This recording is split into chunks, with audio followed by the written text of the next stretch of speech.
You're the mean one, Mr. Grinch. You really are. You're as cuddly as a cactus, and as charming as an eel, Mr. Grinch.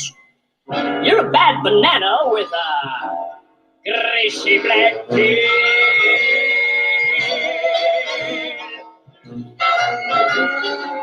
Just face the music, you're a monster, Mr. Grinch, yes you are. Your heart's an empty hole. Your brain is full of spatters. You got alligators all, Mr. Grinch. Well, I wouldn't touch you with a 39.5 foot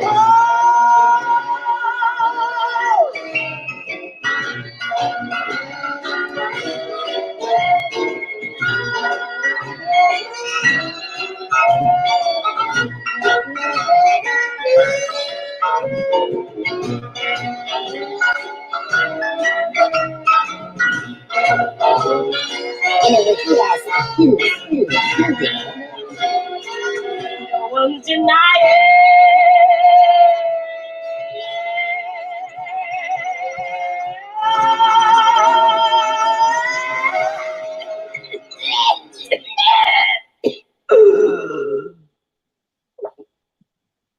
You're a vile one, Mr. Grinch.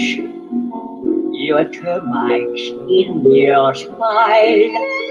You have all the tender sweetness of a seasick crocodile, Mr. Grinch. Given the choice between you, I take the seasick crocodile.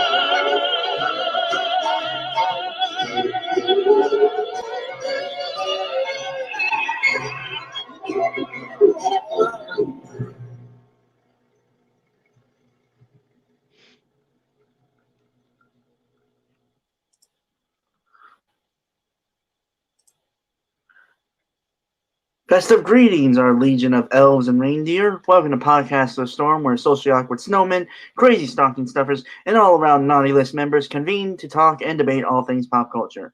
With me, as always, is my co-host, the Jolly Holly Bookworm, aka the Authenticator, Dalton L. Mortimer. Yuletide festive greetings, folks, and welcome to the only place where the only reindeer allowed to participate in the games are the freaks with the glowing red noses. And hopefully our second co-host, the Ghost of Christmas Yet to Cringe, Corrupt, will be joining us soon. And I gotta take this off. Okay, so the Jim Carrey version is the one you went with, then. Yeah, honestly, I like that movie. It was like the first Christmas movie I ever saw. I like both the Chuck Jones version and the Jim Carrey version equally, but out of context, the Jim Carrey one makes a lot less sense than the Chuck Jones one. I don't know. I still like it. I mean, like, don't get me wrong, the Chuck Jones one is pretty good too. It's just this was the best version I could find of the song, and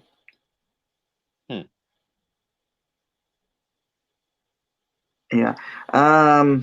And before I forget, I am your host / Santa Claus burglar, their brainstormer of pop culture. How is everyone doing tonight on this festive night? I am doing well. It is hard to believe that that Christmas is in like 3 days, and less than 3 days from now, which is weird. All I know is tomorrow. Yeah, I just get a day off, and then next week I'm working New Year's Eve. So everyone pray for me that I don't have to deal with so many drunken idiots. Yes, never underestimate the drunken weirdos of Halloween, New Year's, or St. Patrick's Day. Never. At least I don't have. At least I don't have. I don't live in New York. This is true. I actually kind of can imagine you as one of like the shopkeepers at Home Alone 2, having to deal with a random Kevin McAllister. All right. So it's going to be kind of a light and breezy um, one tonight, folks. We got a couple articles, and then we're going to talk about a certain movie that came out the 20th, Friday. Last The Friday. Rise of Skywalker, which really does not sound like the third installment in the trilogy, kind of like the movie itself doesn't really fit as the third installment of a trilogy. But we'll get there. We will get there, folks. Don't Mhm. worry. And so we got a few things from Screen Rant, and we've covered a lot of their stuff before, mainly lists, like the one we're going to cover now. They're not very good at lists, surprisingly. I don't know how you would screw up a list like this, but their own internal logic and their own internal justifications always baffle me. So Right. Okay, so this is 5 holiday movies that need a remake and 5 that don't. This is by um, Hillary Elizabeth. This was published December 15th, 2019. all right, let's see if this person can avoid being my second least favorite Hillary in the universe. Okay, in this catalog of Christmas and other holiday classics, which one deserves a remake and which one should be left as they are? And here's a picture of Buddy the Elf. Ugh. Grown. Elf is by far and away my least favorite Christmas movie. Funny enough, I barely remember the movie. I think it's kind of All I remember is the moments where Will Ferrell's hyperactive acting makes me physically convulse with. Oh, dude, and you really must hate Holmes and Watson. Why must you defoul my holiday mood with Okay, reminding me hey, that hey, movie hey, hey. Let's just get on with the article and just.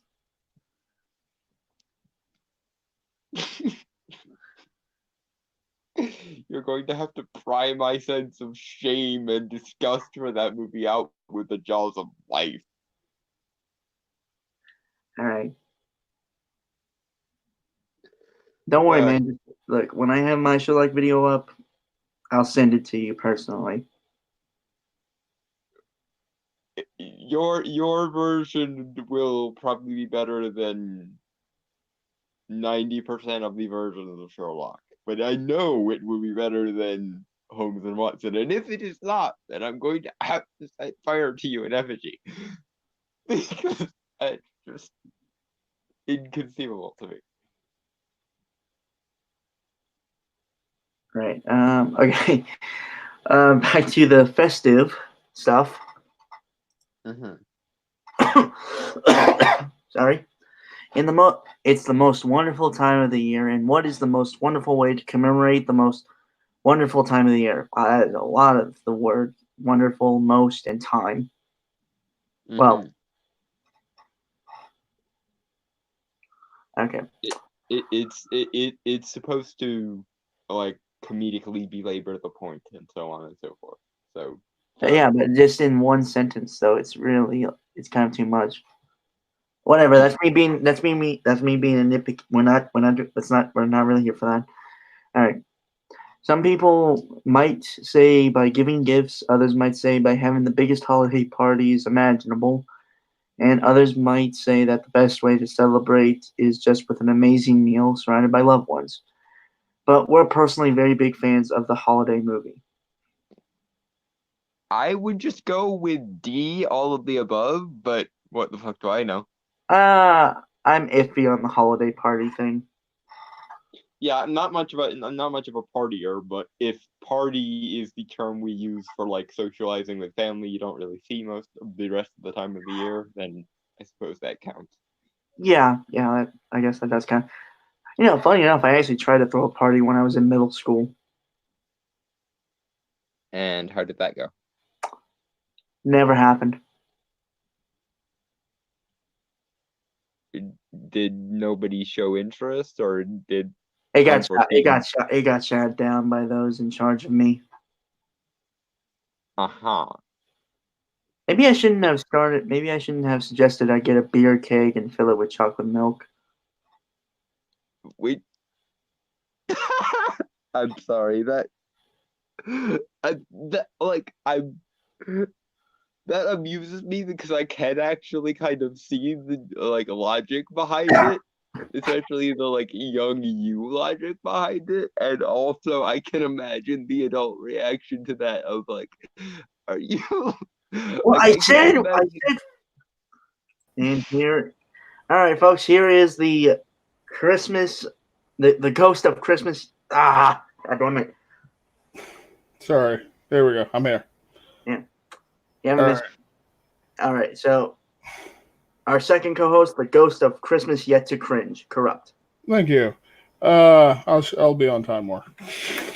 Try to make it this time. Sorry. You haven't missed much. We just started. All I right. was in the middle of a story though. Oh, sorry. Oh yeah. Let me tell you something right quick. So I clicked on a link in my DMs, and I ended up in someone else's fucking Steam Labs, and I was so confused because I'm like, it was real Dr. Venkman and someone else, and I was so confused. I didn't know what was going on. I was just like, and some guy named Rob Classic, and I'm like, is that Dalton's new name? You ended up on the Extreme Movie Show. That's funny. I was Oh like, yeah, they're doing a show right now. I think. I was just like, Why Venkman would send that to you though, I don't know, but Maybe I should just send it to our the link from mine. I should just send it to the one we're all. Never mind.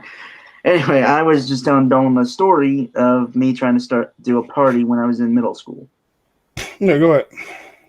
Well, the idea I had thought of was get a beer keg, but fill it with chocolate milk. That idea the whole party thing got shut down after that.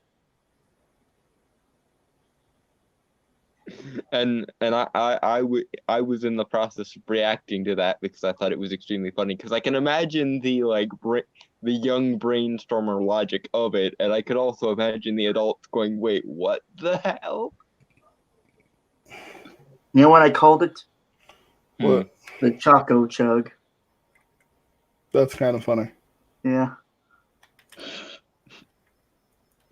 Okay, but anyway, Screen Rant, top 10 holiday list there. Yeah. There are a dozen holiday movies to choose from. Right. This is basically 10 movies. 5 are that don't need a reboot, and 5 that do. Mm-hmm. That's basically what they're saying. All right. And I'm just gonna skip this rest of the stuff because I don't really think we need to. Number 10 does need a reboot. Bad Santa. Not a reboot, a remake. I don't agree, but not because I don't think Bad Santa could be improved, but because I don't think Bad Santa should be remembered. I would just prefer to jettison that movie from my memory entirely if it's all the same to everybody. I mean, I think the idea is funny, but I don't think it would work currently. Yeah, that's true. Not with how everybody, not with how people nowadays are. Holy shit! I suspect that half of the audience would go, "This is problematic for XYZ reasons," and the other half of the audience would go, "This is an assault on traditional Christian values because there are reasons." And yeah, it's just you can't. On the topic of over the top bad holiday humor, you can't please anyone because the traditionalists go, "But more Christianity," and the postmodernists go, "But more problematic," and then nothing ever gets done. I'm gonna give someone guess what I'm doing to the postmodernists and traditionalists right now. What are you doing? It involves a finger. Oh wow, that's a lot different than what I thought. I thought you were moving the fucking screen or something. The fingering that Okay, you ruined it. Phrasing. So I thought he was mooning the camera or something. And then you combine that with Dalton's fingering, and it's just like, whoa, it's a conversation that I don't want to have.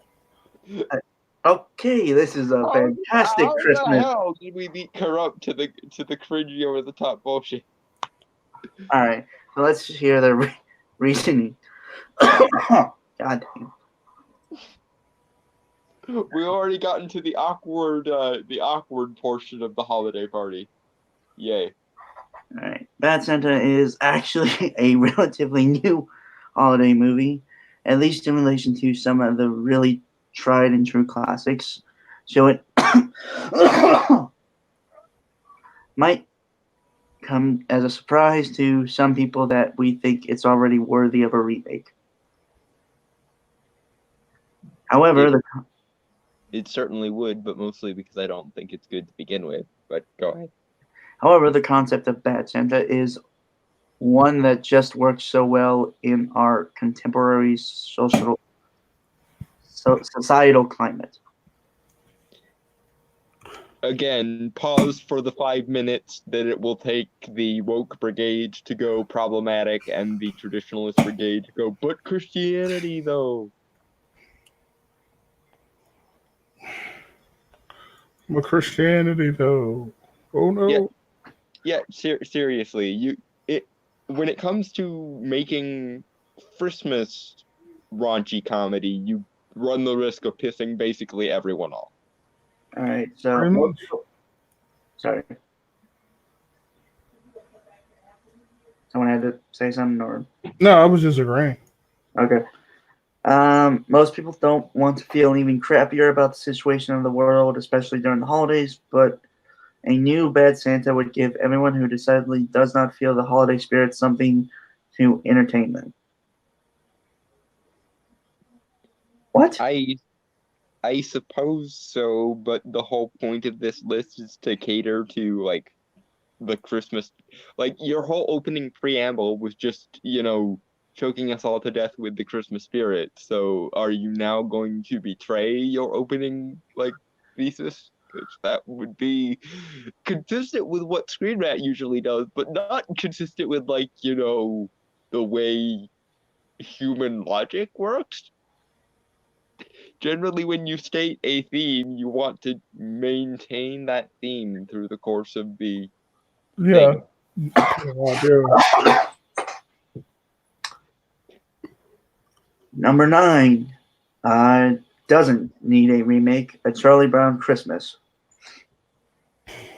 I don't even know how you could remake it, honestly. Like that, it just seems unremakeable. And dear God, I just realized Hollywood will probably try, but yeah, it seems fairly. They'll randomly turn Charlie Brown into a girl. Why? No real reason other than that it's 2019. Charlotte Brown, and we'll still call her Charlie. Yeah, there will be no reason why. Stop giving them ideas. Yeah, and it'll have something to do with like patriarchy and gender struggles or something, whatever.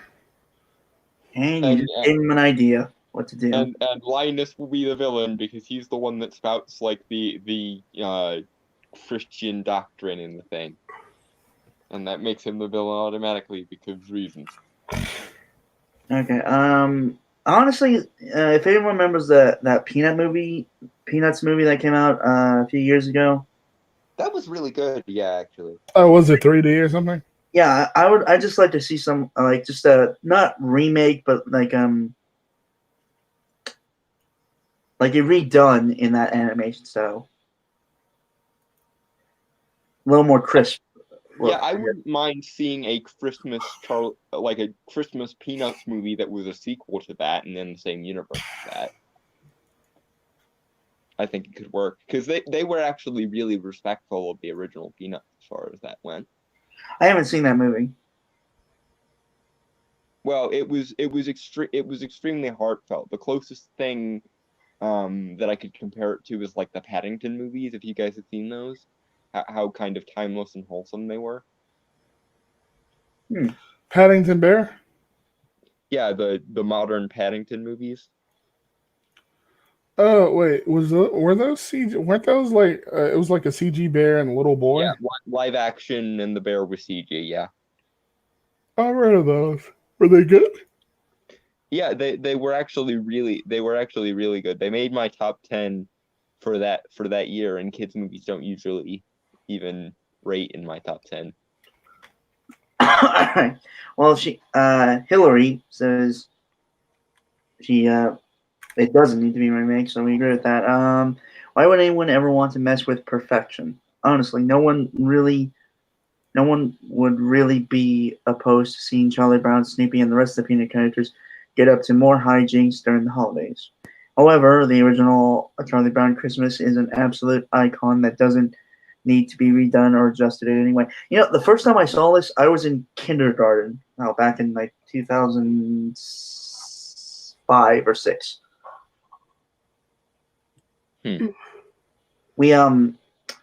We just like sat in the classroom and just watched it on our TV. Like, look at them dance. Yeah, okay, Bane is here. I don't really have a strong connection with this one way or the other. I don't think it is as good as everyone says it is, but it is, like I said, even if you wanted to remake it, how could you effectively remake it? And it's harmless enough that it's not like it's bad. I just think it's a little preachy here and there. I relate to like Charlie Brown himself as a character, but like when they go in the later half and they're actually putting on the thing, it's like Linus, why are you monologuing? Like, I get we have to hammer in the message, but can you guys do it a little bit more diegetically, please? Because this seems like it comes out of nowhere for the benefit of the audience. All right. What makes so many Christmas movies so wonderful is that they're little traditions that can be passed down through generations, just like your aunt's favorite ornaments or grandma's special pumpkin pie recipe. Now I want pumpkin pie. And a Charlie Brown Christmas definitely fits that bill. Let's see. Number 8. Planes, Trains, and Automobiles? Yeah, it does need a remake, apparently. First of all, no, that movie is awesome in and of itself, and you should not monkey with it. And second of all, is that really a Christmas movie? Also, wouldn't it be kind of a slap in the face to the dude who died? They don't care. Good I don't think I've ever seen this movie. It's actually really good. I really like Well, it. It has Steve Martin. Yeah, it has Steve Martin, and I've kind of heard John Candy. I've never seen really of his work. Okay, so obviously, when most people think of holiday movies, they think of Christmas movies, and it's understandable because Christmas really does have a monopoly on the holiday movie market. But Planes, Trains, and Automobiles is indisputably one of the best holiday movies ever made. And it happens to be one of the only Thanksgiving movies out there. Wait, okay, so, well, it does say 5, holiday movies, doesn't say Christmas, so. Okay, fair play to you, but I know you said it was indisputable, but watch me as I go ahead and dispute it. Is this even a holiday movie? This is the problem with your list, and once again we wind up ourselves in this weird situation where Screen Rant makes a top 10, and only like half of the movies involved even are within the parameters of the top 10. Isn't Die Hard considered a Christmas movie? Yes, Or yes, it December is. movie or something? I suppose if we're going by the very loose definition of Die Hard is a Christmas movie, then Planes, Trains, and Automobiles can be as well. But I don't blame you for feeling that way. It's just that's what they always say. It's a Christmas movie, Yeah, no, I guess I'm fine with both of those being considered, but it's like in my opinion, a holiday movie should actually feature the elements of the holiday in question as much as possible. It should be one of the main essences of the movie. If it's just sort of fringed around the movie, then I wouldn't necessarily. Even movies that take place like during Christmas, I wouldn't necessarily consider holiday movies unless them taking place during Christmas is relevant to the plot or story somehow. Oh, so Lethal Weapon. Or a lot of Shane Black's movies. Yeah. I guess so. Yeah. Well, those are technically Christmas movies. They center around But Christmas. Lethal Weapon? Yeah. Yeah, I remember that was that big debate about whether or not it was a Christmas movie. I remember that. I Yeah, agree. But there's also the issue of this is their top 10 that's really a top 5 or 2 top 5s. So Oh, yeah, I agree. It does feel like a top 5, doesn't it? Yeah, the title is 5 holiday movies that need a remake and 5 that don't. So, yeah, so it's literally 2 top 5s scooshed together. So if you're limiting yourself to the top 5 or your personal top 5, then I'm gonna have to insist that you focus on your criteria more tightly because you only have 5 slots in each. Yeah. Steve Martin and John Candy bring this somewhat bittersweet, somewhat heartwarming comedy to brilliant life. And honestly, the foundation concept of the movie is one that can work well with almost any character and almost any holiday. And if the Thanksgiving holiday remake isn't appealing, they can always switch it to a Christmas adventure. Can they though? I haven't seen this movie to be honest. Yeah, I don't know if I remember that Christmas Story. Admitted that the holiday setting is immaterial to the movie, and then they're counting it. They're counting it as a top 5 holiday movies that need to be remade. What? A Christmas Story. I remember A Christmas Story. It used to come on a lot. Like they used to air it like all the goddamn time during the Christmas holiday. Like that and what was it? That and like the Christmas specials, like Grandma got ran over by a reindeer and shit. Mm-hmm. Oh, the good one.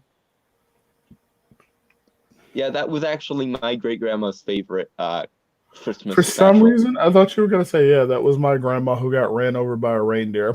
What? It wouldn't surprise me, given that was her favorite Christmas special. At least. Like, at least she died doing what she loved. Grandma, that wouldn't surprise me, but yeah, that was her favorite Christmas special. I remember it came on the God, when I was a kid, it came on like the CW. You sure it wasn't Cartoon Network? Because Cartoon Network was the one that had the rights to it.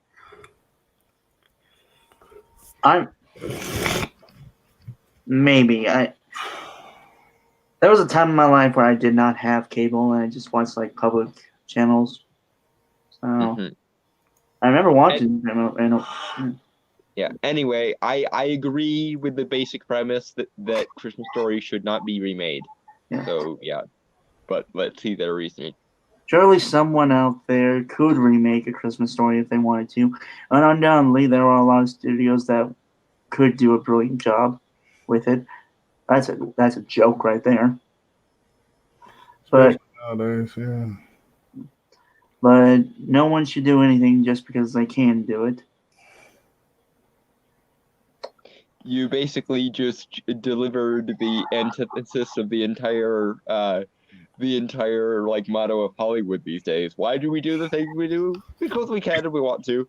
If only they felt the same way about Fight Club instead of making an all-female reboot of Fight Club. Like, why? Well, okay, on that topic, can you imagine a remake of Christmas Story today? How many people do you think would be ticked off by, ooh, this movie is anti-gun control for her because he asked for a BB gun as like his main thing? Yeah, I actually have a BB gun. Oh, really? Yeah, but I got no BBs. It just proves it, and it does look like an actual rifle. I don't use it ever because I'm not an idiot. And I imagine, yeah, because like I imagine if you went anywhere with it, you'd be arrested. Yeah. Actually, oh no, I lost it. Never mind. I had it for a couple of years, but I lost it. Yeah, no, I lost it. Are you okay? Yeah, I'm good. I'm just kind of sick. Alright. The same here, like the air is like fucking with me a lot. Like, ugh. Yeah, it's both very dry and very cold at the same time. It's weird. Yeah, it's just Oh no, awful. I got sick by someone in my house. Oh, they gave you the illness. Yep. The nondescript, just universal illness. Well, common cold too, but you know, Yeah. Anyway, Yeah. I'm let's getting I am getting over it. You're only like 20. Wait, aren't you like 19? I'm 20. Oh, you're not that old. I have, as Dawn puts it, I have an old soul. Like someone like a necromancer just like took a fucking old ghost and put it in like some kid's body. Let's just say life. I have experienced a lot of it in my 2 decades of life. All right, that is enough deep shit. ditto. But let's get back into the actual content. All right. Our first topic, and we have like 3 other ones. Yep. A Christmas Story is a hilariously generic title for this universally appreciated Christmas movie gem. And it is such a quintessential representation of the American Christmas experience that it literally plays for 24 hours straight on Christmas Day. Does it? Yes, in like 3 different networks. Huh. I didn't know that. Yeah, TNT, I think the CW, and another one. No, 1 second, I'll be right back. Freeform? Or ABC Family as it once was? No, ABC Family does like a medley because they have the 25 Days of Christmas thing there. Right, And right. Okay. on Christmas they just replay a lot of them. Mm-hmm. But that's another obvious reason to avoid a remake, because who's going to pay to see a remake that nearly everyone watches at least once a year anyway? Fair play. Yeah. Entirely fair play. Okay, number 6. Something that does need a remake. Elf. Okay, if we're not just going to completely forget that this movie exists, which apparently we're not, because some people, for whatever reason, like this movie, sure. There was a play a few years back, if I remember, like on Broadway. Yes, I remember they tried to do that, and my question was, why? I remember. You know what?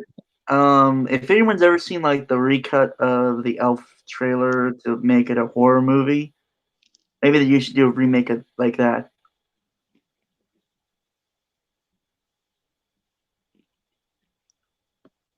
I don't know. That I think would be a waste. But yeah, I'm fine with remaking Elf just so long as that means we can forget the other one exists. No one could have really expected it until Elf actually came out, but it turns out that Will Ferrell's particular brand of comedy is pretty much a perfect match with Saccharine Christmas movies. And no, it is not. Him bouncing up and down like a hyperactive toddler on cocaine is not appealing to me, at least. It is like nails on the chalkboard of my brain. Well, I can, it in a way it makes sense because he was raised in the North Pole by elves, right? But I don't think Will Ferrell is the kind of actor to convey that. Right, but elves are supposed to be all like warm and like neighborly and immortal, or at least the brownie style elves that are associated with Santa are supposed to be. So like, shouldn't he be all measured and controlled and like grandfatherly almost, So, rather than like, a hyperactive 2-year-old? so essentially a Vulcan. All right, I'm back. What's up? What happened? We're No, talking about elf. more like a Baggins. He should have been more like a Baggins from Lord of the Rings, honestly. We're If he- talking. We're talking. Yeah. Okay, so they're saying. So Hillary of Screen Rant is saying that Elf needs a remake. You know, the Will And- Ferrell Christmas comedy. Oh, the thing about Will Ferrell was that he was always he wasn't an elf. He was a human. He was raised around elves. Yeah, we know that. It's just All right. we're talking more of like how Will Ferrell acts in that movie, like for the character. Yeah, that's it never made sense to me that he acts like an ADD 2-year-old on cocaine, because elves, the brownie style elves that Santa's typically associated with, are supposed to be all like measured and warm and grandfatherly. So if anything, he should behave kind of like Bilbo Baggins does, rather than an ADD 2-year-old. Well, yeah, that's kind of how a lot of them were. Well, they were different, but like a lot of them were like that. The point of the movie was that he wasn't like them. He was a human, and that's kind of why I brought that up. He wasn't an elf; he was a human, and that's why he never adapted to that type of behavior. That's why he never fit in. He was a human, and he had very much a human personality. I agree, he acted like way too childish, but then when you think about it, his parents were kind of doting on him, and he didn't have like a proper education and proper socialization. And I think that's what the movie conveyed, or was trying to convey. I suppose so, but I wish that if the point was his humanity was making him not able to be an elf, that he had acted more like stereotypically human, as opposed to, again, ADD 2-year-old on crack. I mean, I guess I can get where you're coming from. I suppose what I'd say is that, like, one, he wasn't really socialized properly, so he didn't act like you would expect an adult to act. And two, he was sort of raised by like parents who sort of spoiled him and didn't really treat, who were kind of spoiled, spoiled him or relaxed. Don't really get the concept of discipline. Yeah, basically. Elves, and they're supposed to be all benevolent and whatnot. Yeah. Yeah. So like it was kind of hard to make him to sort of raise him to act not like a fucking 2-year-old. Mm-hmm.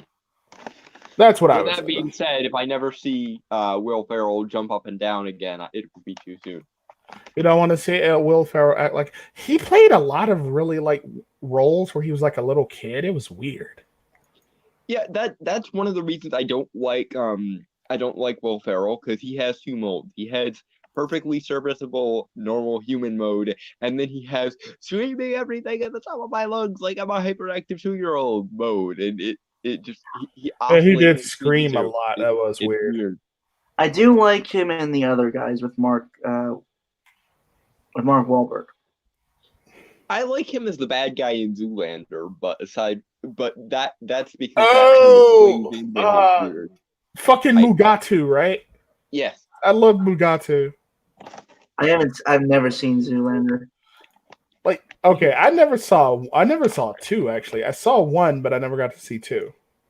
It was okay. It was nothing special. Right. What, Zoolander or 2? The second one. They basically tried to do the first one again, and it didn't quite work. Oh, so it was just a retread of the first movie, really?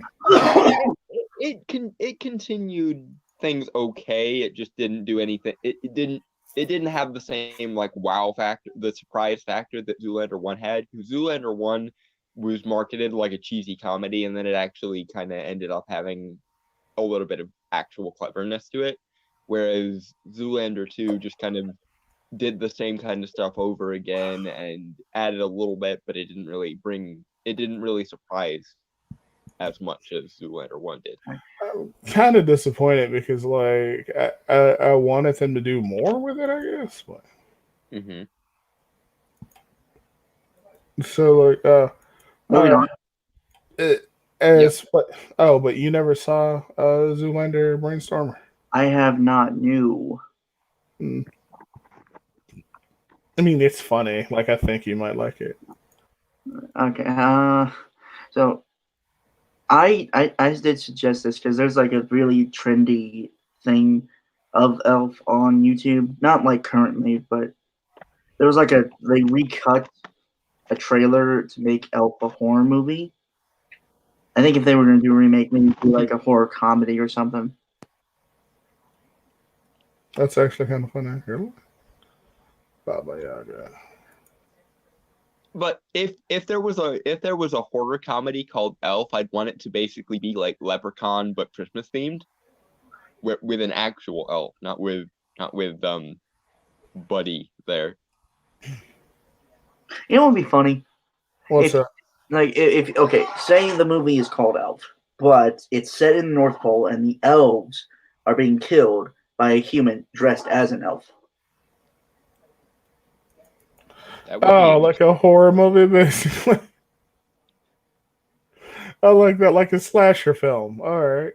Yeah, pretty much. Yeah, that could work. Yeah, like it's like a mall elf, you know, from like a mall Santa, and he's just killing actual elves.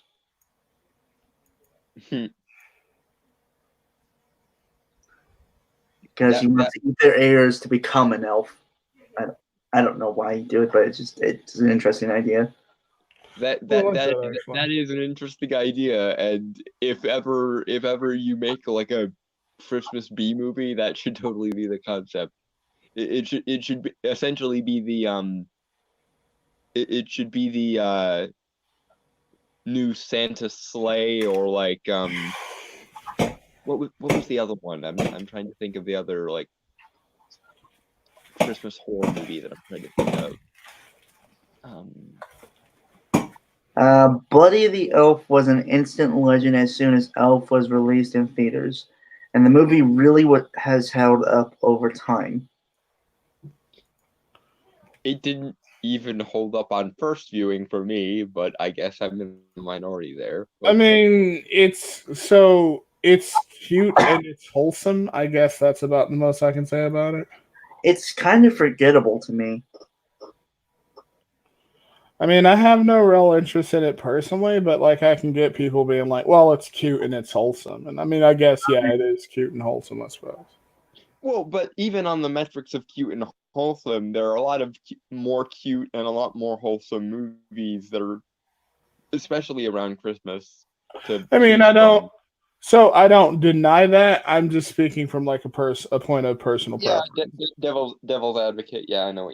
I mean, it's not even really speaking in terms of devil's advocate. I'm just more or less my opinion about it. You know, like I can kind of get where they're coming from, where this person is coming from, because like, I mean, it is a cute and wholesome movie. Like, I'm just kind of speaking from the position of, yeah, I could kind of see that, I suppose. Mm-hmm.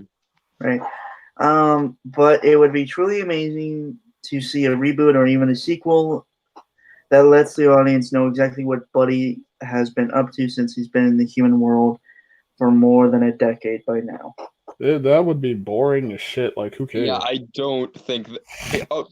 Even though I'm skeptical of the premise just as itself, and I don't like the movie as itself. One of the few ways I would concede you've made it objectively worse is if you basically try to do with Buddy what they did with Peter Pan and Hook. Like, wait, you like Hook? Like a generic adult, like business dude, and then they have to like bring him back into the fold of all the mystical shit. I did like Hook, yes. So I just thought it was like I just had a hard time taking him seriously because I don't know. I guess as a kid, just seeing like a grown man like act like a kid, like dress like that made me. Well, Robin Williams is always a win for me. So. Yeah. Well, I can see that. Like Robin Williams is like a lot of charm. The actual person that played Hook. Oh, remember when he the way he died was kind of interesting and also kind of weird because the clock, the alligator clock fell on him and it ate him, and you didn't realize it until it burped. Oh yeah. Mhm. Huh. All right, number 5, Christmas movie or holiday movie that doesn't need a remake. While you were sleeping. Never heard of this movie. I am unfamiliar with this movie. Corrupt. While you were sleeping. What the hell is that? And it has Anna Faris and I think not Anna Faris. Whoever, I don't know who this lady is. While you were sleeping sounds more like the plot of a weird rape novel than it does Yeah, like a stalker thriller, kind of like I Know What You Did Last Summer. Yeah, it sounds like the plot of some sort of rape murder mystery or something. You know what, Corrupt? There are times where I really think I should just open up your head and see what goes on in there. Hey, Dalton agreed with me. Yeah. Yeah, that was where my brain went to. I'm like, While You Were Sleeping does not sound like an endearing holiday movie. While You Were Sleeping sounds like a stalker thriller sequel to I Know What You Did Last Summer. Or weird rape porn or something. I was watching you while you were sleeping. I have it pulled up right in front of me. So it's a 1995 film. It's a drama/romance. So lonely transit worker Lucy Eleanor Moderatz, played by Sandra Bullock, pulls her longtime crush, Peter, from the path of an oncoming train. At the hospital, doctors report that he's in a coma, and a misplaced comment from Lucy causes Peter's family to assume that she is his fiancée. When Lucy doesn't correct them, they take her into their home in confidence. Things get even more complicated when she finds herself falling for Peter's sheepish brother, Jack, played by Bill Pullman.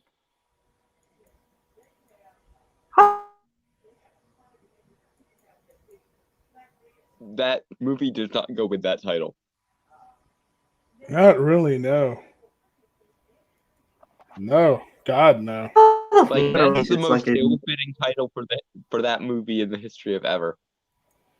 That is a terrible title. That's not a good title. Right.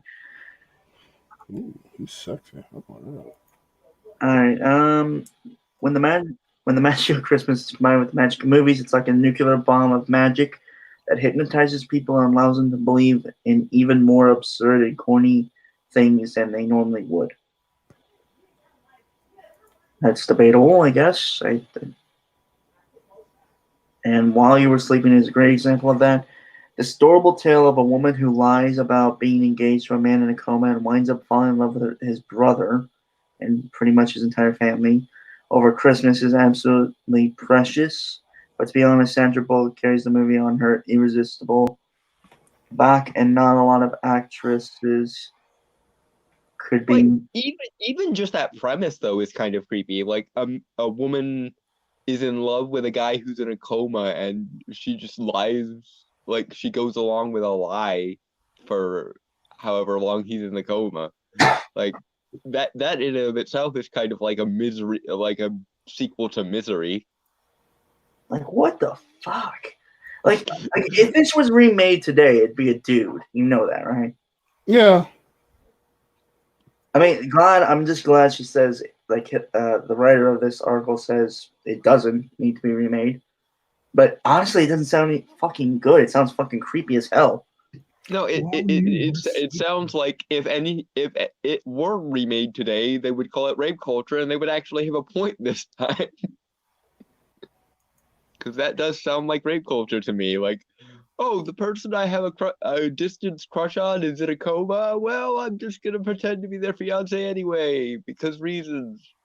God damn. I mean, so read the plot to me again. Oh fuck! I just closed it. Just to sort of think about it again. Just to think about it a little bit. All right, 1 sec. I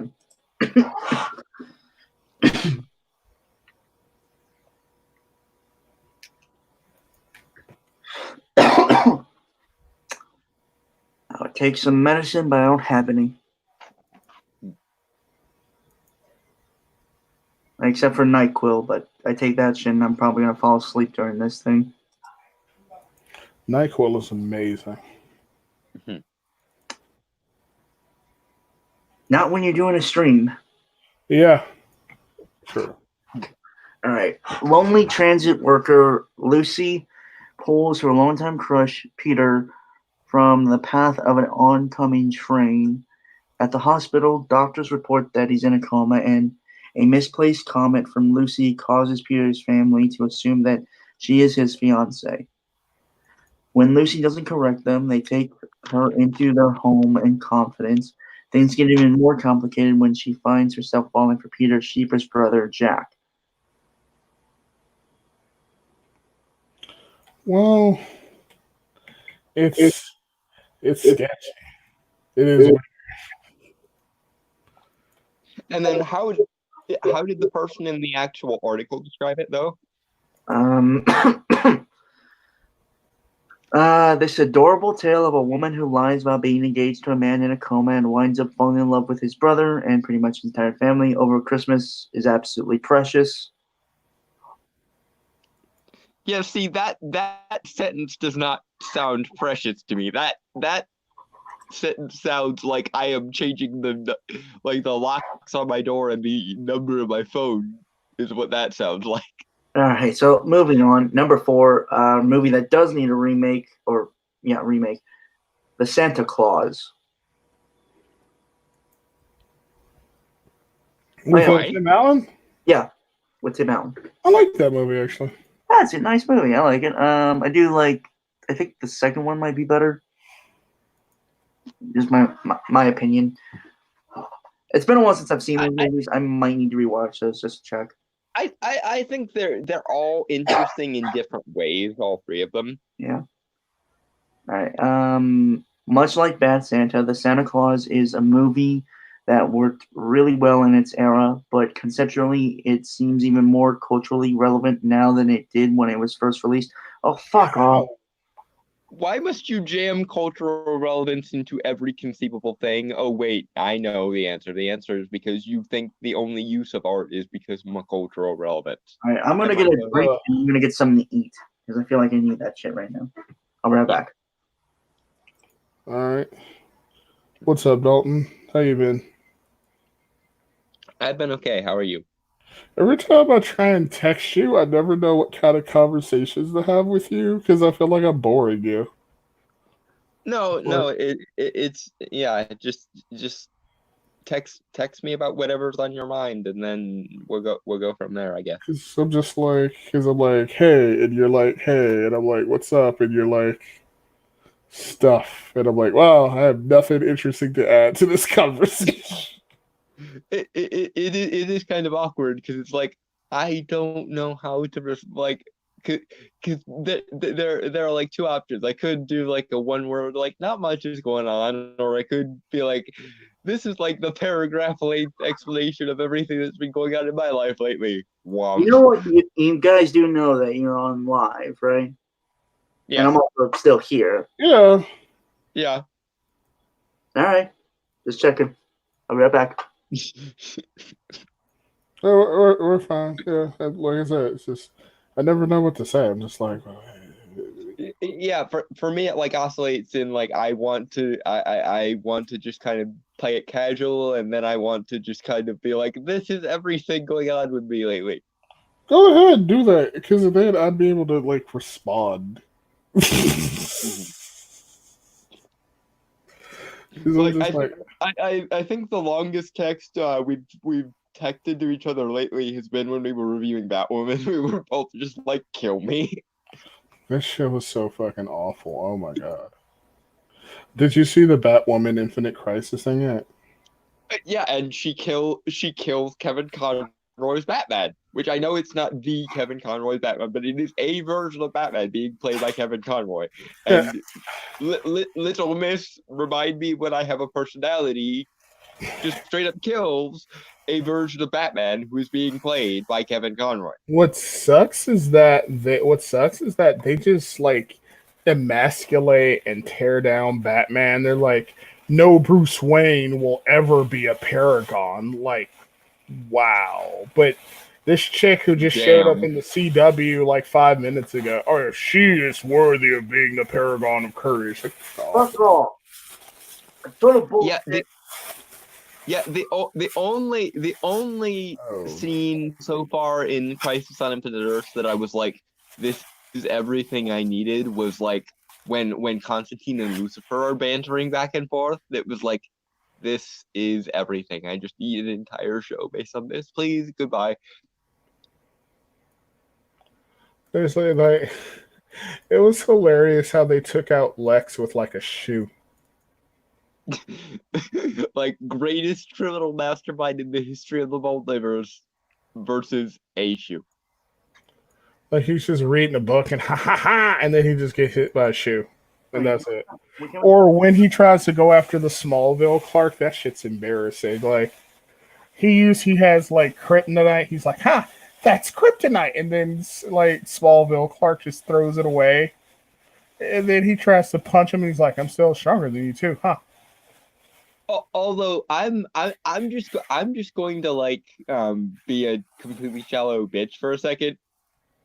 Tom Welling has not aged well. No, he hasn't. He looks horrible. I didn't think that was him. I thought that was an actor they got that vaguely resembled him because he went from like a 100 to like -12. Yeah, I know. It's like, who ran over your entire face with a truck, please? Wait, he looks so fucking horrible now. I'm just like, what happened to Tom Welling? Like, Jesus fucking Christ. And it's even sadder when you consider it's supposed to be Superman, and Superman is supposed to get like more pretty as time goes on because he absorbs like more solar radiation and shit, and therefore becomes like more hyperpowered. And it's just like, and he's like, I gave up my powers, and now I'm just ugly. Who put kryptonite in your face cream for 20 years for us? Seriously? He looks so horrible. All right. You know, if you guys, there's actually a fan-made trailer that made me hyped for Infinite Crisis. I will send that to you guys at a later date. Well, probably after the stream. Yeah. Anyway, let's get back on point here. Right. So we were at Culturally Relevant. I was at Fuck You, and the second part of that thing. The capitalist grind is something that kills us all slowly, and being forced to get into the Christmas spirits by literal legal contract is a hilarious premise that leads to an inevitably sweet and heartwarming conclusion. You dyspraxic son of a crack whore. Why the fuck would you take time from a Christmas list to denigrate capitalism? Why? Just why and how dare you and get like sodomize yourself with a sharpened candy cane, my darling. Oh, don't ruin candy canes for me, man. We gotta remember what that way you said while I'm starting to eat a candy cane. God damn it. I mean, it is kind of weird, right? Because, like, out of nowhere, they just talk about, like, fucking capitalism. Like, what? Like, okay, Scrooge was the villain in A Christmas Carol, and yet somehow Charles Dickens still managed to bash capitalism less than this random motherfucker on a Screen Rant video, like a Screen Rant listicle, like halfway down the list. Like, what? Yeah, it doesn't make any sense. It's just like, why are you bashing like what does capitalism have to do with anything? It's just a list about Christmas carols. Yeah, and also like the reason why we have all the nice things that Christmas allows us to have is because someone saw a need and then they proceeded to fill that need with capitalism, because that's how capitalism, works. This is one of the reasons why like a lot of people are like, it's some of this shit is like purposeful click shit. Because it's like it had like with that sports website, they the writer was basically like, if you use like politics, you can get more clicks and shit. It's the same shit. It's just all clickbait bullshit. Just Well, like but if it was clickbait, then they would have like put it in the title. One would assume. I think this is just genuinely what this person thinks, and they have such a dearth of self-awareness that they just randomly blurted out their anti-capitalism screed halfway through a Christmas list. I mean, that's Which fair. Which suggests to me, my darling, that you are like insinuating your politics into everything because you literally can't help yourself. And I'm just going to make the obvious joke here because her name is Hillary, and we're going to move on.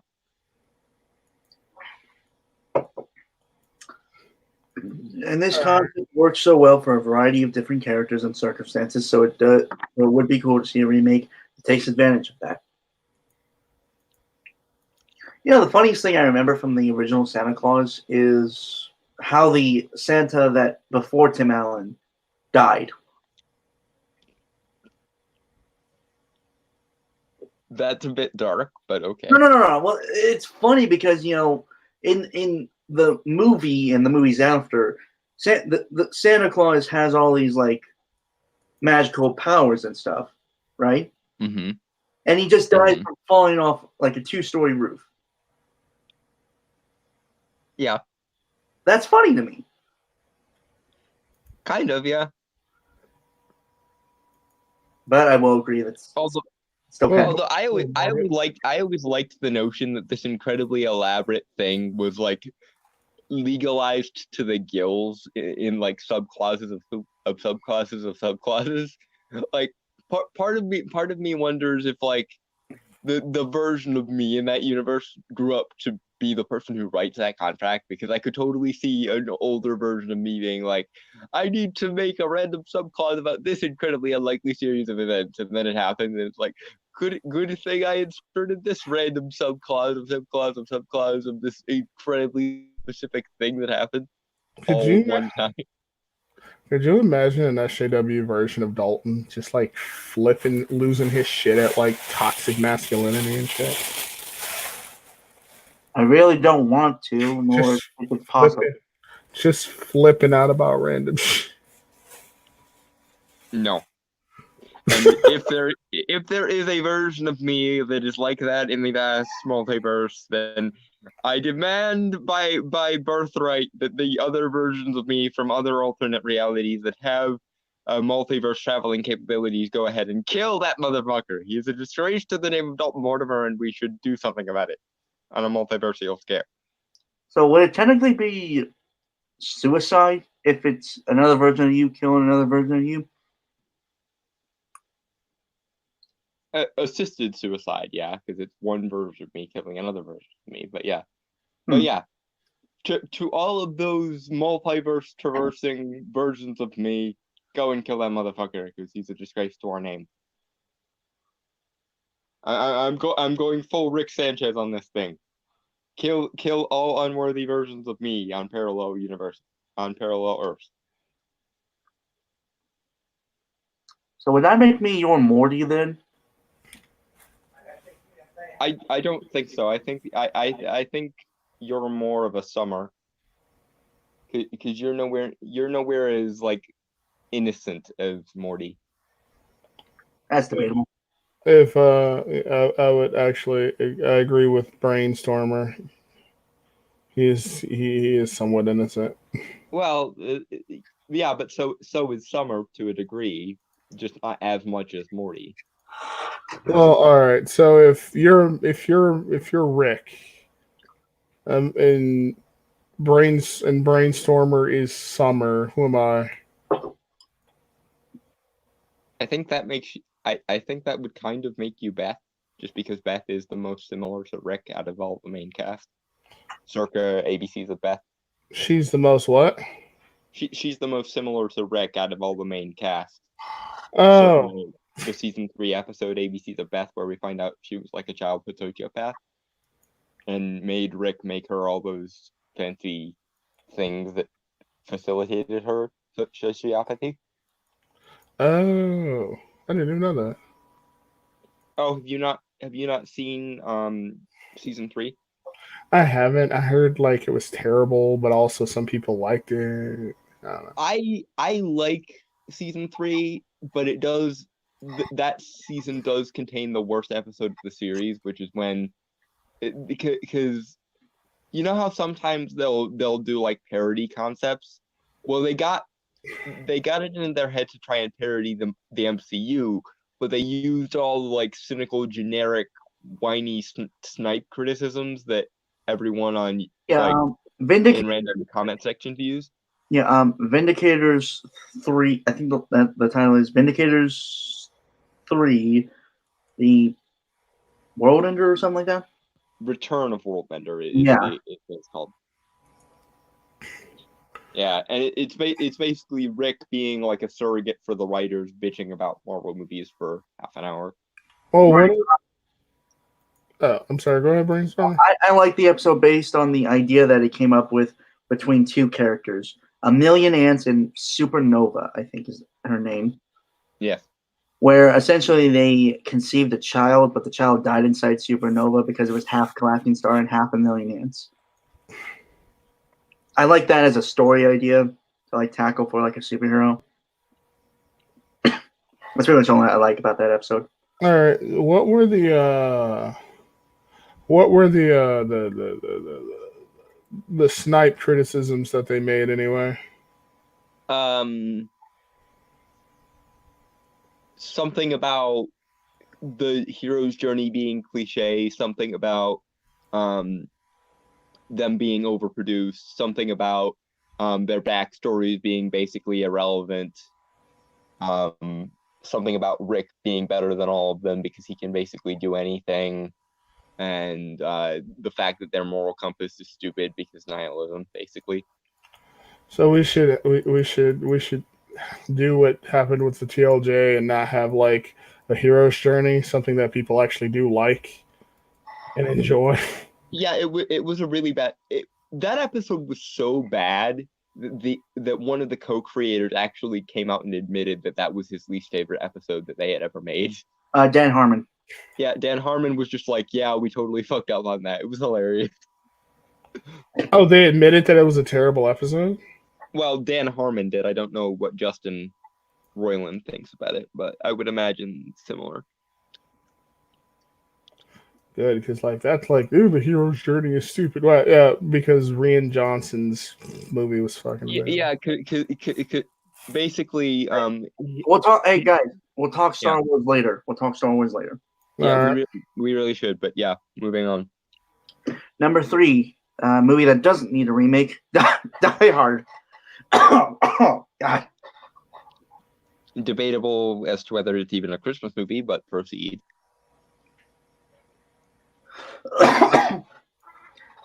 Oh, Die Hard, kind of the original Christmas movie for people who don't like Christmas movies, or at least who want to pretend like they're way too cool to like Christmas movies. Fair. That is basically what it's there for. For a lot of people. Honestly, given how oversaturated the holiday movie market seems to be with overly sappy cheese fest, it's a shame that more filmmakers don't step out of that comfort zone and just go for something more off the wall like Die Hard. There are actually a lot of really dark Christmas movies like Santa's Sleigh, Silent Night, Deadly Night, which is the one I was thinking of earlier, Krampus. Black Christmas. Oh God. New one or old one? Old one.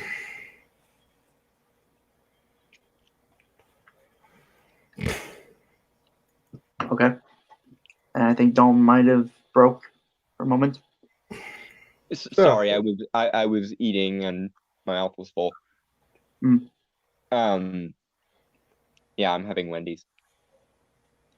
But yeah, there are a lot of dark Christmas movies that capitalize on the fact that Christmas is essentially a pure, innocent thing that, as a result, a lot of horror movies are like, but what if that innocent thing that you grew up with had a dark underbelly, mwahaha? Because that's like the oldest horror movie trick in the book of taking something innocent and then twisting it. I like the fact that you went mwahaha.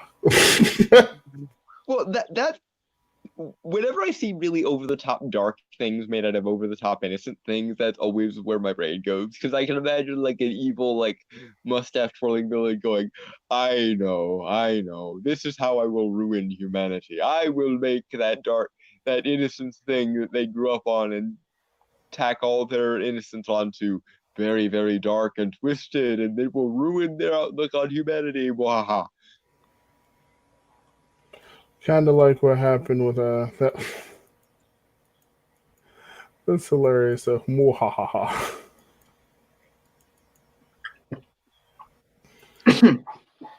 Honestly, oh wait, I read that. By now the tales of John McClane are long and varied, so it would just feel wrong to go back to the beginning and try to start all over again. Plus, if they did it today, John McClane would probably be a woman. Yes. And god damn it, the bad guy, I can't remember his name. Played by Alan Rickman. Hans Gruber. Yeah, Hans would be overly, like a stereotypical misogynist jackass, and possibly a Nazi, which works because he is also like Germanic. But yeah, I agree with her that it shouldn't be remade just on the fact that you can't really top the performances in the movie, especially Alan Rickman's. Yeah, and even the sequels couldn't recapture what was good about Die Hard, so it's really hard to imagine them trying to actually do it by a remake. Yep. And I just want to point out that once again we have a entry on this list that is debatably not even a holiday movie. So you could tell that Screen Rant was kind of reaching, which is sad because they only need to do 5 each, and they still are reaching, and like half their list is entries that don't count. I mean, she went on a rant about capitalism. Yeah. Because that was totally necessary, apparently, to someone somewhere, maybe. Gotta tell you how I feel about how evil capitalism is, guys. Don't you want to know about the evils of capitalism? Don't you? Don't you? Don't you? No. And again, I just want to point out that if I was interested in a movie or a story about the evils of capitalism, Dickens did it better, and he did it first. Speaking of which, number 2 movie that does need a remake, A Christmas Carol, and there is a picture of Sir Patrick Stewart, I assume as Ebenezer Scrooge. Yeah, at this point, Christmas Carol is basically immune to remakes just because every generation has its own Christmas Carol, and sometimes several. So I don't even know if this counts just by virtue of you can't honestly do a remake of any particular one version of A Christmas Carol because Christmas Carol is just such an archetypal story. They've been making Christmas carols since the silent era, and they'll be making versions of A Christmas Carol until the world explodes when the sun expands, or the heat death of the universe, depending on which comes first. Yeah, I kind of like the Bill Murray one. Like that's might be the number 1 for me. Scrooged is the one you're thinking of there. Yeah, I love that. very funny. I love the Ghost of Christmas Future. What is it? The Ghost of Christmas Future? Mm-hmm. He basically has a TV4 face and like a bunch of demons as like legs. Yeah. That was terrifying as a kid. It was unexpected. Like that was unexpected. I liked the Ghost of Christmas Present just on the fact that she and Bill Murray's character got into fights during the whole time she was showing him stuff. That was hilarious to me. I can't really buy Bill Murray as a Scrooge type character though, because he just seems so energetic and happy that he doesn't really fit the Scrooge mold. He doesn't. Scrooge is supposed to be like an old curmudgeonly dude, and Bill Murray doesn't do curmudgeon. He might now, but he didn't then. I think that's why they had him go with the sarcastic asshole thing, because like you said, he doesn't do curmudgeon. but he does ask sarcastic asshole really well. So I'm sure you guys. I remember seeing the Jim Carrey animated one, which was terrifying to me just on the fact that it looked really creepy. I don't understand why they needed to put action scenes into that version. Like of all the things to put in a Christmas Carol, you put action scenes in, really? what action scene? Like, what was it about? What happened? The Jim Carrey computer animated one, the motion capture one. They put action scenes in it. What do you mean action scenes? Like, what happened? Yeah, like instead of just having the ghost like randomly disappear, like they'll like the Ghost of Christmas Past gets snuffed out by his cap like he always does, but instead of just disappearing like in all the other versions, it like rockets him halfway up the sky, and then the hat disappears, so he falls to the ground, and like I think it's the Ghost of Christmas Present shrinks him down, so he has to like go through the London plumbing. No, it's that should be. Huh? It's the Ghost of Yet to Be. The Ghost of Christmas Yet to Be shrinks him down, and he has to go through the sewers. It's really weird. So, And then like people just will randomly beat Scrooge over the head, like literally physically bash him over the head with like clubs and shit. And I'm like, why did you feel the need to make a Christmas Carol an action movie?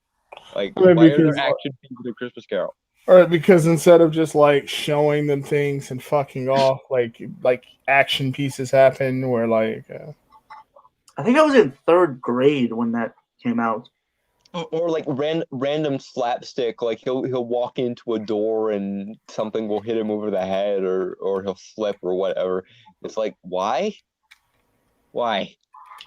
God, I feel old. you're 20. You feel old. You were in third grade when that came out. I'm pretty sure I was in like middle school, if not like ninth grade.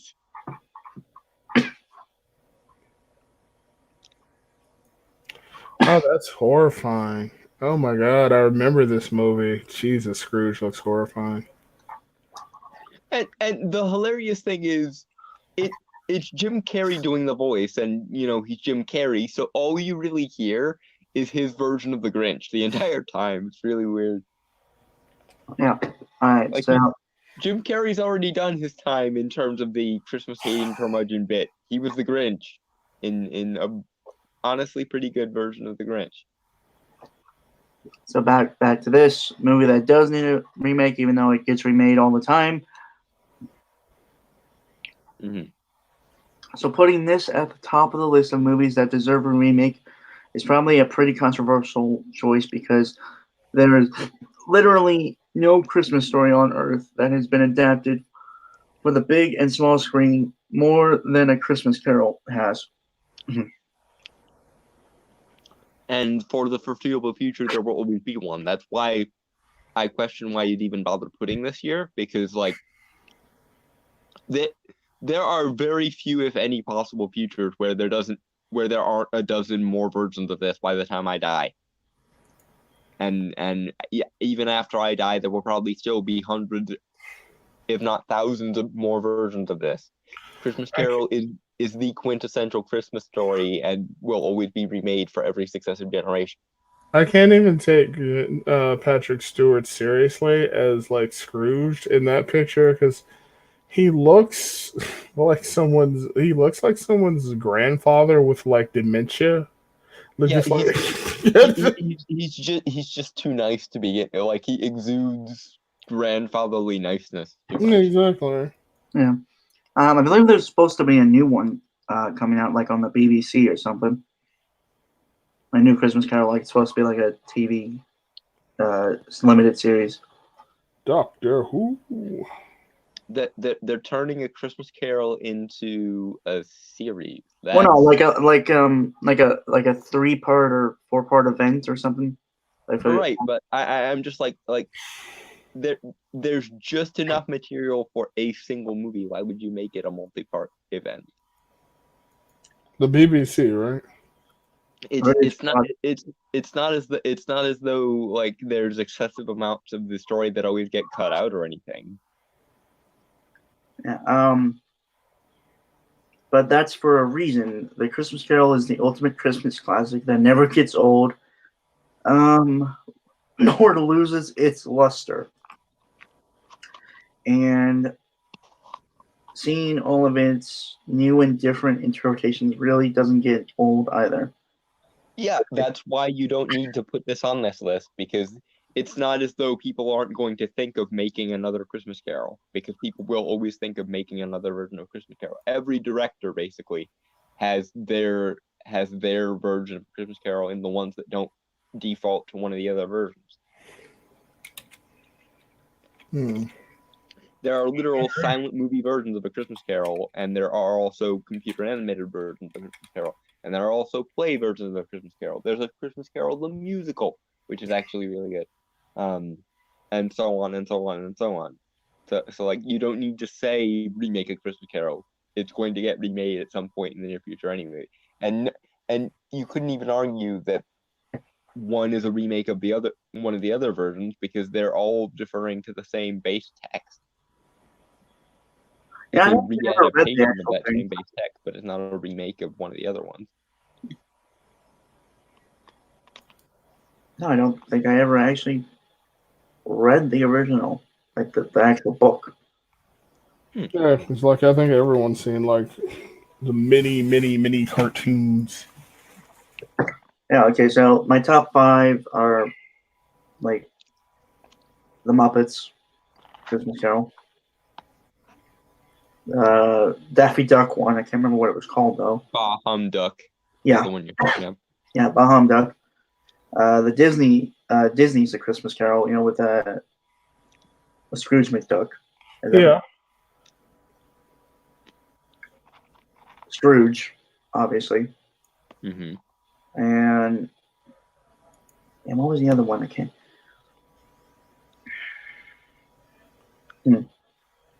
I'll get back to the last one, but I know there's a 5th one.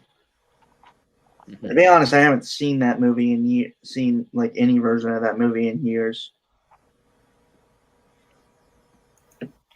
Okay, the version I like would be number 5, the 90s animated one. Number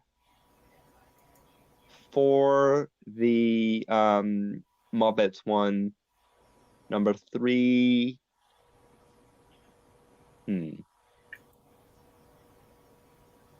Number 3.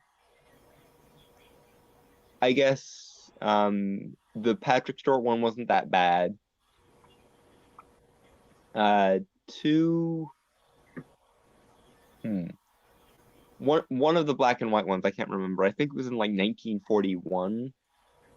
And my go-to A Christmas Carol is the George C. Scott one that came out in the 80s. I would say, let me see. I haven't seen much, but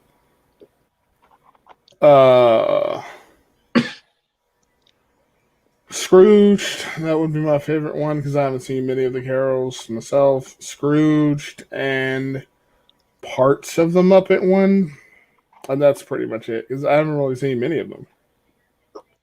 Well, I don't even remember. I think I watched a few, like maybe black and white ones, for like a class when we got around to Christmas time during like my school years. Can't remember which ones they were though. I think one was like more horror, like I can't remember. I'm thinking like back in elementary or something like that. Like, just a version of A Christmas Carol about like Scrooge is like a serial killer, basically. No, it was just how it was filmed and how it was directed. It just made it look very much scary. All right, so where was I? A Christmas Carol is probably the second most famous Christmas story, only coming behind the literal birth of Christ. And people never get tired of seeing it. No shit. So this doesn't really need to be on here. Yeah, it's like what things are wet? Well, the ocean. The ocean is wet. No shit. Right. Okay. So number one that doesn't need to be remade. Home Alone. Home Alone.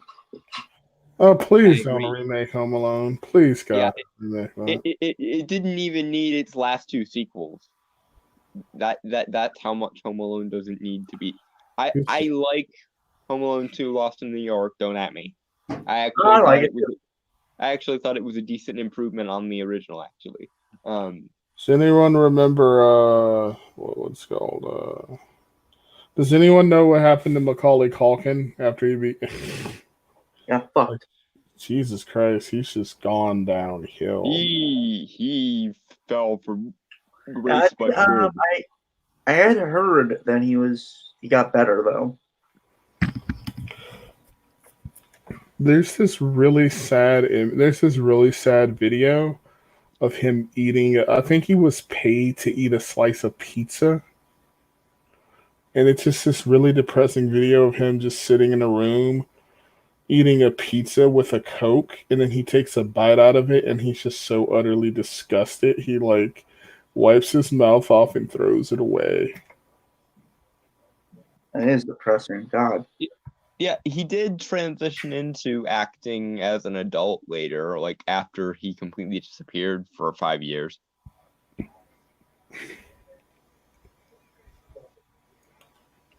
But yeah, Macaulay Culkin is a sad story.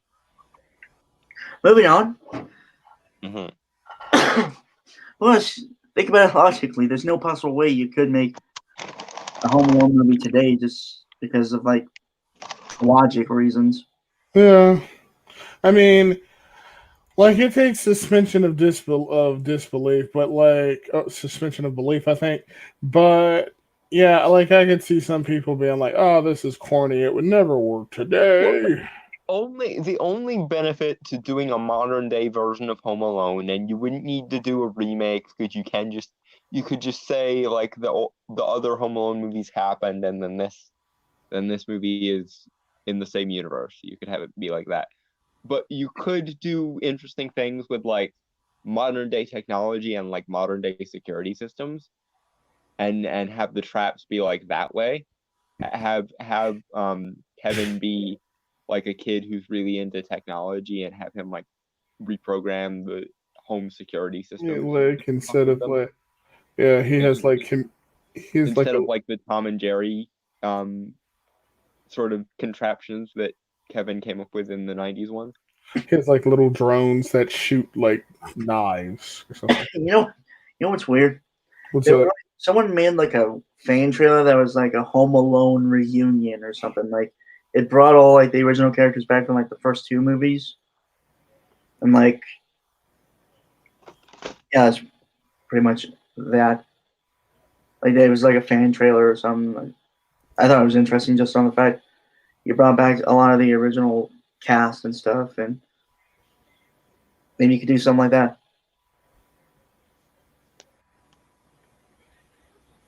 You could, but what job would you have Kevin do? Because apparently he's really good with like random engineering and stuff. And I've seen a lot of fan theories that say he grew up to be the Jigsaw Killer, even though that doesn't really make much sense. Oh my god, that would be hilarious. Like he discovered that he liked the elaborate traps and like the punishment of people he thought was bad. Oh my god. He grew up to do that. So apparently in the trailer, I remember, like I'm starting to remember it now since I'm talking about it. Apparently he wrote a book about how like his family abandoned him and he had to like defend himself. And like by making traps and stuff. And he got rich like that, I guess. Yeah, because apparently the kid is not like a engineering savant. So if he doesn't grow up to be like become like a mechanical or civil engineer, he's wasting his talents. Because he can conjure up these like elaborate Tom and Jerry traps for these two burglars. And the birds. The Sticky Bandits, I believe. The wet bandits. They didn't become the sticky bandits until the sequel when Yeah, Marvel I'll be right decided to back. change their theming. Right. Okay. Let me read this. Unlike some other movies on this list, Home Alone isn't a movie that shouldn't be remade because it's just too precious and perfect to be touched again. It wouldn't be the end of the world if it was remade. However, it seems safe to say that any remake would not hold up to the original. Fair play, considering that the sequels, or at least 3 and 4, where they got rid of Macaulay Culkin because Macaulay Culkin had a scheduling conflict, didn't. So I can't imagine a modern day version doing much better. Though I do think there is some potential in the idea of a modern day kid using like high tech stuff in the internet to take his revenge on the burglars rather than Tom and Jerry traps. Kind of like, I would prefer a mix between the two. Right, but if we were to remake it in modern times, unfortunately, modern day kids are very predictably sedentary and technology obsessed. So there's that. Case in point. Hello. Yeah. He said as he streamed on the internet live on a Sunday night randomly. Yeah. All right. Macaulay Culkin's iconic performance really can't be beaten, and what makes Home Alone such a masterpiece of nostalgia is that it feels like it was a perfect movie for its own time. But with that said, it's not a movie that would translate that well to a contemporary story. I mean, technically, it was crazy for back then, right? Because like, who's gonna forget their kid? Yeah, and as time has gone on, parents have become more and more helicoptery and more like safety obsessed. So even in the rare stretch of like a '90s kid that could happen to, it certainly could happen now. Yeah, I don't. Yeah, I don't see it as being like impossible for it to translate to a contemporary audience. Like then again, with these people, contemporary audience means something else entirely. So.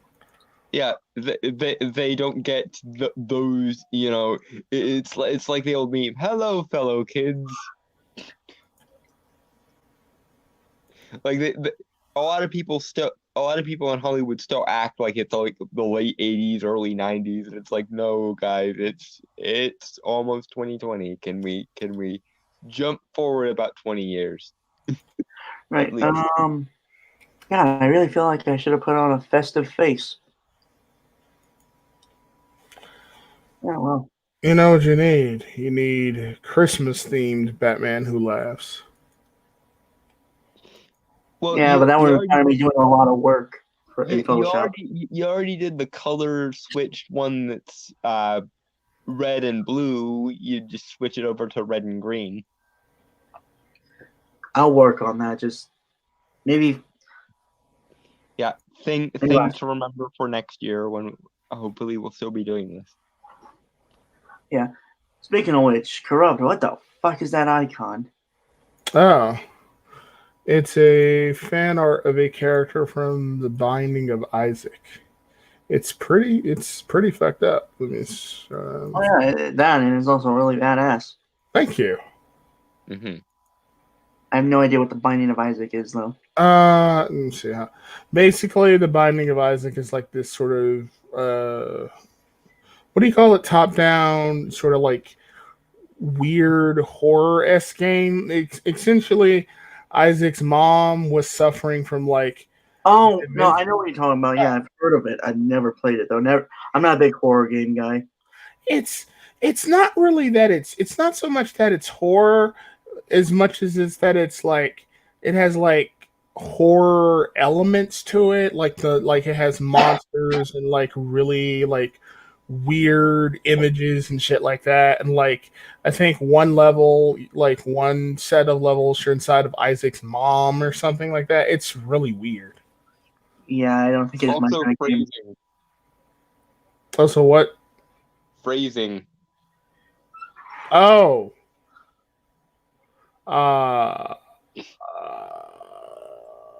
Okay, moving on. I don't know how to phrase it in a way that's accurate yet that doesn't It doesn't result in an automatic phrasing win. yeah, it's just like All I right. mean, he's literally inside of his mother, so I don't really know how to like sugarcoat it in a way that doesn't make you go, "That's weird and gross." I mean, any way you say it, it's weird and Yeah, creepy. it was either going to be phrasing or it was going to be giggity. I went with phrasing. I think giggity would just make it worse. Probably. Okay, so another screen Things that make things worse. another Screen Rant article from Katharina Daly.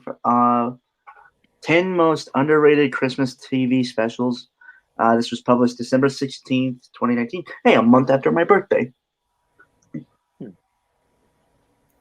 And everyone knows the story of Rudolph, Frosty, and the Grinch, but have you seen these 10 totally underrated Christmas TV specials?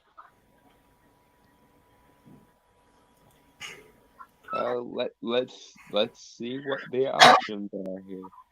Right. Few things get people in the Christmas spirit quite like their favorite traditional Christmas specials.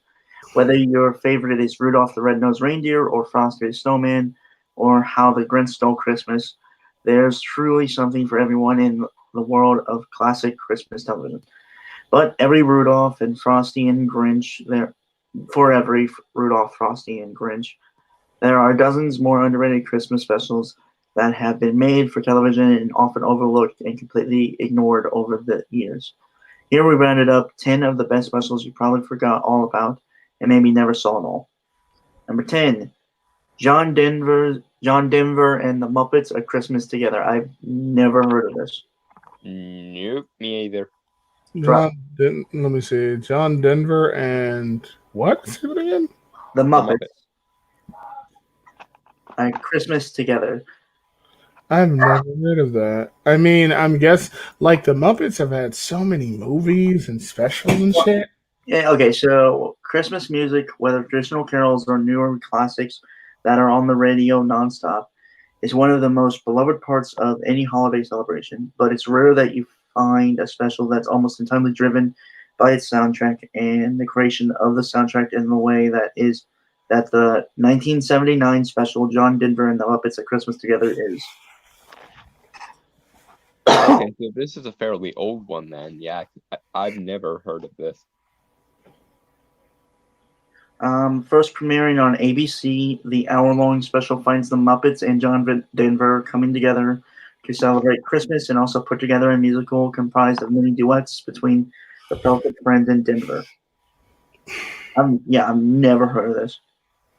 But to be fair, I never knew the Muppets had a show until like when the Muppets movie came out, like the 2012 version, I think.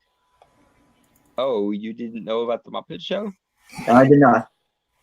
I knew the Muppets had movies and stuff, and never a show. I'm really young. Yes, you are.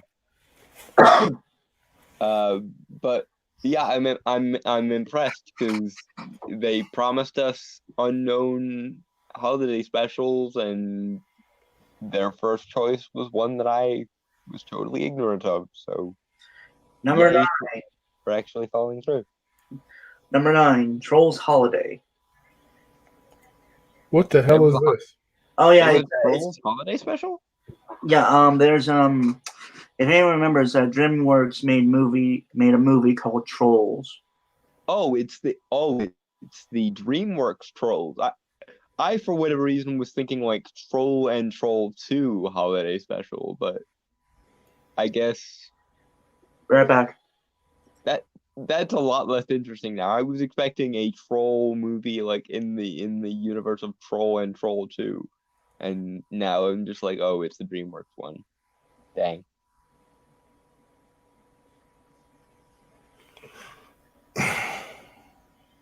I now kind of want to see a like Troll sequel that's Christmas themed.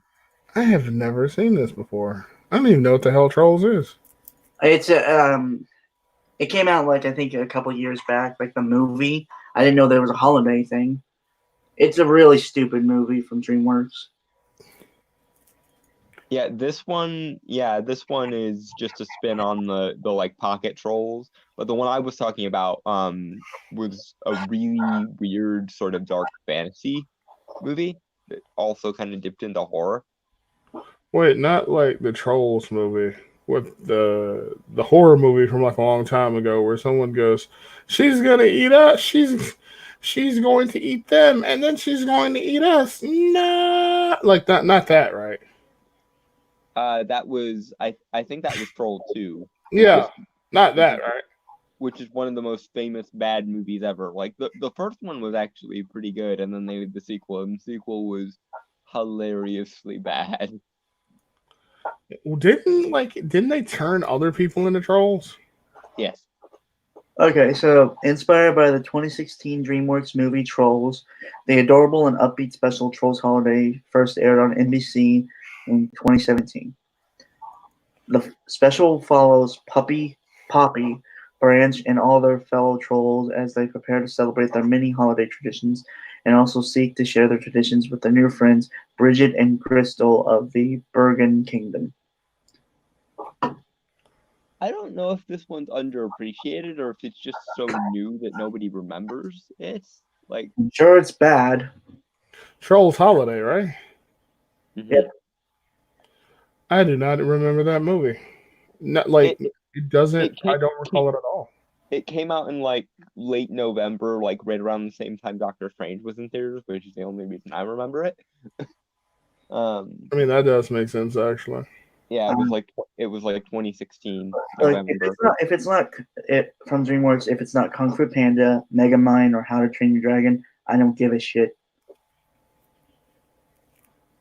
That's fair. And when are we getting a Megamind sequel? Goddammit! 'Cause that's actually where it works for Will Ferrell to be kind of hyperactive. Like that worked because it was a cartoon, and he actually kind of limited himself because Megamind is supposed to be the smart one, so it made sense. Also, it's a subversion of expectation masterpiece. Take fucking notes, Ryan Johnson. Yeah, and of the superhero villain movies that came out from like DreamWorks, I much prefer Megamind to Despicable Me. No, that wasn't DreamWorks. That was Illumination. Yeah, but the first one came out in DreamWorks, didn't it? 'Cause Oh, that was like before Illumination became its own studio. oh, I didn't know that. Okay. Yeah. Oh, right, Shrek. But I don't like the first two movies, and Puss in Boots. I like the wasn't Puss in Boots like a mercenary or something or a bounty hunter? Yeah, I he think- was Cat Zorro. Yeah. Basically. And guess who played him? Antonio Banderas. Antonio Banderas, yeah. Yeah, Zorro. Well, 90s Zorro. Yeah. All right. Through Poppy's over-enthusiastic attempts at spreading holiday cheer, initially led to a falling out between her and her best friend Bridget. The friends reunite in the end with a holiday all their own, Troll Operation, commemorating the new union between trolls and Bergens. What the? That is so This sounds very sad and cringy, like forced. Yeah. All right. Number 8. Yes, Virginia, there is a Santa Claus. This looks familiar, but I can't remember. Okay. Inspired by the iconic letter written in 1897 by 8-year-old Virginia O. Hanlon Okay. to the Sun newspaper, the animated special Yes, Virginia, There is a Santa Claus tells the story of a young Virginia's quest to learn the truth about whether Santa is real or not. I saw this. This was bad. This was bad. This was really, really, really bad. First airing on CBS in 2009, Yes, Virginia boasts an impressive cast of voices including Neil Patrick Harris, Jennifer Love Hewitt, and Alfred Molina. I love Neil Patrick Harris. Again, I don't think this is underappreciated because it's actually underappreciated. I think this is underappreciated quote unquote, because it's A, too new, and B, didn't really leave an impact on anybody. Yeah, I mean, Some, go ahead. no, Chris, what are you saying? Yeah, if something is too new or doesn't like make an impact coming out of the gate, like people just aren't going to remember it. Not because it was not even because it's bad, just because if it doesn't leave enough of an impact, It like was just bad kind of or good. unremarkable. Right. And the problem with a lot of new stuff is it's unremarkable because people have forgotten how to make compelling stories, apparently. Some highlights of the special include Virginia's adorable relationship with a young friend, Ollie, and the inclusion of a street corner Santa by the name of Scraggly Santa. Okay? See, that does not sound compelling in the least. Holy fuck, there's a young Robbie Downey Jr. without a beard and long hair. Number 7, Mr. Willoughby's Christmas Tree. I don't even know what this is. What the hell is Mr. Willoughby's Christmas tree? To be This honest- I vaguely have heard of, but like I don't know a thing about it. To be honest, the Muppets don't receive nearly as much credit as they should when it comes to creating wonderful and magical entertainment, not just for kids, but for audiences of all ages. The 1995 Christmas special, Mr. Willoughby's Christmas Tree, is just one of the many examples of that fact.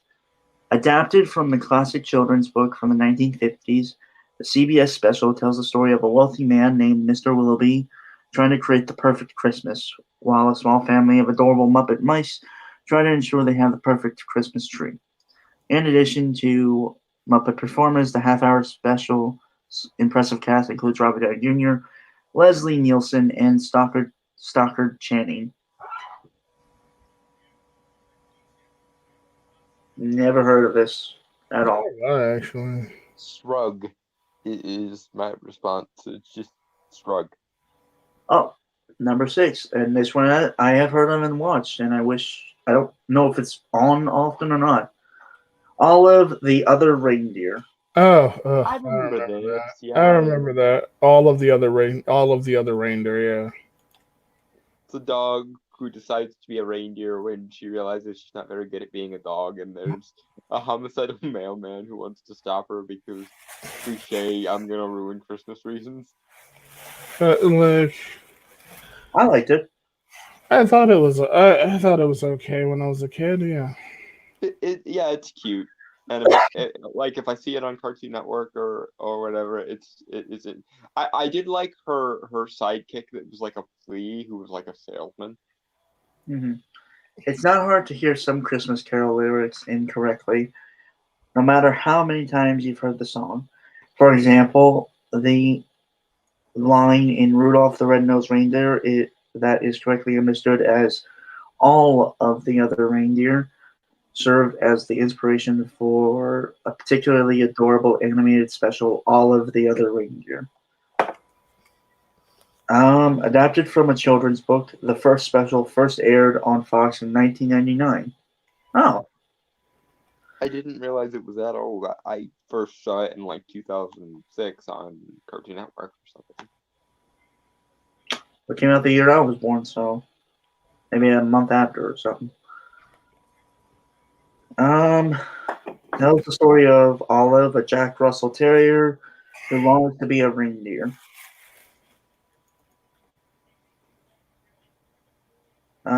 Teaming up with a penguin named Martini and outsmarting an evil postman at every turn, Olive plays a key role in saving Christmas, becoming an honorary reindeer. The adorable special also boasts an impressive cast, including Drew Barrymore, Ed Asner, Dan Castellaneta, and Joe Pantoliano. Okay. Yeah, I remember this one, so that's like is it one of 2 I remember, or? Nope, that's just the one I remember. Yeah, this is the one where I'm like, yep, this existed and it was cute. All right. But when I say something's cute, it's playing devil's advocate. What the fuck, Dolph? Well, what you think is cute is often not and more disturbing. Well, you know what? You win this time, Brainstormer. I'm just imagining him shaking his fist at the sky like, I will get you next time. Like a cliche cartoon villain. Like Inspector Gadget. I'll get you next time, Gadget. Next time. Yeah. All right. Number 5, The First Christmas. The story of the first Christmas snow. Stop motion. Never seen it. Never heard of it. I had no idea that this existed. All right. So Kudos for finding actually like unknown ones to poll, but like you need to do better at like convincing us they're underappreciated because most of these don't sound very good. They sound like I'm glad I don't know about them because they sound bad. They sound bad. okay. One of the.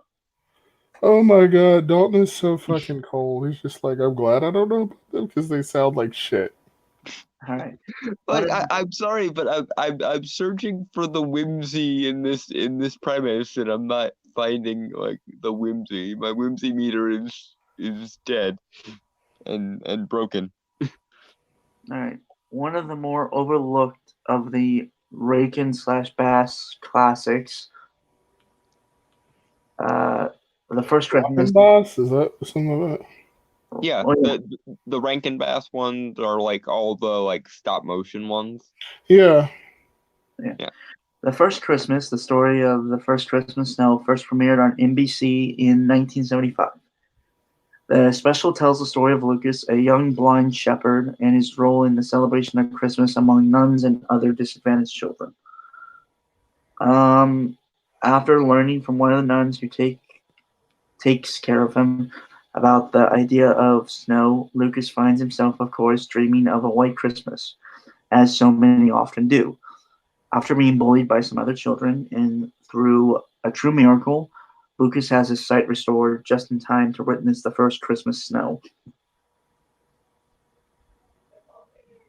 I mean, it sounds nice and kind of heartwarming, but doesn't really sound like there's much else to it. Yeah, I'm mostly just kind of indifferent to this. Same. Corrupt. What I think I like what Dalton said. What was it? I'm glad I don't know about any of these because they all sound bad. All of the other reindeer, though, that's a good one. Yeah, I've heard of that one, and I find it mostly just kind of cute and disposable. I liked it. Like I liked it when I was a kid. Yeah, it was alright.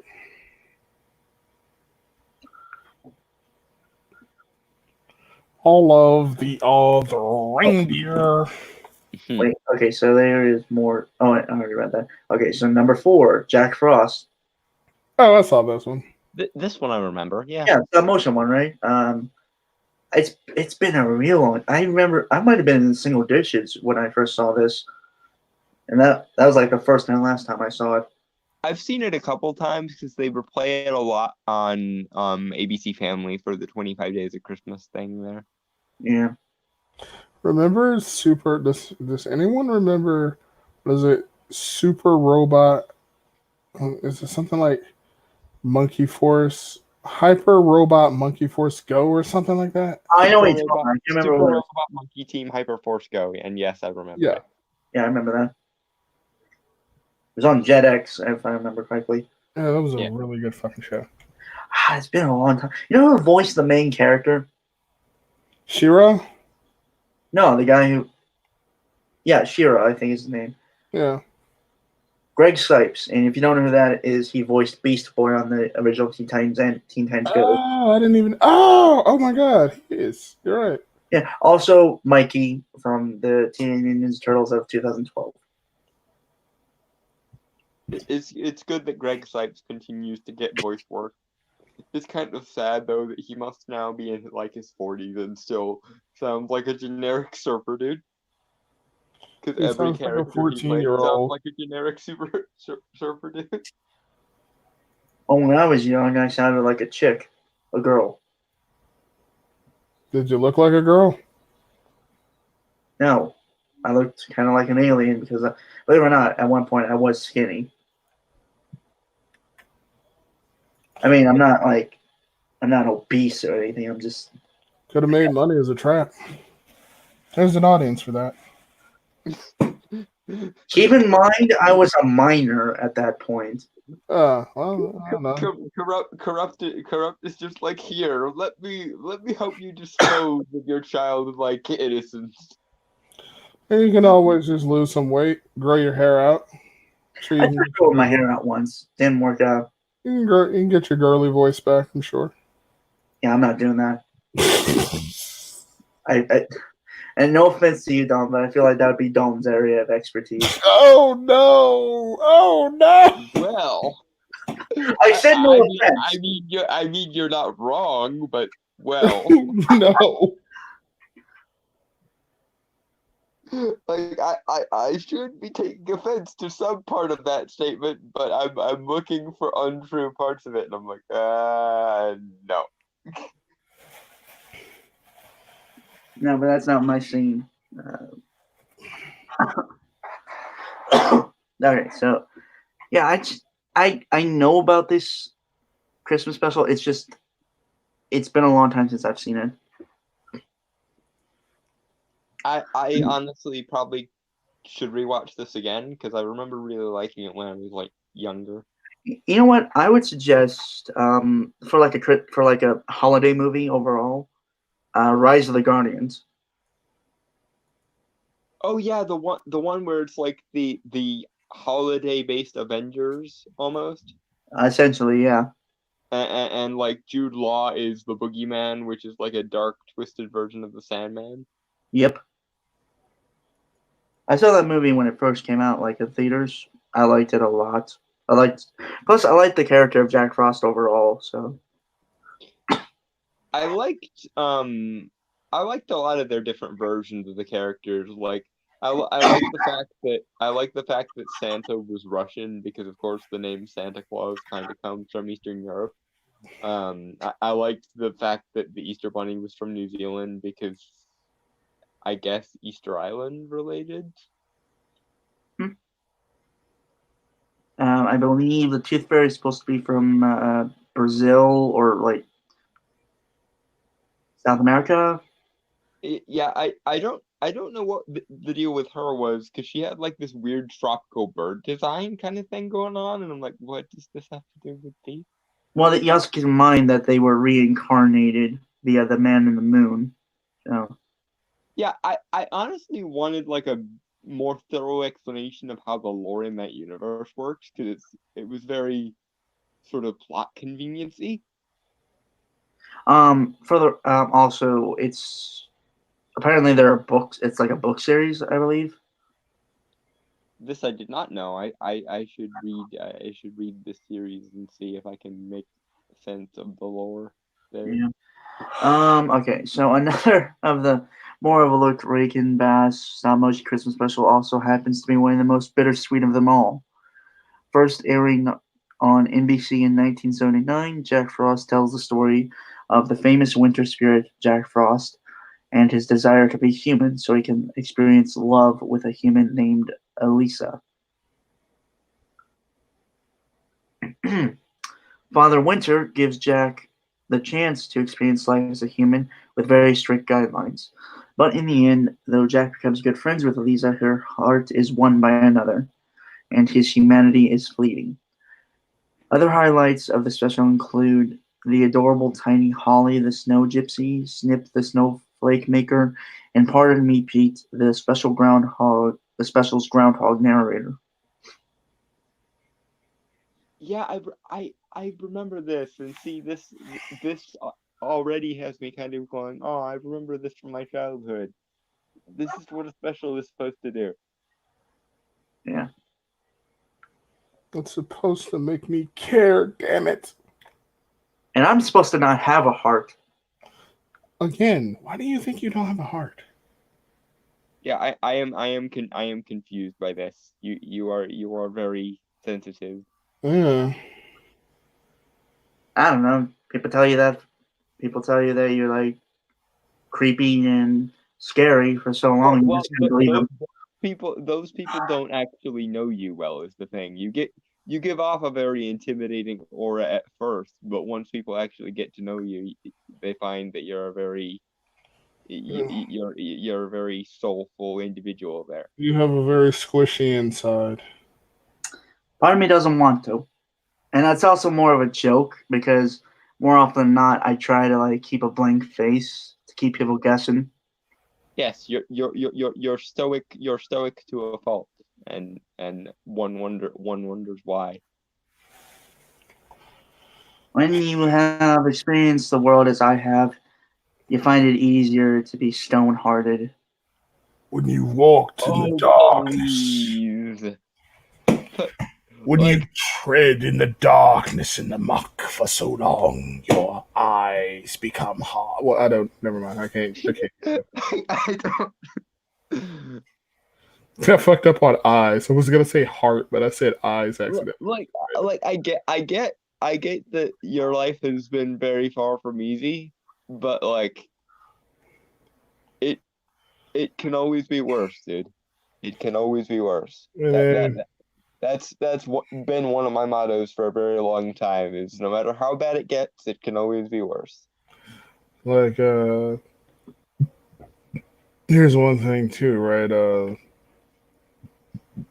If you alienate everybody, then you just add on to the issues you're already having. That's basically it. And we did a therapy session when I just tried to make a joke. Now he proves I'm not funny. The premise of your joke was that you were like either dying inside or had already long since died inside. So corrupt that I were like, oh, why must you defeat your innate sense of feeling? Because I mean, if you were just like joking, my bad. Mhm. But the premise of your joke makes me want to give you a hug. So, internet hug. Fucking hug. Like, and a pat on the head, like you're still a good guy. I don't know if I'd ever do that, because to me, like, the pat on the head has always been kind of demeaning, but that might just be. Also, if someone would, I would probably either try to bite their hand or like I'm trying to bite their hand. Hey, Dawn's right though. It would feel very demeaning. Yeah, especially when you're short, people have this tendency to like think you're cute, and it gets really, really annoying really, really quick. I don't know about that. I mean, if like a hot chick was like, "You're really cute, Well, Braids," not cute in terms of attractiveness, cute in terms of like, oh, you're diminutive and that's adorable kind of way. It's like, no, fuck off. I don't know. It's just like Brainstormer. Some hot chick was just like, "You're pretty cute." And I be, bitch, I'm goddamn gorgeous. See, there you go. All the more reason not to deliver every problem with the stone-faced expression. Actually, no, I would be choking on my own words because a hot chick talked to me. Just like, and once again we run into the issue of you, sir, needs to have more confidence in yourself. No, it's just people don't talk to me. That's the thing. And we're done. We're done talking about my personal issues. All right, I got too many as it is, and I don't need counseling on live streaming. Well, hug and on we move, I guess then. hug. And if you need to talk about it, I am always available to talk. Only said hug. He does that a lot. Well, because a lot of the things you say make me want to like find my way to Indiana just to hug you. Honestly, like I thought I heard you say India. I was like, wait, what? No, he's from Indiana, so I'm like every time he just leaves this like long silence after saying something extremely depressing, I'm like, I need to like find my way to Indiana just so I can like hug him and tell him that everything will be all right. It's okay. It's actually funny. There is a story I can tell. Like, you know how I said I did like a class like for filmmaking and stuff. Yeah. So we're doing like this short thing like for a competition, and like one of the genres we picked was like a fairy tale thing, right? I suggested we do like someone reading a fairy tale while in contrast to like kind of the depressing reality. And for an ending, I suggested, I'm gonna be honest, I had an emo phase. I really did. Kind of like a not nihilistic but cynical outlook on the world for a while. It happens. Really? Yeah. Yeah, that doesn't surprise me. Would have never guessed. I got over it eventually. Just gotta look hard and long into that mirror and see the horrific visions of what has become of me. And again, when you say things like that, it makes me want to console you. And, Jesus Christ, it's like I'm listening to Evanescence. Holy shit. I consider it part of my job as people's friends to like console them when they are in emotional distress. And again, I'm trying Some of the things you say make me think you're in like severe emotional distress. Don't. Or worse, that the core of your being has just like been slowly eroded by like dark cynicism. I like that dark cynicism. Like cracks in his core are appearing, and like little tendrils of darkness are creeping out. It's just like a endless, bottomless That is void. actually a badass image. Pure depressive emotion. But I said for like the ending, like it's a happily ever after in the fairy tale, because the whole premise was basically this guy who was supposed to be like a boyfriend to this girl in a coma. Did he fuck her while she was in a coma? Huh? Did he have sex with her while she was in a coma? What the fuck is wrong with you, Corrupt? You just said it was dark. The ending was supposed to be dark. That's a dark ending. In terms of the fairy tale ends in a happy ending, and she's supposed to die from a heart attack or something while she's in a coma. It's a dark ending. Yeah, I mean, it was a high school short film, though. You can't do that shit. I love like different definitions of dark. Corrupt is just like all the gross, like over the top stuff, and Brainstorm is like deep, emotionally resonant, like thing that makes me want to play the world's smallest violin. I don't think it's over the top. I'm just saying. I thought he was going for something dark. It's dark. Well, either way, one of the guys who was like part of like the kind of pitch meeting said, "What happened to you?" Like to me, I didn't answer, but a part of me wanted to say a lot, like just deadpan. Like, just light a cigarette, adjust the lights till they dim, then sit on a radiator. Obligatory, you have no idea, and just stare into the void until he looks away, and then walk out. Like, and then like people start snapping their fingers, and he's like, "I'm gonna tell you a tale, a dark and tragic tale of Brainstormer." What? Like he just pulls a jigsaw and goes.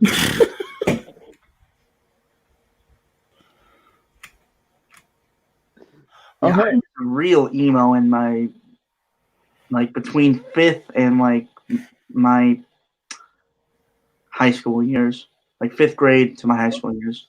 Right now, I even got into poetry at one point. I like poetry. This does not surprise me, but if you ask me to snap as opposed to clap, if you read your poetry, I may just give you a sideways glance. I like poetry. Yeah, I like poetry too. It's just more of, it was like really generic, like, oh, woe is me poetry. Oh, I want for one of the first books I got was Japanese death poems. You know what? I'm not even surprised. Did your poetry at least rhyme, Brainstormer? I Or- suck. I never tried to rhyme. Oh, you were one of those assholes that was like, I'm gonna juxtapose like No, random I just expressive suck. I words. just suck at rhyming. I've never been good at rhyming, so I didn't even try. Ah, Like that, he's just not gonna make the attempt. Well, I I like know, that. I've tried writing poems that can rhyme, right? But I can never do it. It always looks wrong to me. Like brainstorm.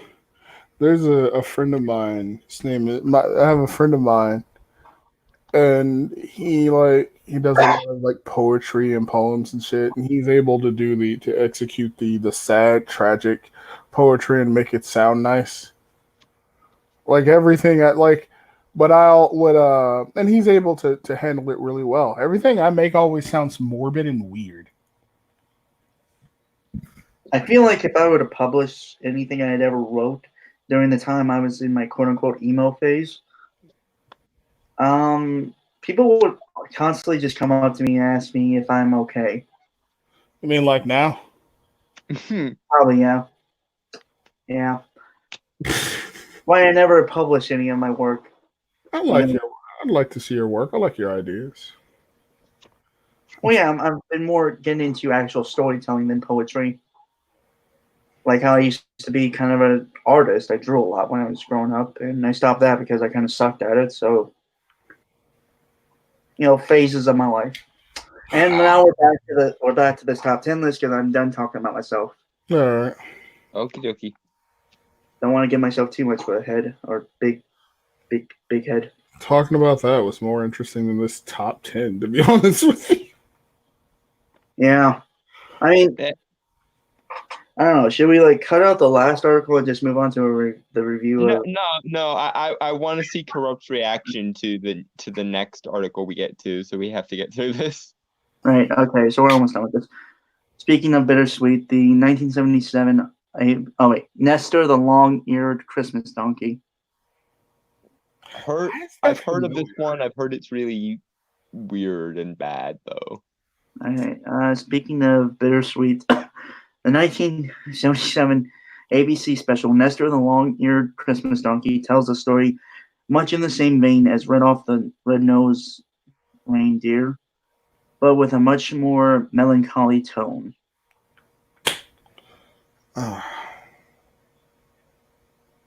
Yes, correct. Something to say? Oh, I'm sorry. I'm sorry. Never mind. I was just thinking to myself about something. Okay. All right. Young Nestor is a donkey who was born with unbelievably long ears, so Dumbo, and who finds himself derided and outcast because of his appearance time and again. Yeah, so Dumbo. So Dumbo plus Rudolph plus the Old Testament. Is that what I'm hearing? That appears to be what I'm hearing, or rather the New Testament, I guess. Yeah, I'm gonna be kind of an asshole though. I mean, at least Dumbo was useful. Like this ugly fucker can't even do anything. Like holy shit. I don't want to be mean to him. I don't know where that came from. I don't want to be mean to him because he is cute in that kind of frumpy sort of I don't want to be mean to you kind of way. But but I just think this special is less relevant to the holidays than other holiday specials, and that would explain why other holiday specials were more successful. Nestor endures countless hardships, including one tragic loss, before he's guided along for his true calling by Tilly, a sweet cherub who knows he is destined for greatness. And in the end, Nestor truly is. He serves as the donkey that carries the Virgin Mary to Bethlehem. Okay. There's the connection to Christmas. I suppose so, but I can understand why this is less popular because generally speaking, the more overtly religious Christmas specials are less popular than the less explicitly religious ones. I mean, To be honest with you, he was kind of useless. Like anybody could fucking do that. Like, man, what do your ears? What do your extra ears do? Does that have to make you like? Does what? Like, what do you do? Yeah, because like Rudolph's nose ended up being like useful and practical and gave him essentially a power that none of the other reindeer had. Honestly, yeah. And Like, just and, throw and this one in a. Dumbo's ears let him fly. So what's All the right. point of your ears now? Seriously, throw this little fucker in an oven and then start over again. There you go. Okay, Dude! again, let's not be donkey eugenicists or anything, but Okay, fine. Every time they take it to this weird extreme that just it's what he does, and I've come to accept that this is what he does. But even I'm like, but don't hurt the thing. Like what? I am so glad I've set the channel to be for mature audiences. Because corruption, like, I am about to make the entire YouTube algorithm lose its fucking mind. Okay, that may be a little wild, but you two know it's funny. Come on. It is, but god damn, man. Like, I don't even have friends of mine that are that like edgy. In terms of and one of my few soft spots is in relation to like cute animals. So I'm like, but don't hurt the thing. Right, okay. Number 2, 'Twas the Night Before Christmas. Looks like an animated film with mice. I don't think I've heard of this. Most people undoubtedly know the famous story of Clement Clarke Moore's beloved Christmas poem, A Visit from St. Nicholas. Oh, I remember that. I remember this, or at least I remember watching it like a long time ago.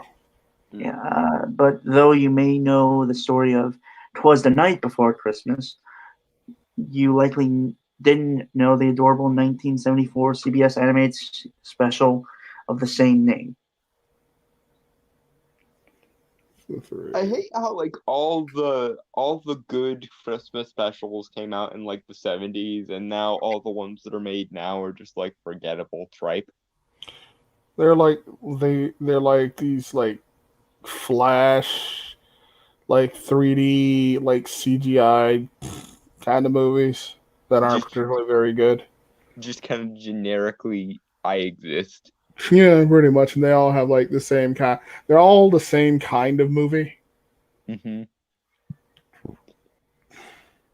Say what you will about the Rankin Bass stop motion ones, but at least they were all very like endearing. Like they had like a soul to them, basically. Mm-hmm. Right. 'Twas the Night Before Christmas tells 2 parallel stories concerning a human family and a mouse family as they face the potential of a Christmas without a visit from Santa Claus. After it is revealed that Albert, the strawberry son of the mouse family, sent a letter to Santa doubting his existence. Albert and his family, as well as the human Trundle family, do all that they can to ensure that Santa will visit again, restoring Christmas spirit among the family and the town through the construction of a beautiful musical clock in the town square. See, now that sounds cute. That sounds like something that would be endearing if I watched it. Like you can, it sound like you could just like get comfortable with with a beverage or like into something to eat and just sit down and watch it. Yeah, it sounds like it'd be something very comfortable, and I can definitely see why that would be something that people would remember. At least it's not like some of the other ones on this list. Like, I'm pretty sure the reason people don't remember it is because there's nothing really there to remember. At least with this, it's like, yeah, no, I can see why that kind of deserves a second chance or a second viewing. Yeah. Number 1, Emmett Otter's Jug Band Christmas. Oh, I've seen this. They look terrifying, but yeah, I remember this. I remember a Robot Chicken sketch about this. which is almost never a good sign when the first thing that comes to your mind is not the thing itself. It's the robot chickens. Robot chicken version. Well, yeah, it's funny on the fact that they die by getting mauled by a fox that tricks them by saying they can do the scratching thing, for the jug band. Oh, It's- the it's- jug band, basically. Yeah, The washboard. the washboard. Yeah, like it's kind of funny. I'm sorry, it's kind of funny to me in a dark sense. Anyway, wait. I'm edgy because I make an offhand comment about an oven. He's over here laughing at murder and like people falling off of houses and shit. Come on, really? I get a pass. I'm the host of this. I can be hypocritical when I want to be. It's like I reserve the right to completely invert my standards. Fuck you. Yeah, pretty much. Wait, what? My screen just went black. What the fuck? What? It's weird. My screen just went black. It's I'm what back, sorry. happened. It was what happened when the Wi-Fi is stupid. Okay. Yeah, my Yeah. phone does the same thing. All right. So, if you haven't realized it by now, it should be clear that Jim Henson and company are responsible for creating some of the best and most often overlooked Christmas specials of all time. The 1977 special Emmett Otter's Jug Band Christmas just might be the best of them all. Inspired by the beloved children's book, the special tells a story similar to The Gift of the Magi, as young Emmett Otter and his mother, Ma Otter, try to get each other the perfect Christmas gift with what little money they have. No, that's really cute. Oh, yeah, that's Aw. yeah. Wish I could do something like that. What? Get something for your parents or something? Yeah, but I don't have a car. Oh yeah, I feel you on. I feel you about that. Like, Plus, my family's kind of a little hard to shop for sometimes. Ah. We're not big on getting a lot of things for, like, is your family kind of like, if I don't need it, I don't want it, basically? Yeah, pretty much. Yeah, okay, I thought so.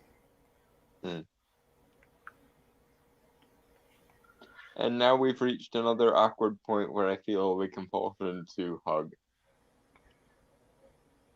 Would you like a hug? And I always make it. Let's see. I always come up with an idea about something. Like give a little story. Something that'll inspire, Mm-hmm.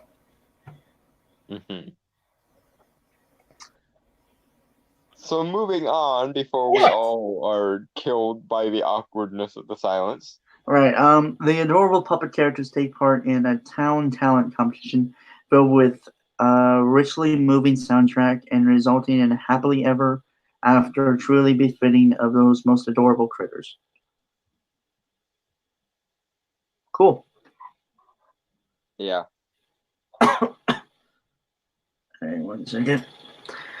And I am getting the other last article before we move on to the review. All right.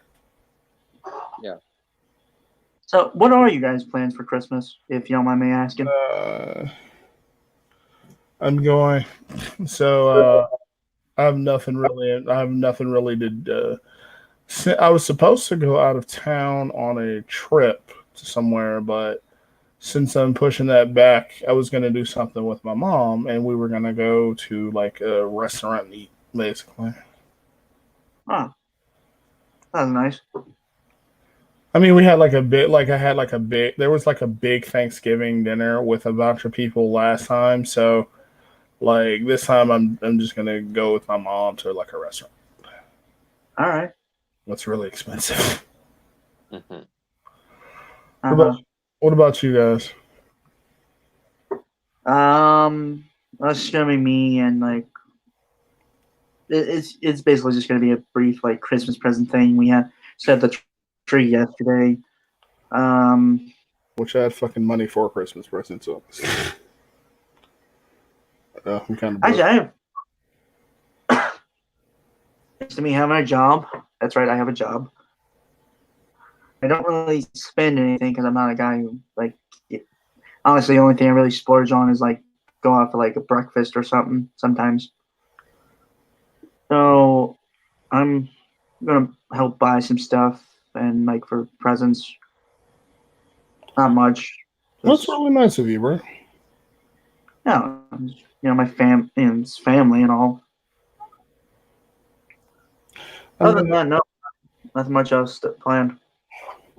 I'm gonna do the same. I'm gonna like use what money I have and just like buy stuff for people. I should have like maybe $500 with me. Jesus. I don't spend much. Okay, I'm not a spending guy. What about you, Dalton? What you gonna do? We always on Christmas Eve we have like a fire, and we will like give each other like one or two gifts from each other, and then we'll reserve like most of the gift opening for. Wait. So you guys like what? Make a fire? Or does a fire happen every time you celebrate the holidays? We have a fireplace, and we have a like intimate like gift exchange thing. Oh, okay. It's like the one time a year we use our fireplace. Oh, okay. At first I was like, homie over here summoning the fires of hell for Christmas time. Holy shit. Yeah, it's not come to the summoning of the Krampus yet. It's not that dark in my household just yet. I will let you all know. Should be doing a Christmas dinner too. I hope we get to make some deviled eggs again. Deviled eggs are the shit. I love deviled eggs. Fuck yeah. I do not like them, actually. Okay. You don't like anything, man. You really don't. Like you're. I do like things. I just don't like a lot of like normal things. Okay, so what do you like then, Dalton? Like, what are some things you like? You don't like sandwiches. We know that. You're an alien. What You don't else? like burgers. Oh, by the way, there was some like I told a guy at work I know, like a friend, about like Dalton not liking sandwiches or burgers. You know what he said? What's that? That's just un-American. Yeah, I agree. That's weird. Well. In that case, then I suppose vive la différence. Fucking Frenchie. I'm a really big fan of like seafood and poultry and things like that. Like comfort food. I'm a really big fan of baked goods. I like baked like that sounds so delicious. Oh my god. Yeah, like. Oh god, I can't remember the last time I actually had baked goods. Sort of thing. And now I'm hungry. Damn. I remember, like Brainstormer mentioned pumpkin pie earlier. Oh. And I'm just like, Jesus Christ, why did you have to say pumpkin pie? It was they put it in the damn article, okay? Apple. I prefer apple to pumpkin as far as pies go. I don't know. I never really liked apple pie. I like apple pie actually. I like both, but I really do like apple pie. Yeah, my step grandma has probably the best apple pie recipe I've ever tasted, and I don't know what she does to them, but it's just the way her filling is just to die for. And every time there's like a family function, everyone is just like pestering her to bring the pie, because she's the only one that can make it. So yeah, that might be one of the reasons why I like apple pie, is because my step grandma has a really great recipe for apple pie. Okay, so we have the article up. I'm dreaming of a white Christmas plays as offensive music to non-Caucasians. Holy shit! Yeah, it's like I'm getting assaulted every time I hear white Christmas. I don't remember. You know what? I don't remember I'm dreaming of a white Christmas. I'm dreaming of a white Christmas. Literally refers to fucking snow, and they're over here like, no, It's Just offensive like to the non-whites. ones I used Yeah, to Sure. Okay. If you are a white person in this stream, say I. I. I And like how I there was a hesitation, like you were afraid of getting lynched or something. Like, All right.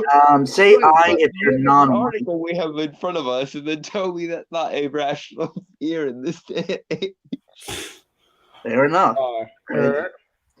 So if you are a non-white person, say I. Uh, Jinx, by the way. good point. Yeah, and of the white people on this stream, I am gay, non-Christian and non-atheistic, and I am disabled. So it's not as though we're running short of minority points here. Pretty much. I'm also kind of part white. You're part white. So is your Yeah, dad part or Irish. mom white? Well, no, I'm part Irish. Do you have red hair? Dude, I look like a Mexican. I'm Oh. mostly Mexican, but I have Irish in my blood. Okay. I might be like a 16th Irish. Oh, okay. All right. I thought you were like your dad was like, okay. All right. No. On my mom's side, her grandfather, my great grandfather. Oh, okay. So yeah, we're like, there's plenty of diversity here. Diversity. Yes, and never in my life have I ever been offended by I'm Dreaming of a White Christmas. The only time I've been offended by anything in terms of the color of Christmas is when there is no snow on Christmas, and then I'm like, I can't really get into the Christmas spirit with a lack. Like, I am one of those stereotypical people who's just like, a green Christmas does not feel nearly as Christmassy as a white one. Well, unless you're in a place where it's constantly snow, then a green Christmas is welcomed. I suppose so, but I'm in like northern rural Pennsylvania and we get snow a lot during the winter, and I still am like, if we're going to get snow at all, then I definitely want it to be as close to Christmas as possible so that it looks all picturesque and whatnot. Yeah, and like, Where I'm at, we're losing snow. where I'm at, we shift from two extremes: extreme heat, extreme cold. So there's rarely a time where you get. So we only get like a brief stint of like refreshing, like comfortable weather before it goes to extreme cold or extreme hot. Either an urban hell or an Arctic blizzard or an Arctic wasteland. It is currently 37 degrees where I'm at right now. Well, Okay. that's at least above like freezing temperature. So Yeah. For my life, for my baby and me.org. What? You are not alone. What the hell is this website? Trention? Trentonian, I think, is Trentonian. It sounds like a person who lives on a planet called Trent. Trentonians. Yeah. I'm pretty sure Trent is like a town in Canada, I think. So Oh, is that why we get this delightful article about being offended by fucking White Christmas? Like, Jesus fuck. by a Bing Crosby song apparently, or was it Nat King Cole? You know what's ridiculous about this? Like, you can tell what he's referencing when you look behind him and see all the fucking snow. Yeah. Split Yeah. Decision, I Am Dreaming of a White Christmas plays offensive music to non-Caucasians by L.A. Parker, published December 11th, 2018. Let's see, how could we conceivably test this? What do you think, non-Caucasians who I am currently streaming with? I am Are you incredibly offended by this? I am incredibly offended, sir. Incredibly. Oh my god, he starts off so bad. It's white supremacist music that needs an immediate removal from all holiday song listening lists. Supremacist music. My God, how do these people function when everything they hear, see, and listen to is just, or taste or whatever is Okay, this one I kind of do believe is probably made for clicks because a lot of people are going to click on it. I know. Probably. Fuck. It's just stupid. Aaron, look. White Let's hear them out. Maybe they have the best conceivable argument in the world for this. I doubt it, but I gotta ask, Don, do you have a straight face on when you're saying that, or are you like smiling like an idiot? I couldn't say it with a straight face. I had to break out into a giggle. I'm dreaming of a white Christmas should be recognized for its incentive message. One that discounts the existence of non-whites and our desire for a wonderful Christmas experience. Non-whites like snow too. Snow is white. Here is the problem with that. One of the oldest renditions of this song was done by a guy by the name of Nat King Cole, who was a black artist. So what now? All right, I will be right back. I'm gonna get some hot chocolate milk.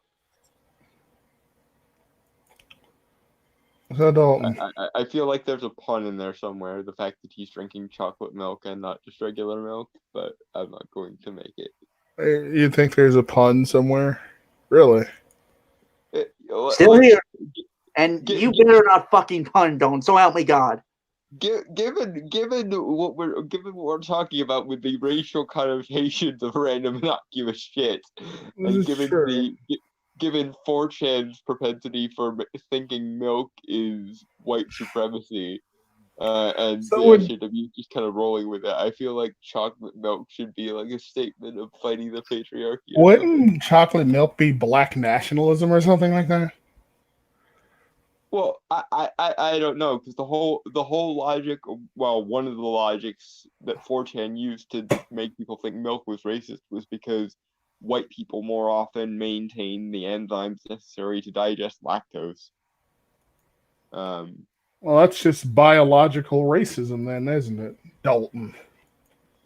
Apparently the like Western European propensity for the ability to digest lactose is one of the things that makes the whites better, I guess, according to 4chan, question mark.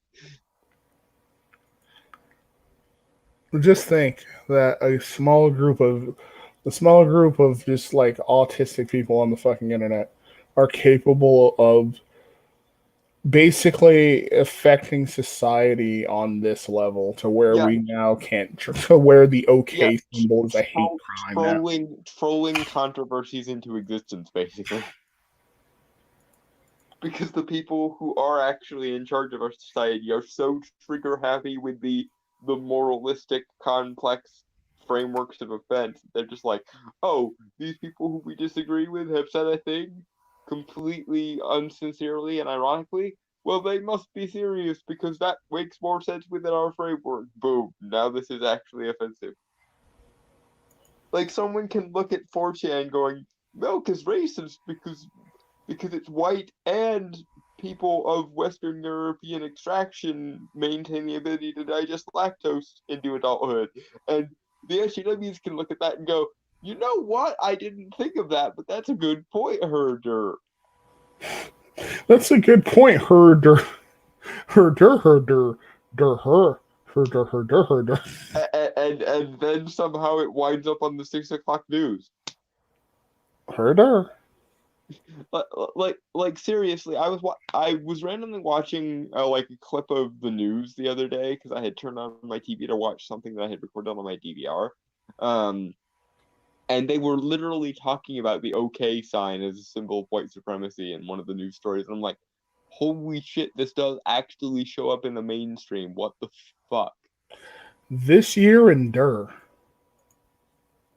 It really is getting there. It's like, do I literally just need to walk around everywhere with like the pratfall music ready, and then every time someone says an intellectually disintegratory thing, I just need to play the like pratfall music, like derp derp derp derp.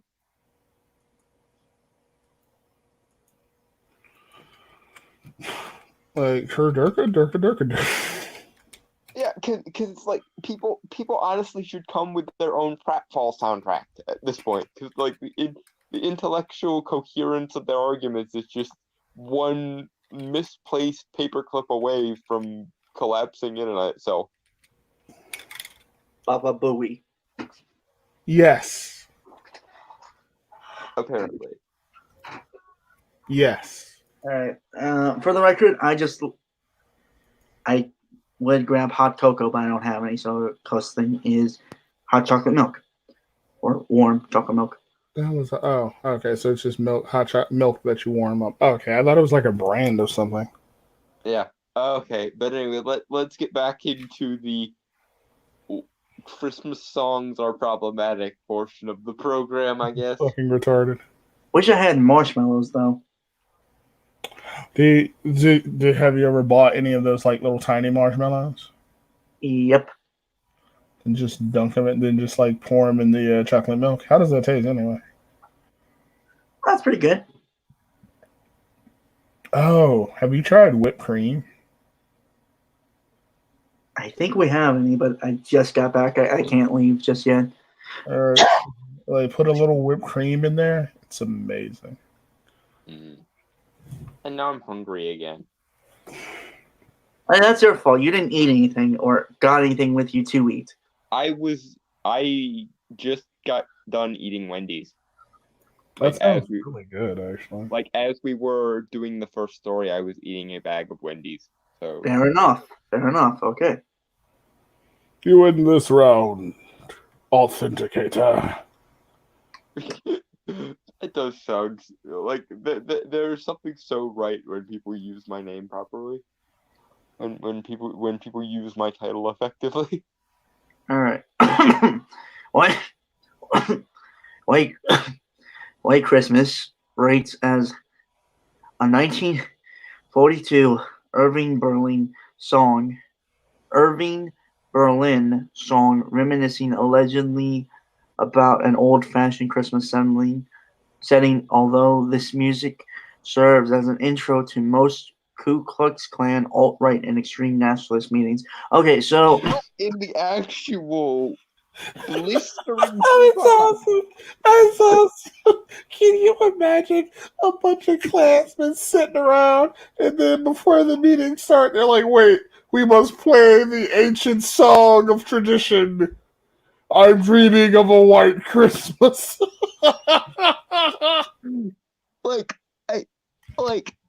what? I'm sorry, the coherency of my brain. Like, I'm usually good at seeing how they get from point A to point B on these kind of things, but what in the name of everything in the universe made you think that this is something that Klansmen or white supremacists do on the regular, especially alt-righters, because most of them are like hipstery douchebags who basically want to make themselves new aristocrats. A lot of them are the opposite. A lot of them are basically like SJWs. They're edgy and stupid. They're like idiots. They're hipster idiots. Corrupt. Yeah. You might be right that this is just made for clicks. Yeah, it's just made for clicks. Like, and I already finished my chocolate milk. Because it's like I remember one guy also at it was called Deadspin or something, right?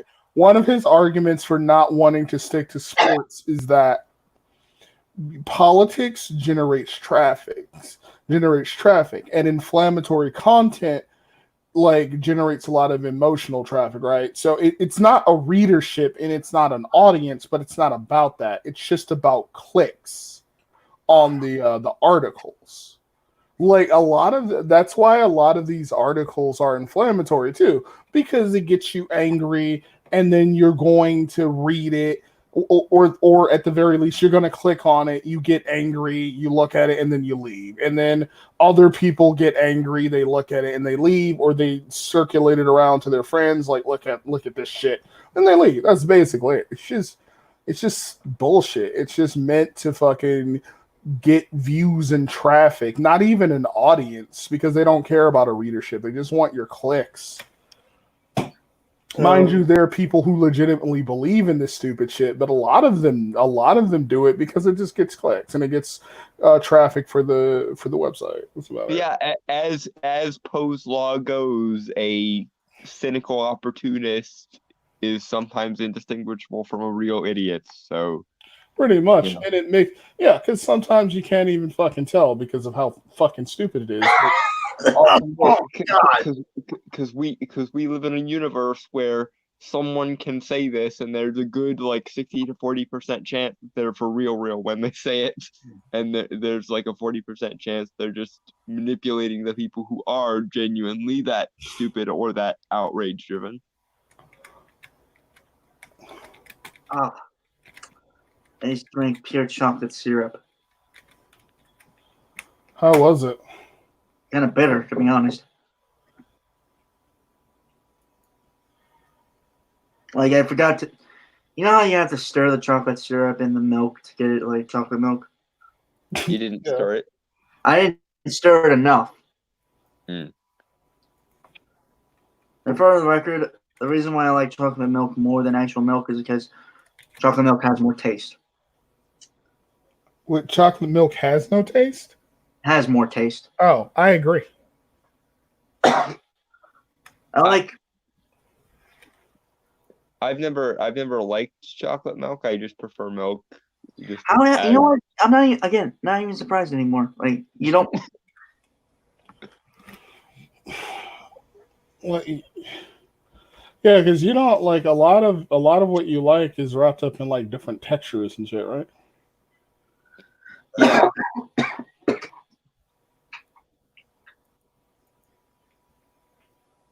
And it is quiet. It just, like, chocolate milk has always struck me as like ruining perfectly good milk that I could drink on its own.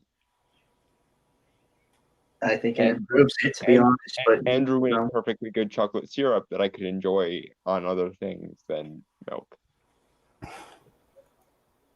You don't like anything mixing, do you? He doesn't like race mixing, I imagine. I was waiting for that exact thing, and that's why I didn't say anything. You were not saying anything. Just makes it says more. But incidentally, Corrupt, you of all people should know that is not an issue for me. Separate but equal, though. Sorry, I had to say it. Corrupt, do I need to share our chat logs? 'Cause those chat logs No. were very much- No. Okay. He's very he very much approves of race mixing. Oh God. Oh. Okay. 'cause- So since this is essentially just a clickbaity article, should we continue on, or am I entirely sure? I'm not. Go. What do you think, Dalton? You can decide. I think let's see it through. We've dealt with a lot more concentrated stupid than this, and it's hilarious, so why not? Fair enough. Homie, Every article we click is something that other people won't the people who see this won't have to, because we'll have done it for them. So just think about it. At an alt-right meeting, everyone stands up and they wait in silent anticipation for our dreaming of a white. the Wagnerian trumpets start playing, and then instead of like Rings of Neville on it or something, it starts playing I'm Dreaming of White Christmas. And Yes. It's like, oh, okay, Bring guys, the sacred MP3. It reminds me Big of, Kyle! oh god, that's gonna get quote mined to all shit. But Hey, Mexican here. Mexican. I'm Mexican, bitches. I'm black. and I'm a cripple. and gay I'm a cripple. and a witch. So there's that. This is gonna be the best Christmas ever. Sorry. Well, best early Christmas ever. All right, go ahead. Go ahead, brainstorm. Oh, I thought Dalton was saying something. Ah, No, go ahead. Okay. All right. Where was I? Okay. Even Adolf Hitler adored this Bing Crosby tune, which ranks as the world's best-selling single with estimated sales in excess of 50 million copies worldwide. How many? Wait not just a one. minute, wait a minute. Yeah. I can't believe I'm gonna have to ask this question, but be right back. was Bing Crosby white? Because I don't remember if He was. or not. I Okay. assume that it's this man in the picture. I think so.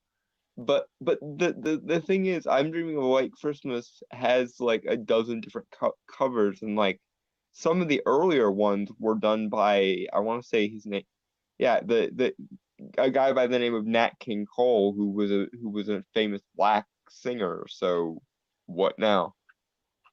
Or are you gonna pull the internalized racism card? If a black person does a cover of "I'm Dreaming of a White Christmas," are they secretly a white supremacist and have been brainwashed, or what's the way out for yourself here? Because you're painting yourself into kind of a box here, guys.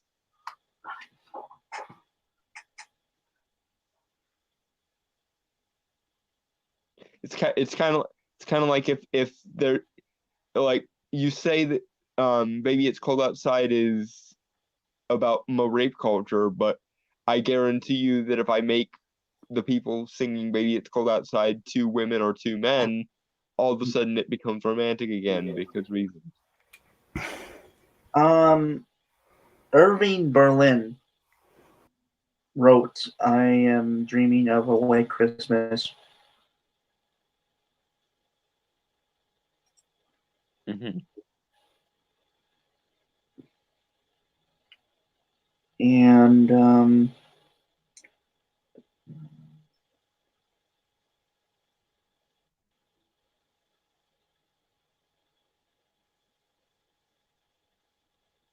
And what? Sounded like you had more to say there. well, up here, here it says 1942, Irving Berlin song reminiscing allegedly about an old-fashioned Christmas setting. Although this music serves, never mind, old-fashioned Christmas setting, yeah. Yeah, the white in White Christmas refers to the snow, not the race of the people involved in it.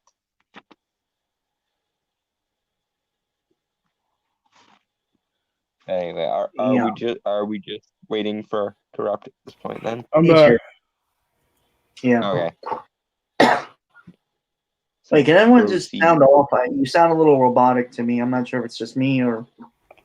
Do I sound robotic to you, Dalton? No, No. you sound fine. Am I good? Beep, boop, boop. Yeah, you're good. Sounds on to me. All right, man, just with me for a sec. All right, White Christmas epitomizes white power that transcends time. I mean, dreaming of a white Christmas, just like the ones I used to know, underscores institutional racism, prejudice, and bigotry. What? Someone else take that so I don't have to be the first one to say So something about it. here's what doesn't really make sense about that. You absolute fucking idiot. Yeah, but here's also something else that doesn't really make sense about that. The context of that song was the context of that song is about like the snow and shit like that. And beyond that though, like there's no real like they weren't when that song came out, there wasn't some concept of like white supremacy anyway. It was mostly just like everything around them was there's snow and there's Christmas. That's it. It was Like- an appeal. It was an appeal to like idyllic atmosphere. It was an appeal Exactly. to like style and the substance thereof. It had nothing whatsoever to do with the races of the people involved in it. Yeah, that wasn't even a concept. Well, I mean, obviously racism exists as a concept, but they were talking about, like you said, idyllic atmosphere. They're applying current day arguments and struggles to something that happened years ago simply because it has "I'm dreaming of a white Christmas" in it. That's literally it. Yeah, and again, one of the earliest versions of this was done by Nat King Cole, who was a famous black singer. Does the song automatically become internalized racism because he's the one singing it? No, You know what? because the song doesn't actually defer to the race of the person singing it. It defers to that idyllic sort of perfect Winter Wonderland. childhood that we all romanticize in our heads. Yeah. Okay, so I'm gonna bring up another kind of song cover that became more popular than the original one. Hocus Pocus, I Put a Spell on You. Right? Mm-hmm. And the original one was by Screaming Jay Hawkins, Mm-hmm. famous jazz, well, blues singer. Yeah. I put a spell on you, 'cause you're mine. Plus, personally, I think Screaming Jay Hawkins one is better than the Hocus Pocus one. It depends, I guess, on what you're going for. I like the Hocus Pocus one because it's kind of silly, over the top. I don't know. It just sounded better to me for some reason. Anyway, Screaming Jay Hawkins, black dude, and no one's saying any shit about like the what were their names again? Sanderson sisters. Sanderson sisters, like anything about that going on there. So why are they doing this with like White Christmas? Obviously it's because like white in the title and Because someone couldn't remove the racial lens from their mindscape for 5 minutes enough to obtain the context of a song. Therefore, oh, your idealized version of Christmas is white? How dare you hurt her? And now here we are.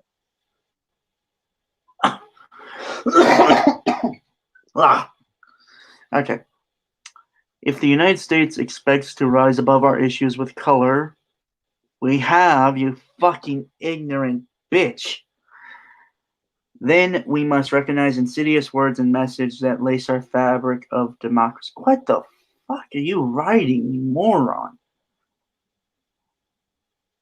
I am so sorry for the loss of your brain, madam or sir, but I'm afraid I'm going to have to call it. You are officially at 10:57 in the evening on December the 22nd, 2019, brain dead.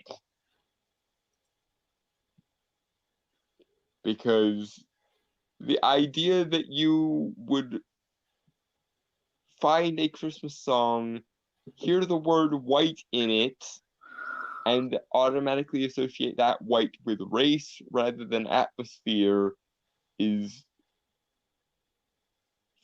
frankly fucktarded, but also mildly disturbing. Rob, anything to add before we move on? No, I was eating. Sorry about that. I have nothing else to add. Go ahead. Sounds like you're trying to do a voice of some character, but I can't remember what character it is. Sorry. Seems like he's kind of trying to do like a James Earl Jones almost. I have nothing to add. I'm good. Okay. And Crosby's White Christmas mantra produces an uncomfortable feeling.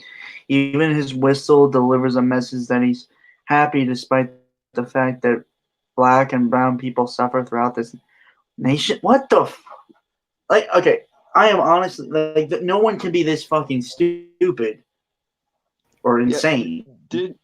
Dislodge your racial lens, my darling. Dislodge it. It is of no use to you in this context. Yeah, corrupt. Honestly, I really think you're right. This is just clickbait. It's honestly. Yeah, it is. It's just buzzwords and shit. Yeah, I mean that's kind of the point. This person is disturbingly stupid, whether it's clickbait or not. Like, something has to go loose in your brain to even get your brain to bend this way. All right. Oh, hey, we got somebody. Ahsoka Tano Gaming. So what are we reading? Stupid shit, as always. Someone is asserting the assumption that the song "I'm Dreaming of a White Christmas" is white supremacist, and that the white in the title is referring not to the idyllic coating of snow that everyone from the Victorian era to this day associates with the holidays, but to the races of the people who are involved in said Christmas, and therefore this is excluding black and brown people because reasons. Anyway, Ahsoka, how are you? And also have a very Merry Christmas and a very Happy New Year. Yes. Have a very Merry Christmas and a holly jolly New Year. Okay, this isn't the world dumbest, I assume worst, dumbest thing I have read or seen before. Then what is? Yeah, this is. Yeah, there are things worse than this. It's just this is remarkably stupid. Yeah, this.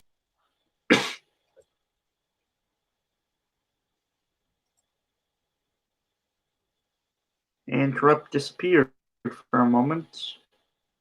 Yeah, I guess. And here he is again. Sorry about that. This is. What happened? Did you hit a button or something? This is a rare bit of stupidity that trans human limitations to become its own stupidity. I can't hear him. Is that just me or is that you two? I think that might be you. I can hear him. Okay. I'm going to dip out and then come back in because I think it might be my Wi-Fi being shitty. Like a phoenix, a mighty phoenix of stupidity. Okay, so Time Gaming, have you not seen A Black Christmas? You're talking about the new one, the remake or whatever. Because I know the old one is basically like a horror. It's like a slasher flick. Right. Let me guess. The new one is. It's like a feminist remake or something, from what I remember. Right. It's still a slasher flick, but with feminist overtones. Yeah. Okay. Phone's back. Okay. Testing 1, 2, 3. Testing. Can you hear me, Dalton? Yes, I can hear you. All right. Okay. So, back to where we were. I don't think this is as long as it is. All right. Critics Press says you're being overly sensitive. L.A. Parker is the writer of this article. Although they had no understanding how it feels to hear white folk saying that they're dreaming about segregation. Oh, fuck off, you ignorant bitch. Dreaming about segregation because there's... Holy shit. A song sung by a black man about snow is singing about segregation. And, okay, incidentally, I am of the late 90s, early 2000s, and Brainstormer is even younger than that. He's a zoomer. And that is long after our society desegregated. So when we hear that song, are we implicitly condoning white supremacy or segregation? Well, No. the director even said that they put the message before the story, and it shows in the final film. Jesus Christ. Oh, yeah, Don, before you were here, Ahsoka mentioned the remake of Black Christmas. So, yeah. That's Oh what. God, that thing. Me too. Like, if you want to be feminist about it, fine, but at least give a good story first. Yeah, but if they gave a good story first, that wouldn't be good feminism by their definition. That's the problem. Feminism needs to die in a fucking fire. I would Yes, agree. it does. Actually. Alright, okay. So, was anyone going to say anything? Or... Let me say, L.A. Parker. This guy is the guy who wrote this shit, right? Yeah, he's at the bottom.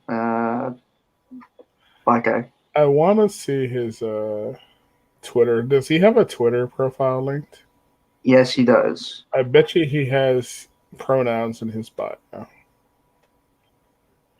I really don't want to click on it though. I'm scared of clicking on it. Well, we're this far. We're this far into the snowy rabbit hole, so why not? Fine. I already clicked on it. Hold on. Well, let's at least finish this because it's not. It's got like a couple more like a paragraph, I guess. Alrighty, proceed.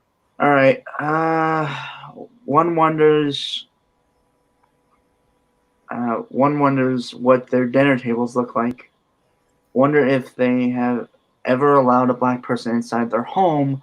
Wonder if they would be as upset if African Americans sang, "I'm dreaming of a black Christmas."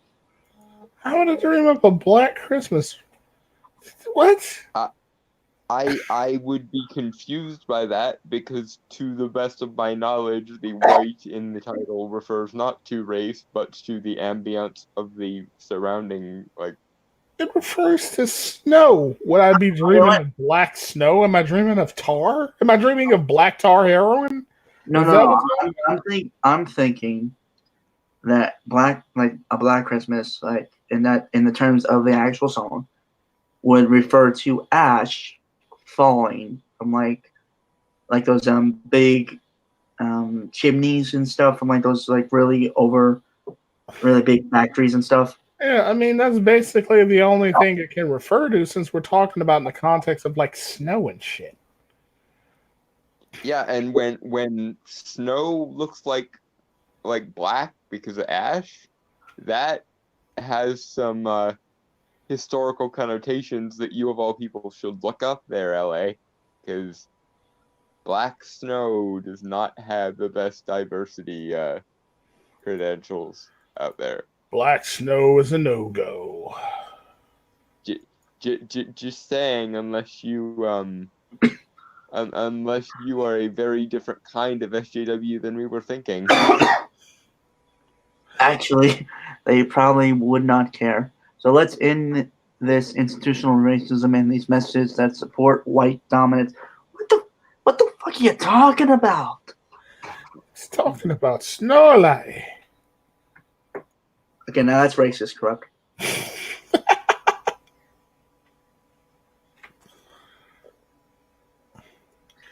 And lest we forget that the Irish were actually actively discriminated against for almost as long as black people were. So, and in parts of like North America and Canada, the black people were actually referred to as smoked Irish. Like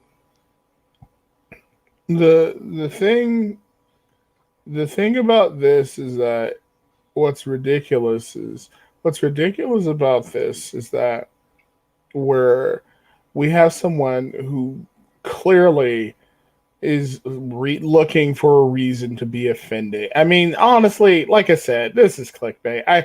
It's hard for me to take this article seriously because I mean the argument's ridiculous.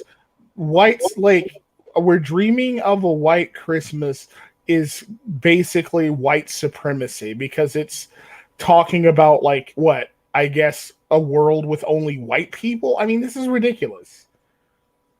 You mean a world that has never existed since the dawn of humanity for like 800? I mean, this is fucking ridiculous. Like it's talking about snow.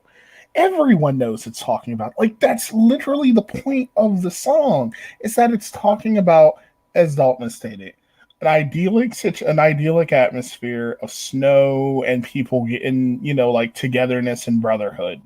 It's Christmas. It, it, it's basically the innate desire that everyone has to basically walk into a Christmas Hallmark card and go into like this idyllic version of their past where like there were no worries and everything was warmth and hearth and home and decency and family and just general good feeling like and mushy shit. Yeah.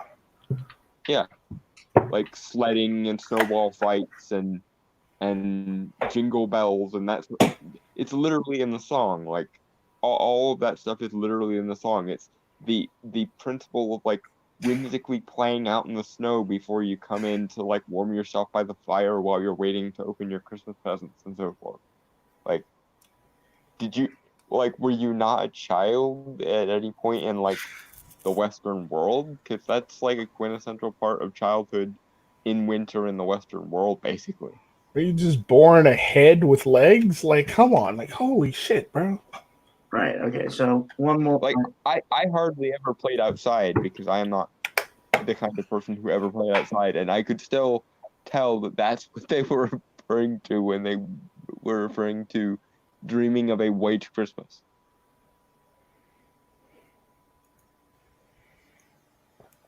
This is ridiculous. Holy shit. I think we're good. I think I'm good for now. Yeah, we can proceed. Yeah, last sentence. Okay, thank fuck. All right, it's time to remove "I'm Dreaming of a White Christmas" from the airwaves. Now hit me with that James Brown holiday standard, "Santa Claus Goes Straight to the Ghetto." What? Basically, it's a song. But like, go to the deepest layer of hell until you have finally dislodged your racial lens. It's ridiculous. His upset, like this over focus on race is ridiculous. Oh my god! Like I genuinely feel bad for this person because they can't enjoy anything. Because if they hear that song, if they hear "I'm dreaming of a white Christmas, just like the ones I used to know," and they can think not of like childhood ambience or like Christmassy atmosphere or like Hallmark cards and Christmas specials, and they instead think of race, that person is utterly fucked in the head, and there is no unfucking them at that point.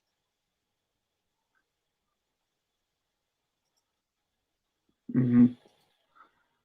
So and to have this kind of ideology ruin Christmas of all things is just it's sick and sad, and if someone actually encouraged this or educated them in it, then I'm calling that abusive.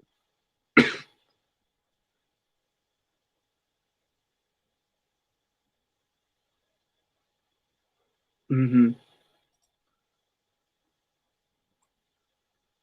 So, last thing we're going to talk about, which will be like the bulk of what we're going to talk about tonight, is I recently, like on Friday, before I went to work, I saw Star Wars: The Rise of Skywalker. And I pirated it around that same time, so we are going to review it.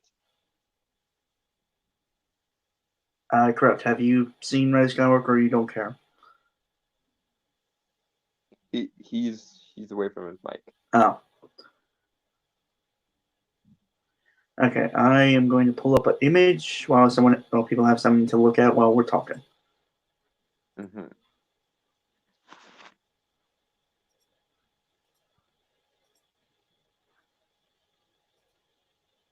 There we go. Original Ralph McQuarrie Star Wars concept art.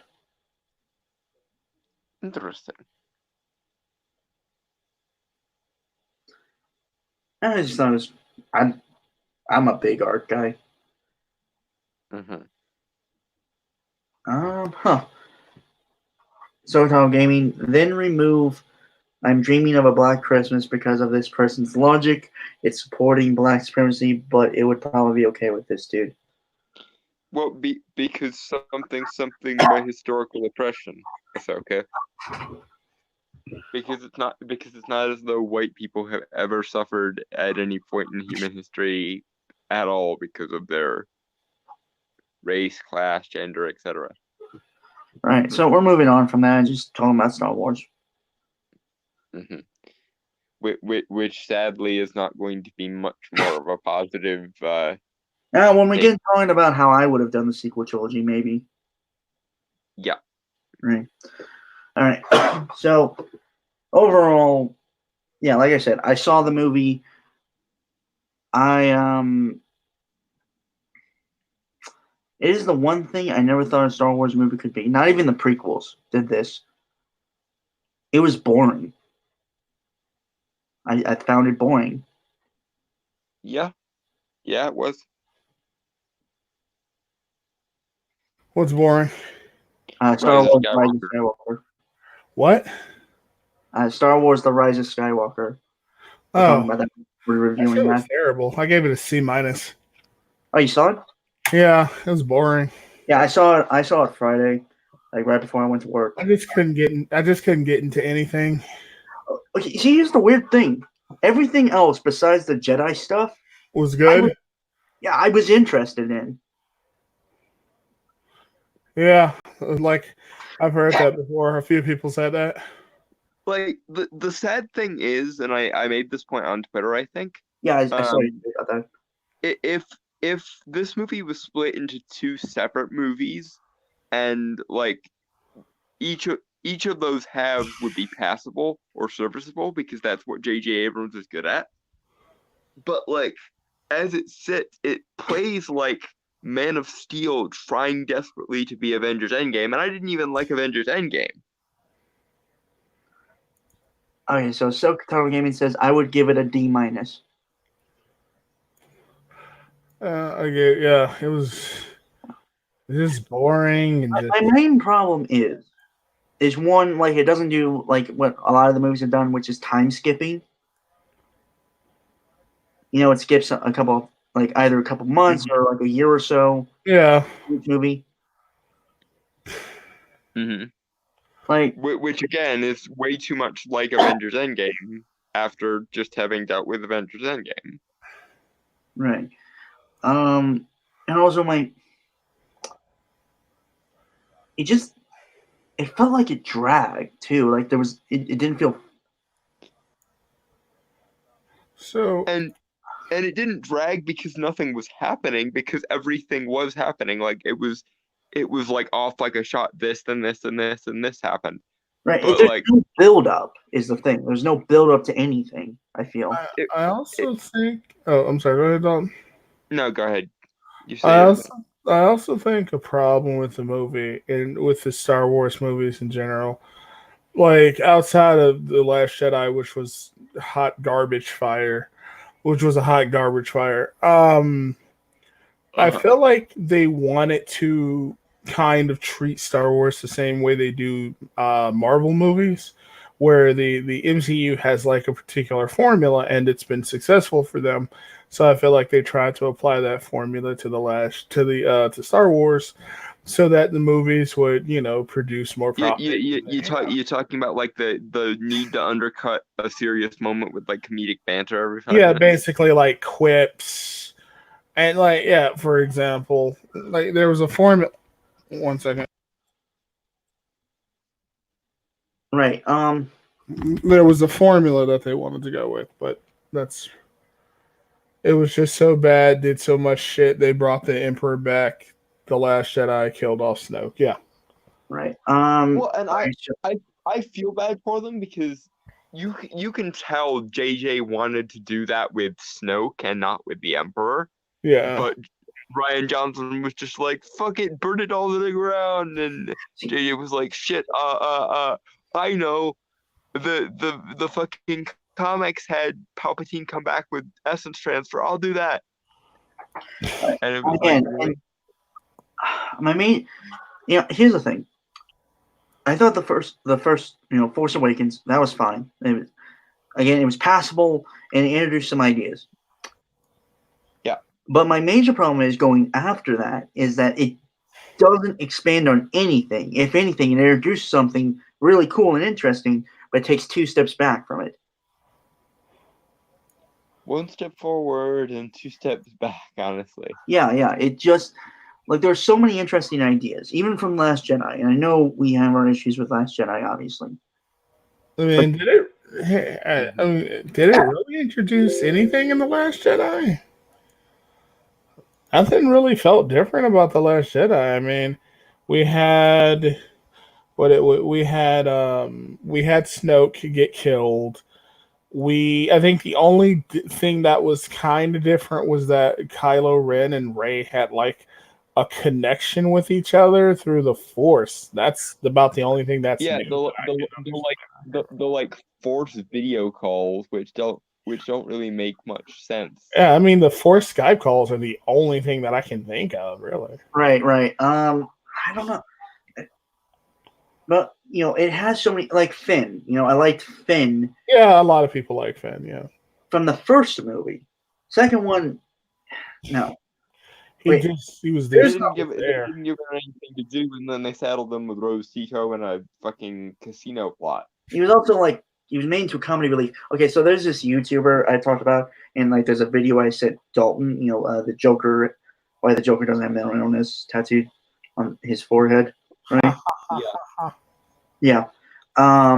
It's from this guy called the Internet's Janitor. I would recommend you check him out. Corrupt. He's really good. I love his name, the Internet's Janitor. Yeah. So he did this video talking about the cringy moments of the new sequel trilogy. Yeah. And he talked about Finn. Like in the first movie, he's introduced as a guy who wants to run, right? But when push comes to shove, the chip. How's it? Man. Yeah. He steps up. Last Jedi, he becomes a fucking joke. But to be fair, in Last Jedi, everyone is a joke because Rian Johnson is like, nothing matters, burn it all to the ground. It's the only thing light and dark agree on. Right. Sorry.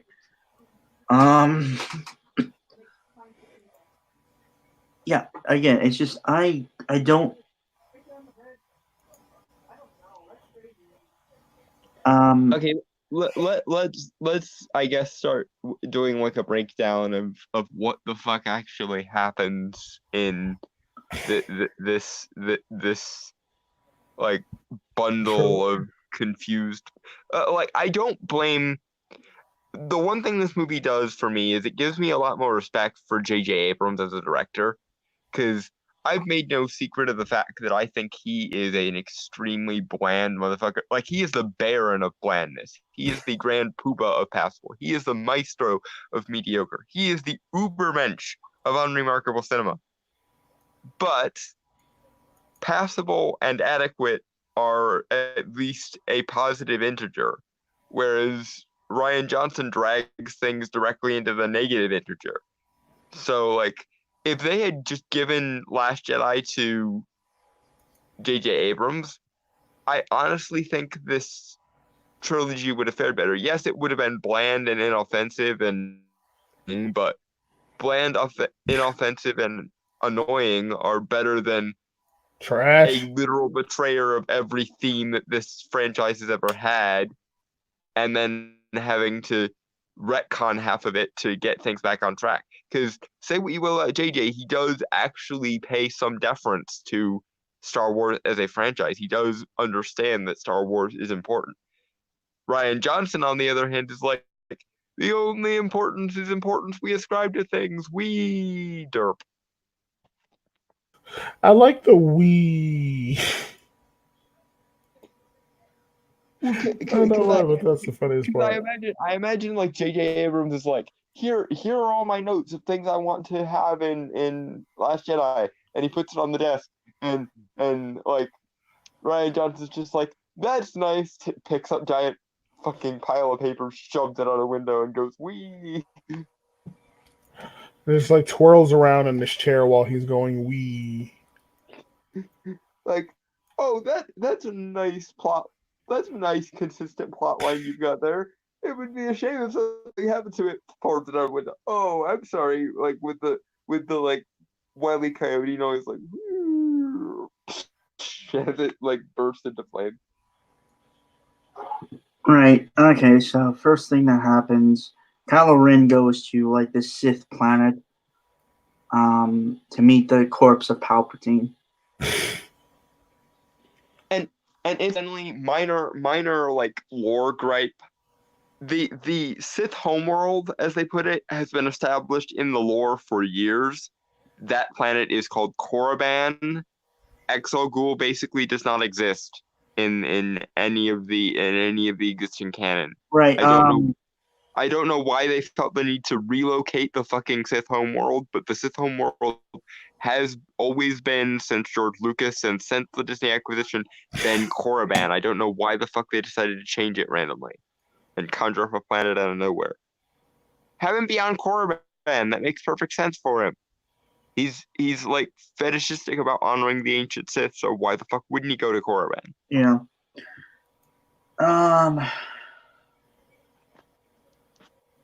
After that, Finn, Poe, Chewie, and BB-8. I also like this weird slug-like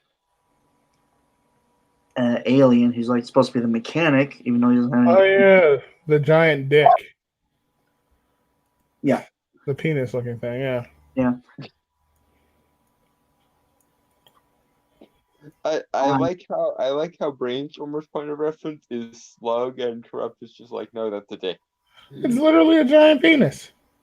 You honestly, Corrupt, you have such a dirty mind. Anything that looks remotely like a penis, you think is a penis. Fair Like, enough. it reminds me of that. It reminds me of the line from Wicker Man, like phallic symbol, phallic symbol, phallic symbol. Okay, so I would have rather had George Lucas's prequel series and have this entire sequel trilogy be non-canon. I don't really dislike the prequels. I think if you do some editing with it, it can be better. Yeah, no. Yeah. The problem is with the prequels relative to this, with the sequel trilogy, is the prequels at least got the themes and the atmosphere right. The main issues with the prequels were technical in nature.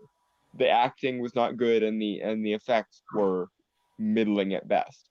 But as far as the actual structure of the story goes, it makes perfect sense within the canon of Star Wars. No. I still think that the original 6 movies work perfectly well bleeding into each other. And I for one am just going to ignore that this sequel trilogy ever happened, but I'm gonna keep Rogue One and I'm gonna keep The Mandalorian and I'm gonna keep Rebels because they were all awesome. Clone Wars. You forgot Star Wars: The Clone Wars. Well, Clone Wars happened before Disney got the license though, so that's already in my default canon.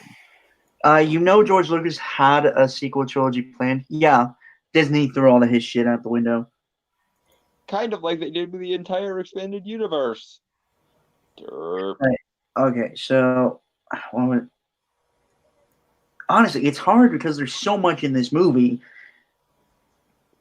And the other thing is it's so bland too. Like there's regular J.J. Abrams bland where it's kind of bland in the sort of positive, passive, inoffensive way.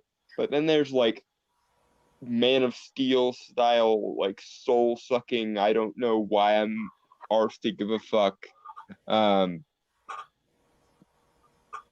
Bland, and like I mentioned in my tweet, this movie kind of strikes me as Man of Steel trying desperately to be Endgame and failing, and I didn't even like Endgame. The thing I really wish, like, okay, so I liked how there were other stormtrooper defectors, right? I wish that was expanded upon more. I wish. Oh, you mean like Hux or whatever? Like the female stormtrooper captain that fucking said she was inspired by Finn.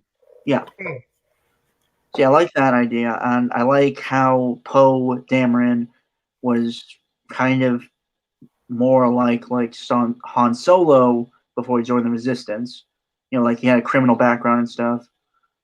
So if you actually had that planned out because originally Poe was supposed to die in Force Awakens, but Oscar Isaac, the guy who was playing him, played so many characters that died already. He kind of asked J.J. Abrams to not kill them all. Then Harrison Ford was like, "I want to die," and JJ was like, "Okay, fine, you can die instead." But I mean, like you could have had some interesting parallels with Poe Dameron, like being already a part of the Resistance, has to come to terms with his past, as opposed to, Han Solo. It's just something like that. If you're an actual storyteller, like I am. Mm-hmm. And I like the Knights of Ren more for the cool look they had in terms of like costumes and stuff. Because they didn't really do anything. Yeah, they didn't really do anything, and I think they could have though. They could have been cool. I will say this movie did something that I thought was damn near impossible, which is it made me like Rey a little bit more. And I think a large part of that was going so far as to explain why the fuck is she so Force savant. Oh yeah, she's a Palpatine. Making her a Palpatine makes perfect sense to me, especially given Luke's little.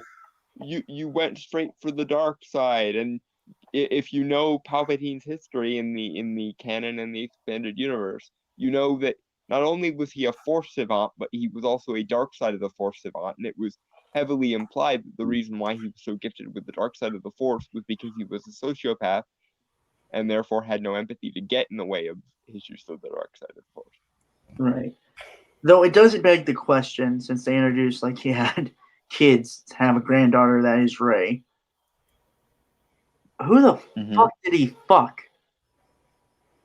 I actually have a bit of a theory about this, and I don't know where it stands as far as the canon. But in the comics, the recent comics, they make a big deal about finding the Jedi librarian, whose name I spontaneously forgot again. God damn it, what's her name? Okay. Don't focus on it, it will come to you. Yeah, usually that's how it happens. But they made a big deal about finding the Jedi's librarian, because she was basically like an entire Jedi temple, in her head, and I can't help but wonder if maybe they took some DNA from her, and Palpatine had kids that way.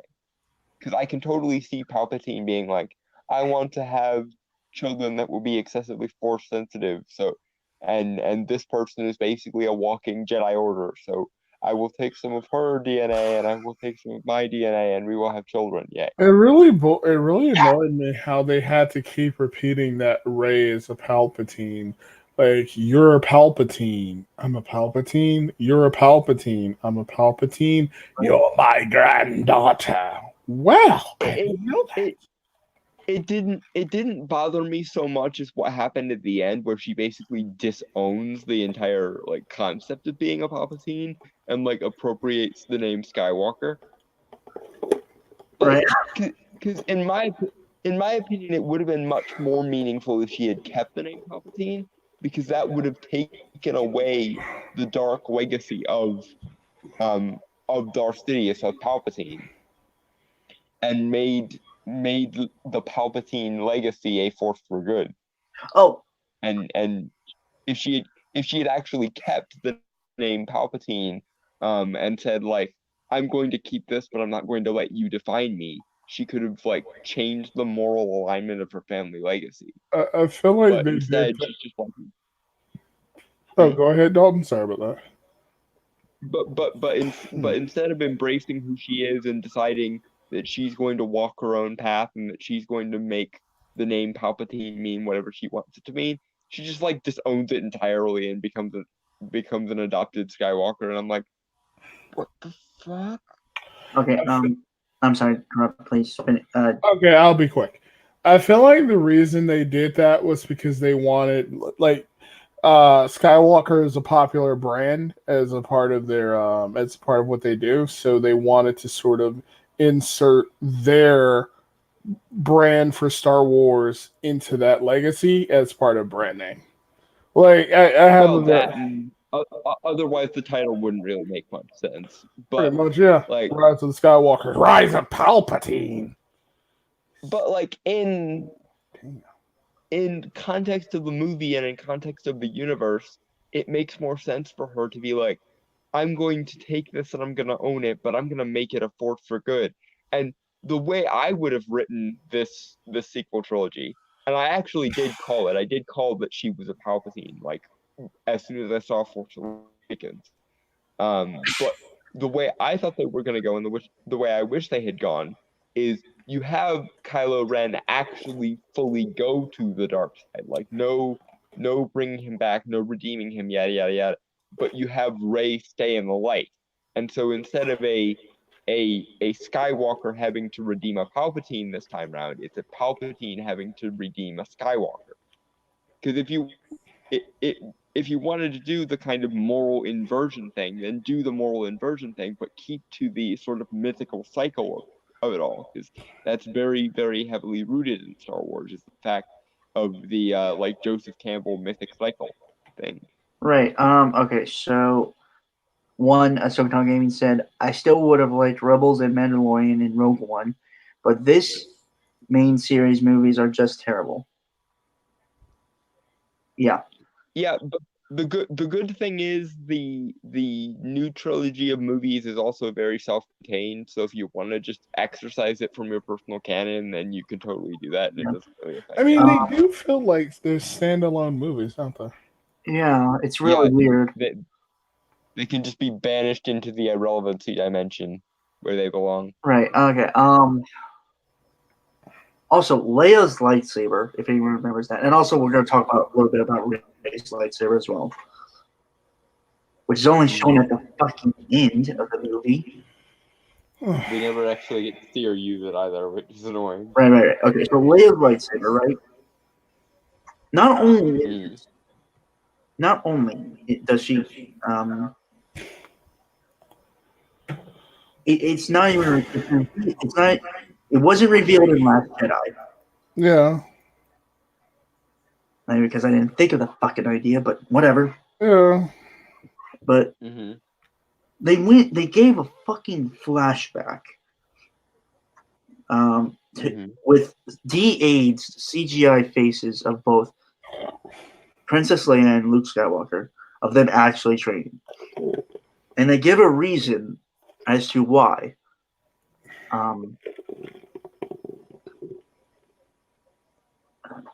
Why Leia never picked up a lightsaber, or didn't have a lightsaber for the first two movies.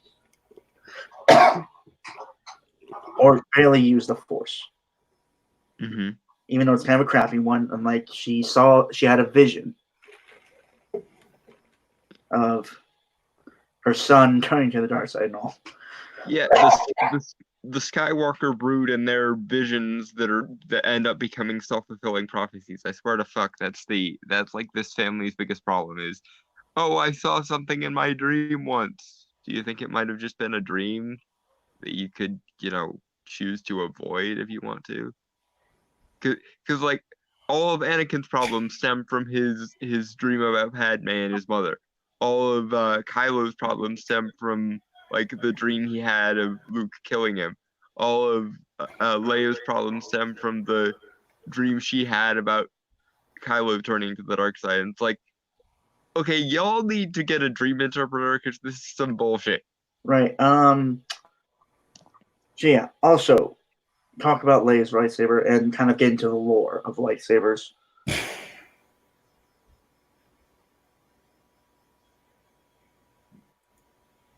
Okay. Rey's lightsaber is only shown in the last scene of the movie.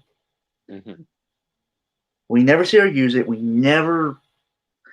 My biggest problem is we never see her build it, because that's a major thing for a Jedi, is construction of the lightsaber. Yeah, Luke kind of got a pass because he kind of inherited his father's lightsaber, and so I guess that works. But like, Yeah, but he also did build his own lightsaber in Return of the yeah, Jedi. eventually when he got the Counselor blade.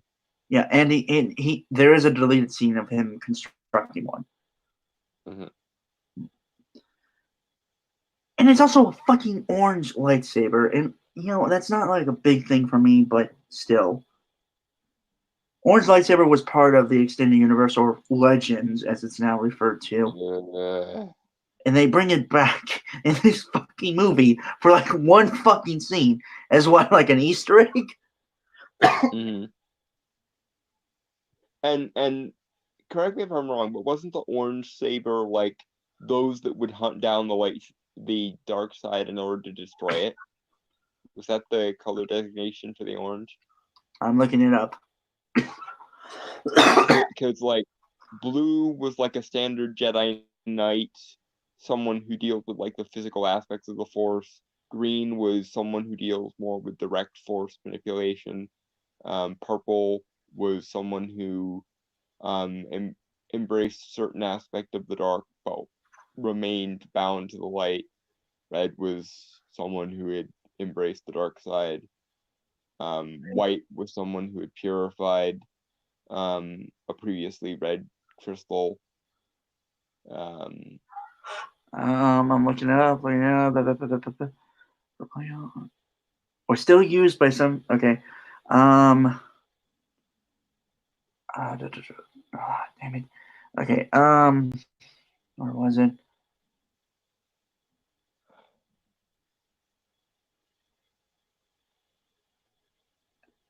Damn it. Where is it?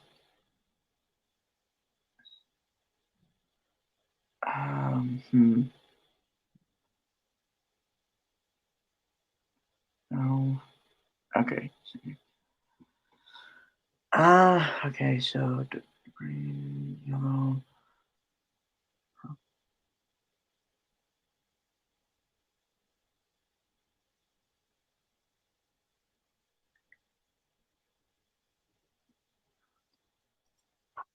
It doesn't say on its official wiki what orange was. I'm almost sure that either the yellow saber or the gold or the orange saber was a Jedi who specifically sought out the dark side in order to destroy it, and it was something specific to like the Temple Guards. Yellow apparently was the Jedi Sentinel. Okay.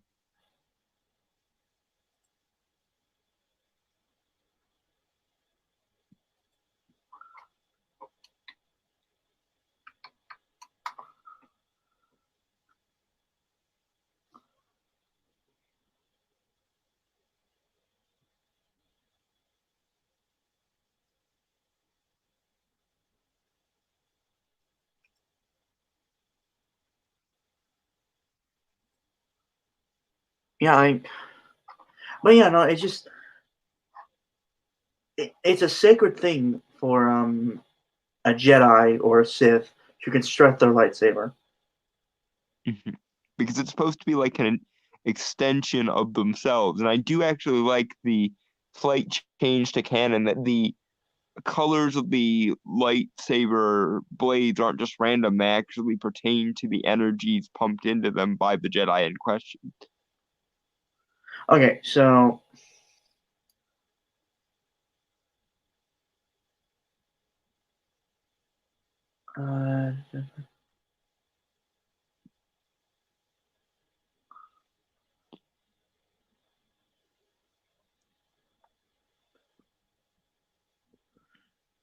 it's saber color, the orange, physical strength, powerful Jedi. This saber color seems to correlate with extreme strength. Oh, Rey's lightsaber. Yeah, like the orange one. Yeah, and it makes sense because of how strong she is. Wait. Okay, I found something else. Orange, the Jedi that preferred orange-bladed sabers tend to be conflicted individuals, and while they tend to gravitate toward the light side of the Force, it's usually begrudgingly. Jedi with orc sabers have typically had a brush with the dark side of the Force, and despite the fact that they're usually morally good, they tend to have a mischievous streak. Okay, that makes somewhat sense for Rey, because if she's a Palpatine and Palpatine with like a dark side savant, then it would make sense that she would kind of have to resist that. Not really. Like she has no personality. The fucking Palpatine thing wasn't supposed to be canon, wasn't supposed to happen anyway. That was just something they threw in at the last minute. Like she has no personality. I think JJ had been planning that all along. It was just Rian Johnson going, nope, that fucked everything up.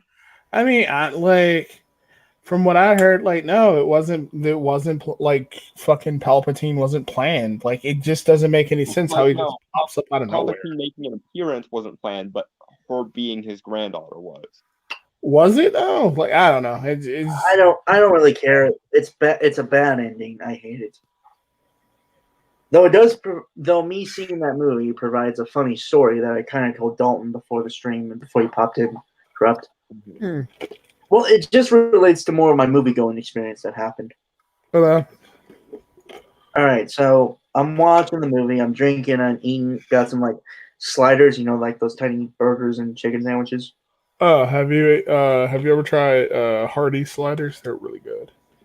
I don't think I've ever really tried Hardee's before. Might have to try that sometime in the future.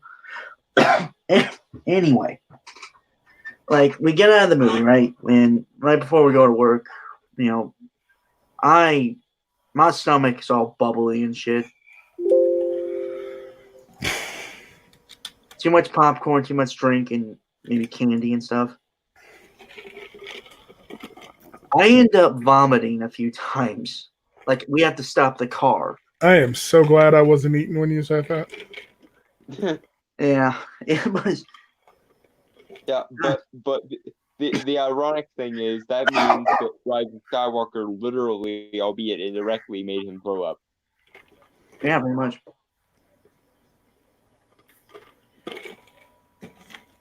That's hilarious. Yeah. Overall, the sequel trilogy sucks. We don't want it had ideas, but it never expanded upon them nor ever properly developed them. Is, I think, overview of what we're thinking. Agreed. Yeah, pretty much, yeah. Okay, so I promised, and I told Dolan this, and I've said it a few times, I would talk about like how I would have done the sequel trilogy. Yeah. And please do. Right. Okay. So I have to pull up a few things. Hold on.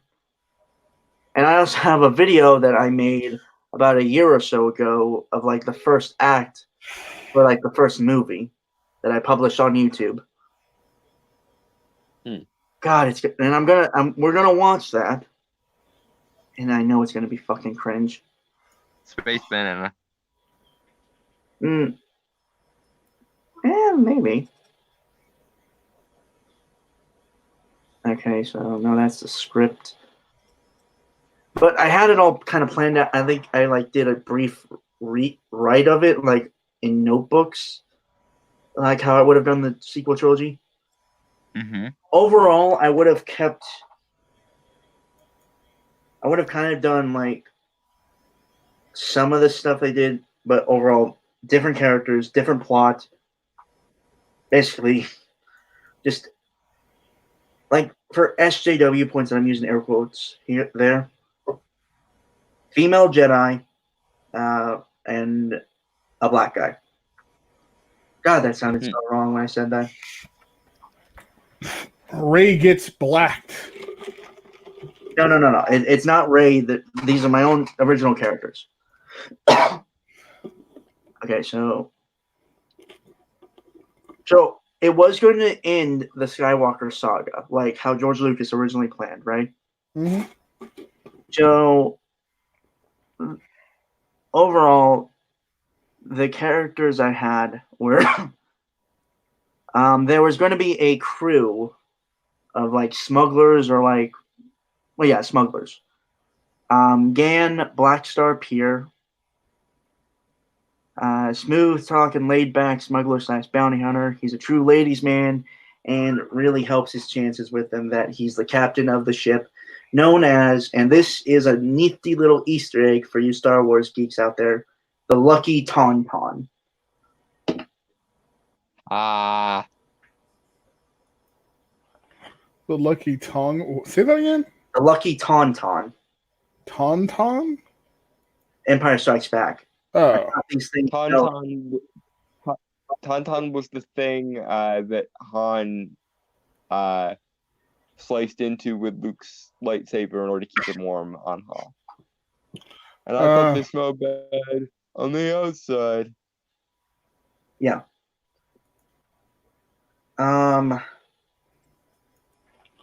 Yeah, he's the black guy. And it kind of feels wrong for me saying that, but it's the best way I could describe him without like he was supposed to be kind of like the Han 2.0. He's like a Negro, you see. Mm-hmm. And just so we're all aware, corrupt is the only one that can get away with the use of that word.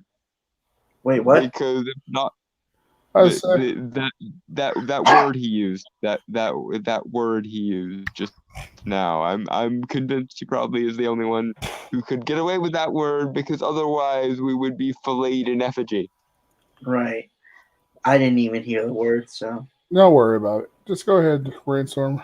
Right. So you also have a Devere Joe Chan, a gunner and weapons expert of the Lucky Tauntaun. He's the no-nonsense straight man / bodyguard of Gan, often preferring to do the job and get paid, while his sister, Leia, is the pilot of the Lucky Tauntaun. He also has more to do on the ship by co-engineering of the ship. He's a Zabrak. Ah. I like that. Yeah, I thought it'd be more interesting to incorporate more aliens into the main cast than just having humans. With like an alien, an alien on the periphery, basically. Yeah, like the one of the main characters. They're like main characters. So. Yeah, because we do, despite the evident like number of aliens in the Star Wars universe, follow humanoids around a lot. Well, these are humanoid aliens, but they are aliens. Right, but you know what I'm saying? Like we follow what are basically humans around a lot in Star Wars, despite the like incredible, elaborate like alien species they have in the Star Wars galaxy. Right. Okay. Leia Jo Chan, the reckless and high-spirited ace pilot of the Lucky Tauntaun. She's often at odds with her brother, him being the pragmatic one, and she is often the moral voice of the crew. So, like the moral center, basically? Yeah. Oh, funny story. I think y'all are familiar with It's Always Sunny, right? Yep. So, yeah. Sweet D was meant to be the moral center originally. Sweet D. Yeah, Sweet D. Or D, the chick from It's Always Sunny. Oh. She was meant to be the moral center originally. But what ended up happening was that they came to the conclusion that they don't need a moral center, so they just had her be as crazy as the rest of them. Yeah, I was gonna say, because I'm trying to imagine the D that we got as a moral center for anything, and I'm like, that would I guess explain why things are so weird and It's Always Sunny. Yeah, like because originally they were supposed to have a moral. Originally she was supposed to be the moral center, but they're like, fuck it. Why would they have a moral center, right? So. Yeah. It's kind of like the idea of a moral center on Seinfeld. Like it defeats the whole purpose of Seinfeld at that point. I think the closest thing to a moral center on. So what was weird about Seinfeld, and I'll be quick, Brainstormer, because I know you want to get back on topic. But the thing about Seinfeld was that they all kind of were the moral center at a specific period in the situation. Like, because the great thing about Seinfeld was it was basically what if we took real life and applied a sitcom formula to it. Exactly, yeah. And so at some point, someone would say, "This is ridiculous. Why are we doing this?" Yeah, like they would always give like George shit for being a shyster, and then they would do the same shystery thing, or they would give Kramer shit for his crazy ideas, and then one of them would come up with a crazy idea. And of course, how many times did we have to bail Elaine out of a shenanigan that she had gotten herself into? Basically, all of Exactly. them. Exactly. Like they were all like their own kind of moral center at some period, at some point, or some period, or in some situation. Also, Brainstormer, I think you'd like Seinfeld. Yeah, Dawn has suggested that to me a lot. I mean, I know you like it's all. If you like It's Always Sunny. Oh, I don't. I Oh, don't you like don't. it. No. Oh, okay. Then I don't. Really, I'm curious. Actually, why don't you? Kind of curious. I don't know. I mean, like, I like moments of the show, and like one episode, maybe in particular, like the serial killer episode. I found that incredibly funny, and because of the ending. But it just, I don't like the characters. They're just. And I know that's kind of the point, but still, it's just. Well, you might end up liking Seinfeld though anyway, because the characters on Seinfeld are amazingly charming. For as much as they're kind of shystery, they're more the wink nudge nudge kind of shystery than So, the characters of It's Always Sunny. so basically, if I can, you want a character that you can like when you watch a show, basically, and you can't really like any of the crew from It's Always Sunny. Is that it? Yeah, pretty much. Like, I would say, if that is the case, then yeah, I think you would vastly like Seinfeld. The characters aren't like they are. I wouldn't really call them shystery, honestly. Like they have like moral failings every now and then, but for the most part, yeah, I'd say they're just they're They're normal people. people. They're well-rounded people with their own idiosyncrasies and And their like own. weird flaws and shit. Yeah. Right.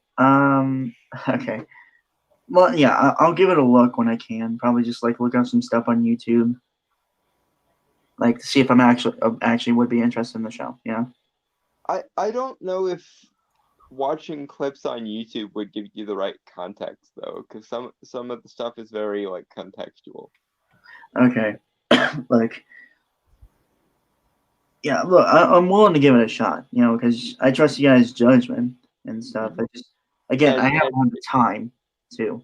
yeah, and it is considered one of the greatest sitcoms ever made, and I think for good reason. Shall I continue? Yes. Okay. Yeah. So you have IG 3110, well 310, IG 310, aka G, an old reprogrammed IG 100 guard droid that has been with GAN for years, now working on the Lucky Tauntaun as chief engineer. He has old faulty circuitry, which makes him mess up phrases and stammers constantly. I wanted to give a droid. I wanted a droid to be part of the main cast that wasn't like 3PO or R2, and I wanted to give a droid a little more personality in terms of like some type of like tics or something. Master Luke. Yeah. So basically, he's a bodyguard droid with Tourette's syndrome. No, he's he has a stutter, you know. Oh, okay. Because the way you were describing it made it sound like he had Tourette's, like he would randomly just blurt out random words. Right. Okay. So he's also an old droid from like the Clone Wars era. So that's like what, like 50 or so years after. For some reason, I have this image of like this old man droid just like randomly shouting like slurs for different aliens. Right. The reason why he's called G is also because I wanted him to. It's a reference to like Gramps or something, on the fact that he's like a really old droid. Oh, that makes sense, right? Yeah. Mm-hmm. Then you have the Jedi and the Mandalorian. So you have Mira, an exiled Jedi with conflicting morals with the new Jedi Code. She was exiled for becoming too involved with. Okay. So you know what? I'm just gonna give an overview of the whole series because I feel like if I do that, it's just gonna take too long. Mm-hmm. All right. So the whole series was going to revolve around a conflict between the what are essentially normal people going after Force users, not just Jedi or Sith, but all Force users. Mm. Because when you think about it, the ordinary people have found themselves in major conflicts because of Force users, either be the Jedi Order and the Sith, or manipulated Okay, by. so you're going the classic. The normals hunt down the like, for lack of a better term, witch hunt. Yeah, it's Basically, yeah. supposedly it's supposed to be technically like the Spanish Inquisition. Basically, if you're a Force user, we're going to go after you. Okay. Yeah. Nobody expects the Intergalactic Inquisition. Dun dun. They're called the Red Salvation. Eh. That's funny because the Spanish Inquisition literally did used to wear like red robes as like a symbol of their office. Oh, I didn't even notice that. I just thought it was a cool sounding name. I thought that's why you named it the Red Salvation. I mean, it is a cool name, but I thought that's why you named it because of the Spanish Inquisition. I know. I just thought it was a cool name and I used it. I started to draw comparisons to like Well, stuff. serendipity for the win, I guess. Yeah. Yeah. And there's going to be like a main villain who's a Chiss, like Thrawn. Mm-hmm. Yeah. Kagan Taino. So is it kind of like Force user, dark side users, and light side users having to sort of throw away their own differences? Well, actually, the major Force users are the new Jedi Order because of Palpatine's death. The Sith aren't really prominent within the galaxy. I mean, yeah, that like there are periods where the Sith go nearly seemingly extinct, from what I remember.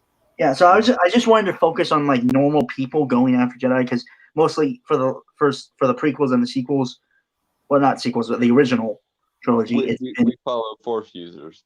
Yeah. And the idea was that the main villain of the Red Salvation is a Force user and starts to learn about the Force he has while he's working as. Okay, so for lack of a better word, race traitor. I guess. Yeah, that was called that. Ugh. Yeah. Yeah, so the story was going to revolve around that and a group called the Sabers, which were like trying to help Force users and stuff. Mm. And the Sabers is obviously a reference to lightsabers and like they're helping like the Jedi Order, the new Jedi Order and stuff. Mm-hmm, mm-hmm, mm-hmm. And Chewie was going to be like the commander of it all. Well, because he I don't think he got enough Screen time. Yeah, in the original trilogy. Well, he was the only motherfucker who didn't get a medal, apparently. Yeah, so that too, and also and there was also like a concept art I saw of him for like Force Awakens where he had like a robot arm, so I wanted to do that too. Show time passed, obviously, for like the 30 or so years or 40. Mm-hmm. Because and okay, so the first movie was kind of just to establish that stuff, and the Jedi character we follow along, the female, Mira Skywalker, that's her name, Mira. Obviously, she's the daughter of Luke, and I would assume Mara Jade. And she was supposed to kind of, and I did talk about this to Dalton, like on a stream a while back, about this character. Mm-hmm. She was an apprentice to her father, and also since her father was like the master Jedi, she kind of grew up with both living in the shadow and also kind of an ego of sorts. Mm-hmm. Not like super major or anything, but she was like one of the best. My father was the greatest Jedi to ever live. Heard or her? No, not like that. No. She was just really good. She was kind of a prodigy of sorts. So, a good version of Azula, kind of. Yeah. And like a few months before the second Jedi Purge by the Red Salvation, or Jedi Master, or whatever you want to call it. She, during a training exercise, she tapped into the dark side and almost killed a fellow Padawan. But she was stopped and has a scar to be a reminder. And after that, she kind of exiled herself, feeling like she wasn't worthy and stuff. Because, her father is Luke Skywalker, the hero and stuff. And she didn't want to be an embarrassment to him there. So she left. Mm-hmm. And when the Red Salvation attacked the New Jedi Order, and her father died and stuff, because he does die. Because I also wanted to keep George Lucas' original plan that the characters in the original trilogy would have their happy ending. They wouldn't be essentially brought back. Mm. I mean, like, I would still bring back, like, Luke, maybe Leia and Han is like maybe, well, probably Luke and Leia. Not sure about Han. Yeah. As Force ghosts. Yeah. Something like that. Like in the second movie. Mm-hmm. And she's wrapped with guilt and just self-loathing that she thinks if she was there or didn't tap into the dark side, and just this whole like self-loathing she goes into. Mm-hmm. And also becomes an alcoholic. And her kind of character journey, as we see in the movie, is kind of to learn how to control that darkness within her and not become a Jedi again, but become a gray Jedi to master both the light and the dark. Mm-hmm. Yep. That definitely sounds more interesting than what we got. I do like the idea of her becoming a gray Jedi. Yeah. And I just like the idea of her being kind of an alcoholic. Like for time. That's always an interesting flaw too, to give a character. Yeah, because she's drinking away her pain and sorrow. Until I'm dead. Also, she's in a romantic relationship with a Mandalorian. Because I'm a hopeless romantic, and I like romance, and also I like the Mandalorians a lot. So, wanted to add that in there. So far, I think you've done a pretty good job, honestly. Yeah. Mm-hmm. And so, yeah, ultimately, the idea was to, in parallel stories between the main villain, Kagan Tino, and Mira Skywalker, is that she learns to embrace the Force, not just one aspect, or she embraces all of the Force, right? If one is to understand the great mystery, one must study all its aspects, not just the narrow dogmatic view of the Jedi. Thank you, Count Dracula. I was going for Palpatine, but thanks for that. Yeah. And Kagan Tino, since he works for this Red Salvation, he ultimately, and he's like a very much a fanatic in that sense, that all Force users should be purged. But even though he's a Force user, he still wants to kill all the other Force users, not for power or anything, but just because he believes that Force use. And I think if he had done that, if he killed all Force users, he would have killed himself in the end. Yeah, because he feels that all Force users are commentary on self-loathing religious person, basically. I guess. I think, and correct me if I'm wrong, Rainstormer, it's not so much that it's a commentary on like religion as much as it's like the Force user, like so much suffering has happened because of Force users. The only way to stop that suffering is to remove them. Is that it? Yeah, that's pretty much it. Yeah. I got the idea from watching like a video about it.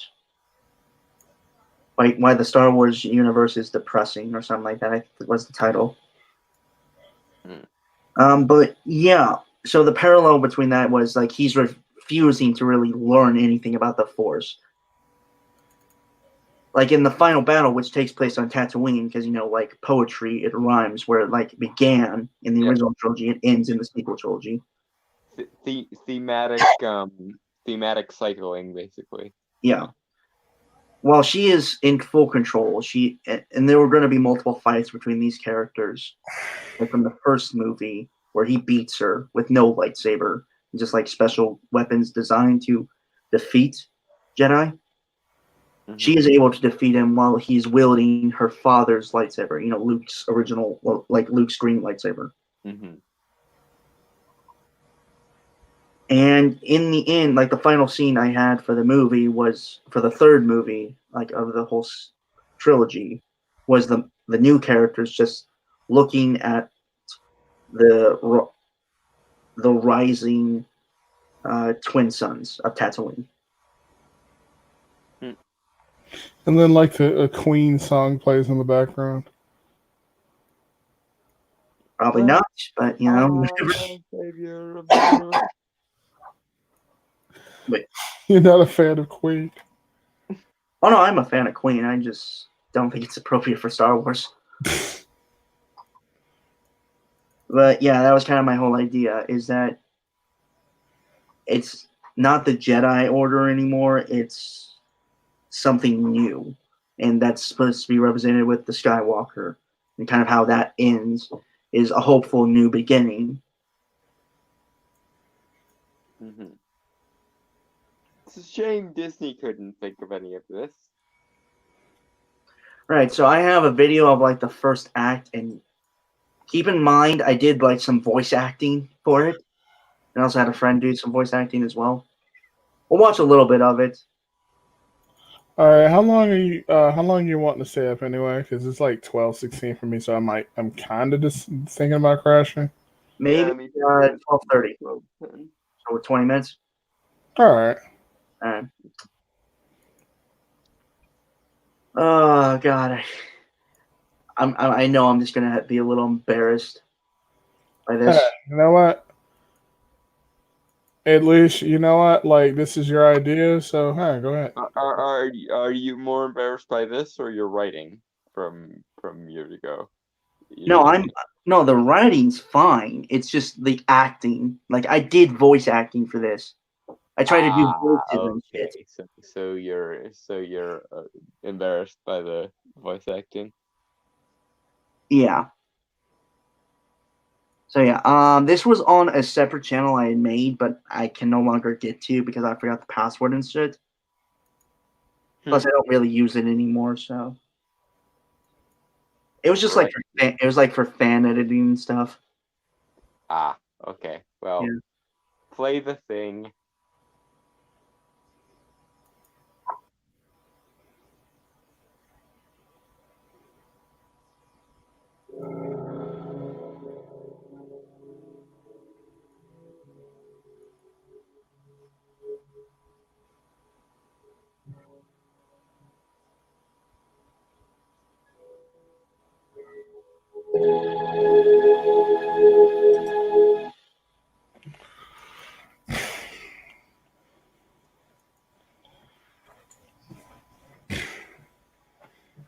Anything?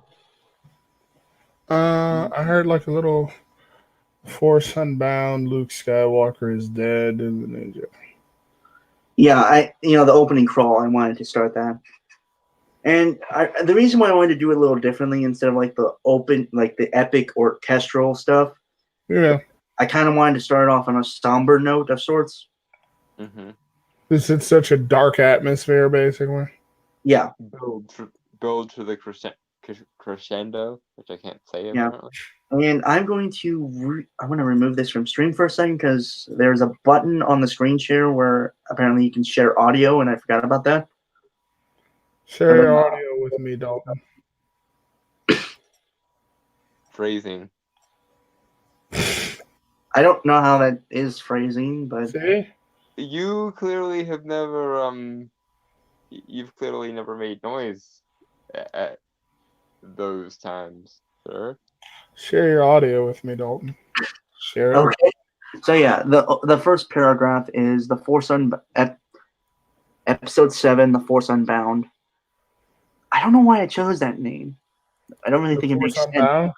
Yeah, I don't know why. It doesn't make any sense, to be honest.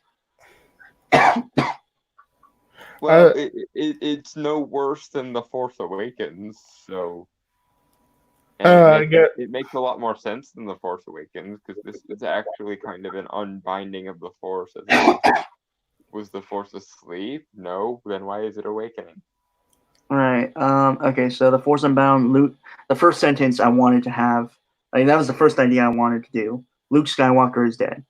Like, imagine if you saw that in the first movie, opening crawl. I'd be like, Jesus fucking Christ, this better be a good damn movie. Yeah, Right. we're getting into the seriousness right off the bat. Okay. All right. The Force Unbound. Luke Skywalker is dead. The new Jedi Order flees across the stars, being pursued by the malicious Red Salvation, and anti-Force marauders. God damn it! I spelled it fucking wrong. Got a word. Who've been exterminating. Yeah. Who've been exterminating the Jedi the last 5 years. Fuck! That's not that big of a deal. Right. Okay. Kyber crystals.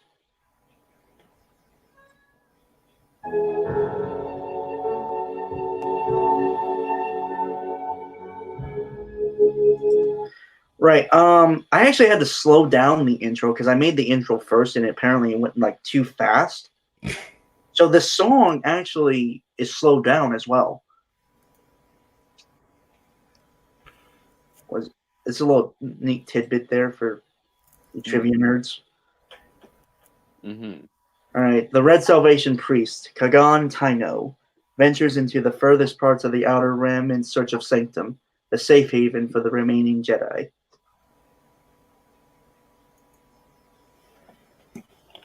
All right. Get all that exposition out of the way. Well, that's what the opening crawl is for, so why not? Yeah.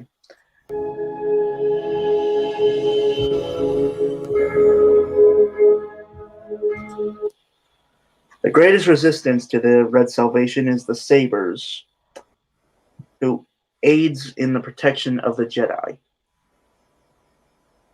Unbeknownst to both sides, hope still resides in one exile on the planet of Florum. And if anyone doesn't know Florum, I actually looked this up because I wanted to do some research for this, like to do like maybe Easter eggs or stuff. Mm-hmm. It's a planet that was, I think, introduced in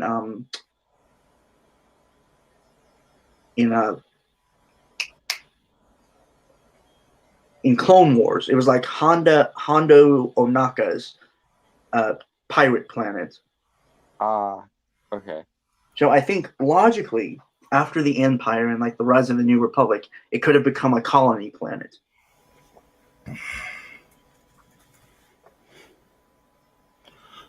All right.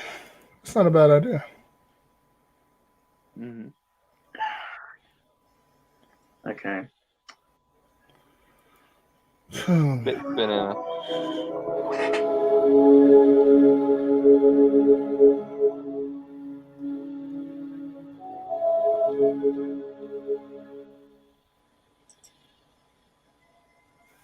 So, if you guys didn't notice, I had the camera, instead of like tilting down to reveal the planet, it went to the right. Again, it's just a little thing I wanted to do differently. Mm-hmm. Because it's been done pretty much every movie since. Yeah, and even movies that aren't Star Wars always do the big epic pan shot with the planet. Right, basically, you wanted to do something that differentiated yourself. Yeah. All right. And here comes the cringe. Act 1. So we open on the large city of Poca, where the market square is bustling and busy with all the people of Florum. The sun shines bright overhead as two men walk through the crowd. I'm sorry, but with the added echo, it sounded like some weird propaganda film. Or like a B movie from like the 80s.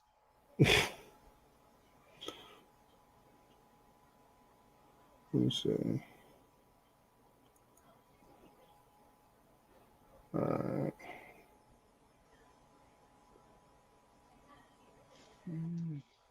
We might have to do this another time. I'm starting to get sleepy. Oh. I'm a little tired. Plus, you still wanted to do comic recommendations, right, Brainstormer?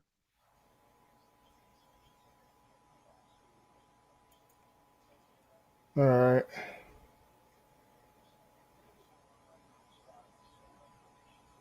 Did we lose Brainstormer, or is he just being No, quiet? Brainstormer is still here, I think.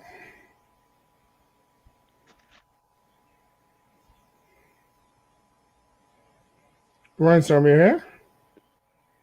He dipped out apparently, I guess, He must have disconnected. which is kind of sad when it's his own stream. And okay, there Alright, he is. he's returned. I don't know what the fuck happened. Like I just popped. I don't know. Like just it froze for some reason. Hello. Hello. Yeah, what's up? Wait, you guys can hear me, right? Brainstormer. Yeah, we can hear you. I don't think Dalton can Well, hear me. I can't. Give me a second. Oh, like Dalton has. I think what happens with Dalton is just like whenever somebody enters the stream, he can't hear them. I don't know. Yeah, that was weird. I'm not. But,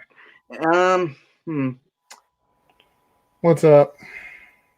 I don't know. It's late and all. I don't want to keep you guys if you don't want to be here or something. So. I mean, I'm tired, but I'm willing to hear the rest of it if we want to. I am tired though.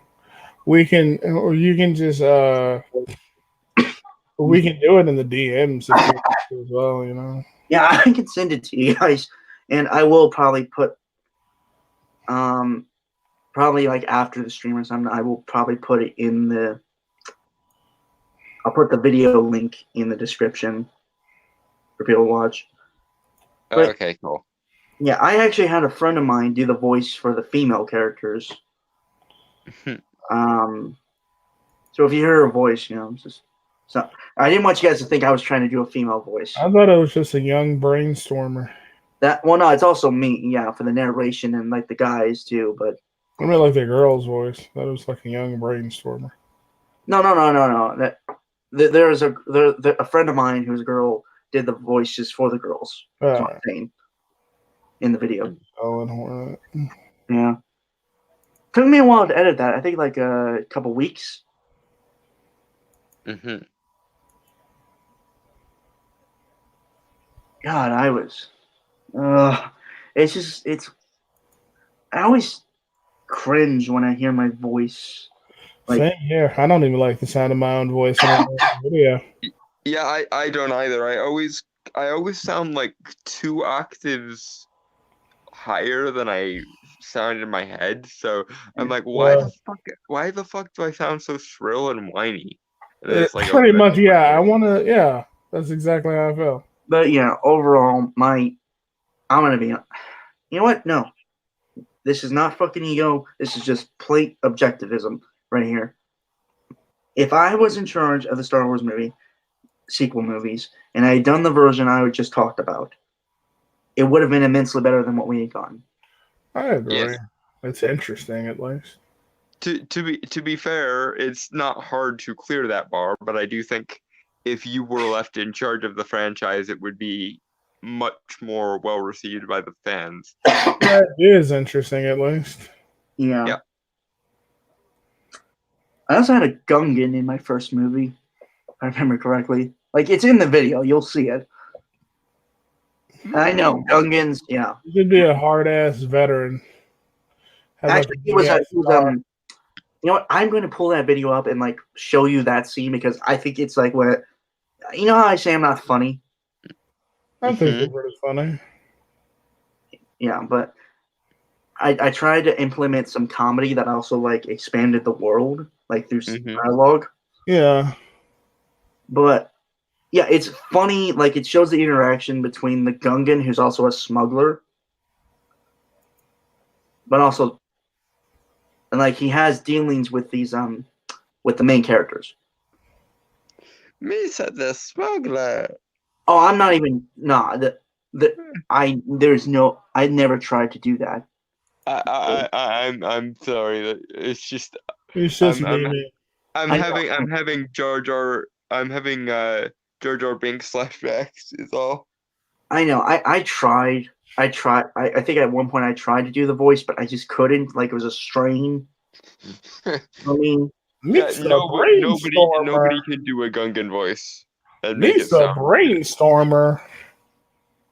yeah, but I did also add some for some of the characters to like have difference, right? Yeah. I added some sound effects. Mhm. Oh, that's not bad, actually. Yeah. But anyway, did you still want to do like comic recommendations brainstormer, or are we good? I think we are good, but like I said, I want to pull up that scene. Just All right, let's look at the scene. Okie dokie.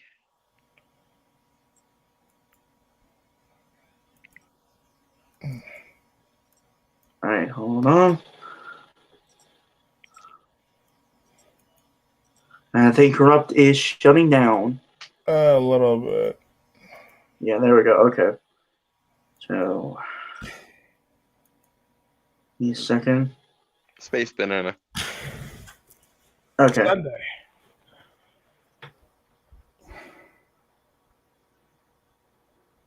Oh yeah, here are the like two characters I was talking about earlier. I had to take it on kind of a low res camera, Mm-hmm.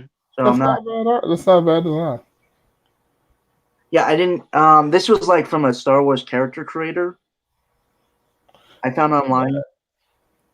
Ah. It looks cool. Yeah. Yeah.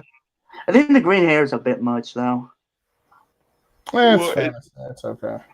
Well, it also certainly wouldn't be that out of the realm of possibility now, because your hair is green. Well, I just thought it was visually distinctive, along with like the kind of bright white jacket he had. Mm-hmm. I think it looks fine. Yeah, And and I don't think the hair color would be that out of place, especially now. right, and here's I believe that's. Hold on, let me pull it up. Yeah, that's Devere.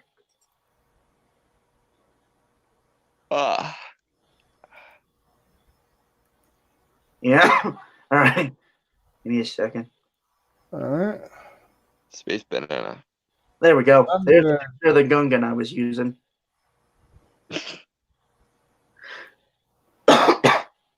I'm sorry, it's just it's hard to take Gungan seriously after Jar Jar. Look what I wrote on the side there. Yes, a Yeah. Gungan, but don't worry, he's cool. He kind of looks like a seahorse. Yeah, he kind of does actually. Huh. All right. Clay. Nemomer. Standing next to him is a fully armored Mandalorian. Both look at him, then to each other, obviously tense, but walk to them nonetheless. As Gan passed by the bar, he accidentally bumps into a cloaked lady heading to the bar. Sorry, Gan says. The lady says nothing and just takes a seat at the counter. Gan just shrugs and follows Devere to the table. The Gungan just smiles and bellows, Gan Black Star Pier. Gan smiles and laughs aloud. This music and your voice makes it sound like it's a comedy routine or something. I know. Well, that's or like a random Star Wars porno in like the 80s. oh my god. That's the cantina music. You know, I want. They're in a cantina, so I thought playing the cantina music wouldn't make sense. And so, Aster. This is how I banged a Gungan. When like, so she asked me, "Hey, buddy, is that a gun in your pocket, or are you just happy to see me?" Technically, it'd be a blaster. And then I pondered the immortal sexual question of pioneered by one Han Solo. Should I shoot first? Oh that's fucking good. yeah, like I said, I'm not proud of the voice acting. No, the music and your voice just makes it amazing. Yeah. Yeah, we're not trying to laugh at you. This is just glorious in a lot of weird ways. I know.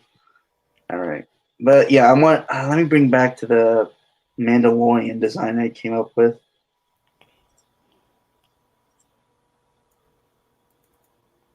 What is it? There we go. I don't know why, but the color scheme looked cool to me. White, blue, and black, but also gray. Yeah, it works. Yeah, let me. God damn. I just. What the. That. I hate my voice acting. It's just that the music is probably what kind of throws it off a little bit. Honestly, I wouldn't worry too much about it.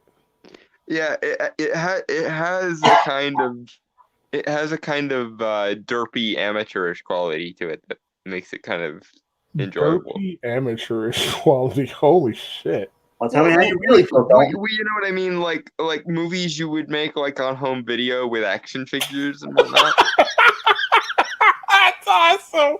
Well, that just hurts. Holy shit. And Dalton's trying to be really positive about it too, but that's just amazing for a visual. Yeah.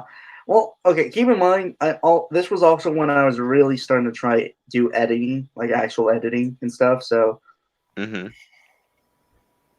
yeah, I was a beginner back then. It's Okay. fine. I did a better job than I did as a beginner. Don't worry about it. But yeah, believe me, I used to try to do like a video diary, and those fucking things should not ever see the light of day. All right, here's the thing. Ever. Here's the thing. Like serious time. It was cringy, but you know what? So what? Every time you try something new, it's gonna be cringy and it's gonna suck. That's just the nature of any hobby or business that you do, and then you get better and you improve. Like some of your old story concepts, like a lot of your story concepts are really good and they're really interesting. Some of your old story concepts may not be as good or nearly as interesting as your new shit. But the more you try and the more you improve, the better you get. So yeah, is it cringy? Sure. But that's because everything you do when you try out is going to be cringy and it's going to suck because you're new. And on the spectrum of cringe that ranges from this was actually pretty good to delete this, it's definitely more on the this was actually pretty good side of the cringe. Yeah. Seriously. You're trying something new. You're trying your hand at something. And here's one thing, at least you actually had the balls to do it. Whereas most people either don't because they're afraid or because for whatever reason they say they're going to do something but they never do it. And it never materializes into anything. So yeah, it's at least you actually had the balls to put forth. So at least you actually had the balls to do it. Yeah. Unlike the assholes in the Better Than You community who just like nihilistically and cynically dump on anyone who tries anything and then think they're better than everyone because they never put any effort in it. For the people who ever hear this, he means Jim. Yes, I do in fact mean Jim and Jim's ilk. Wait, I remember this character's name. Herrick Bintu. I don't know why. It just sounded like a cool name to me for a Gungan. Herrick Bintu? That's actually kind of a cool name. Yeah, that works. He gets killed off in the right as second act starts, or like Act 1, Part 2. Uh-huh. Yeah, he gets strangled. Like he gets one-handed strangled to death by the main villain. You can't go wrong with a one-hand strangle. It's like a Star Wars staple at this point. Yeah. Up here. And smiles and laughs along. Herrick Bintu. Been a long time.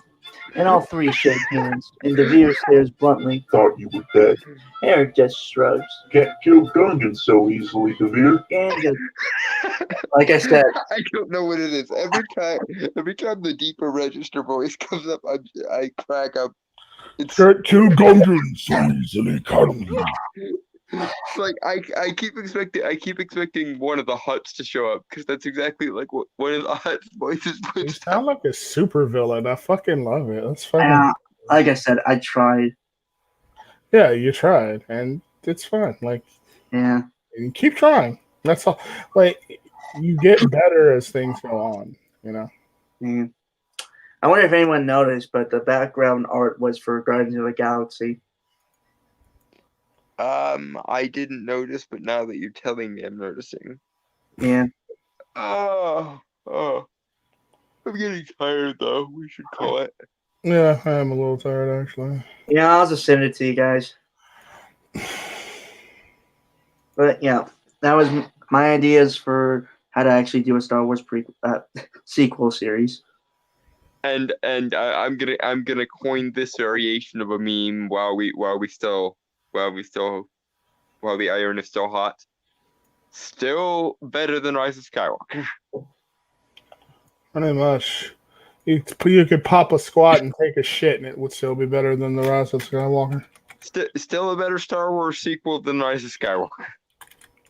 Yeah. So, anyone want to recommend any comics, or shall we just fuck off? I want to fuck off. I'm really tired. Yeah, Phrasing. and also phrasing. Yeah, I beat definitely you. phrasing. I beat you to it. All right. So, with that, folks, I want to say goodbye. Adios. Aloha. Auf Wiedersehen. Sayonara. Peace. Cheers. And Shalom. Now fuck off. We're all tired. Go to bed. Yeah, I'm tired. I haven't pressed the end broadcast button yet. One moment.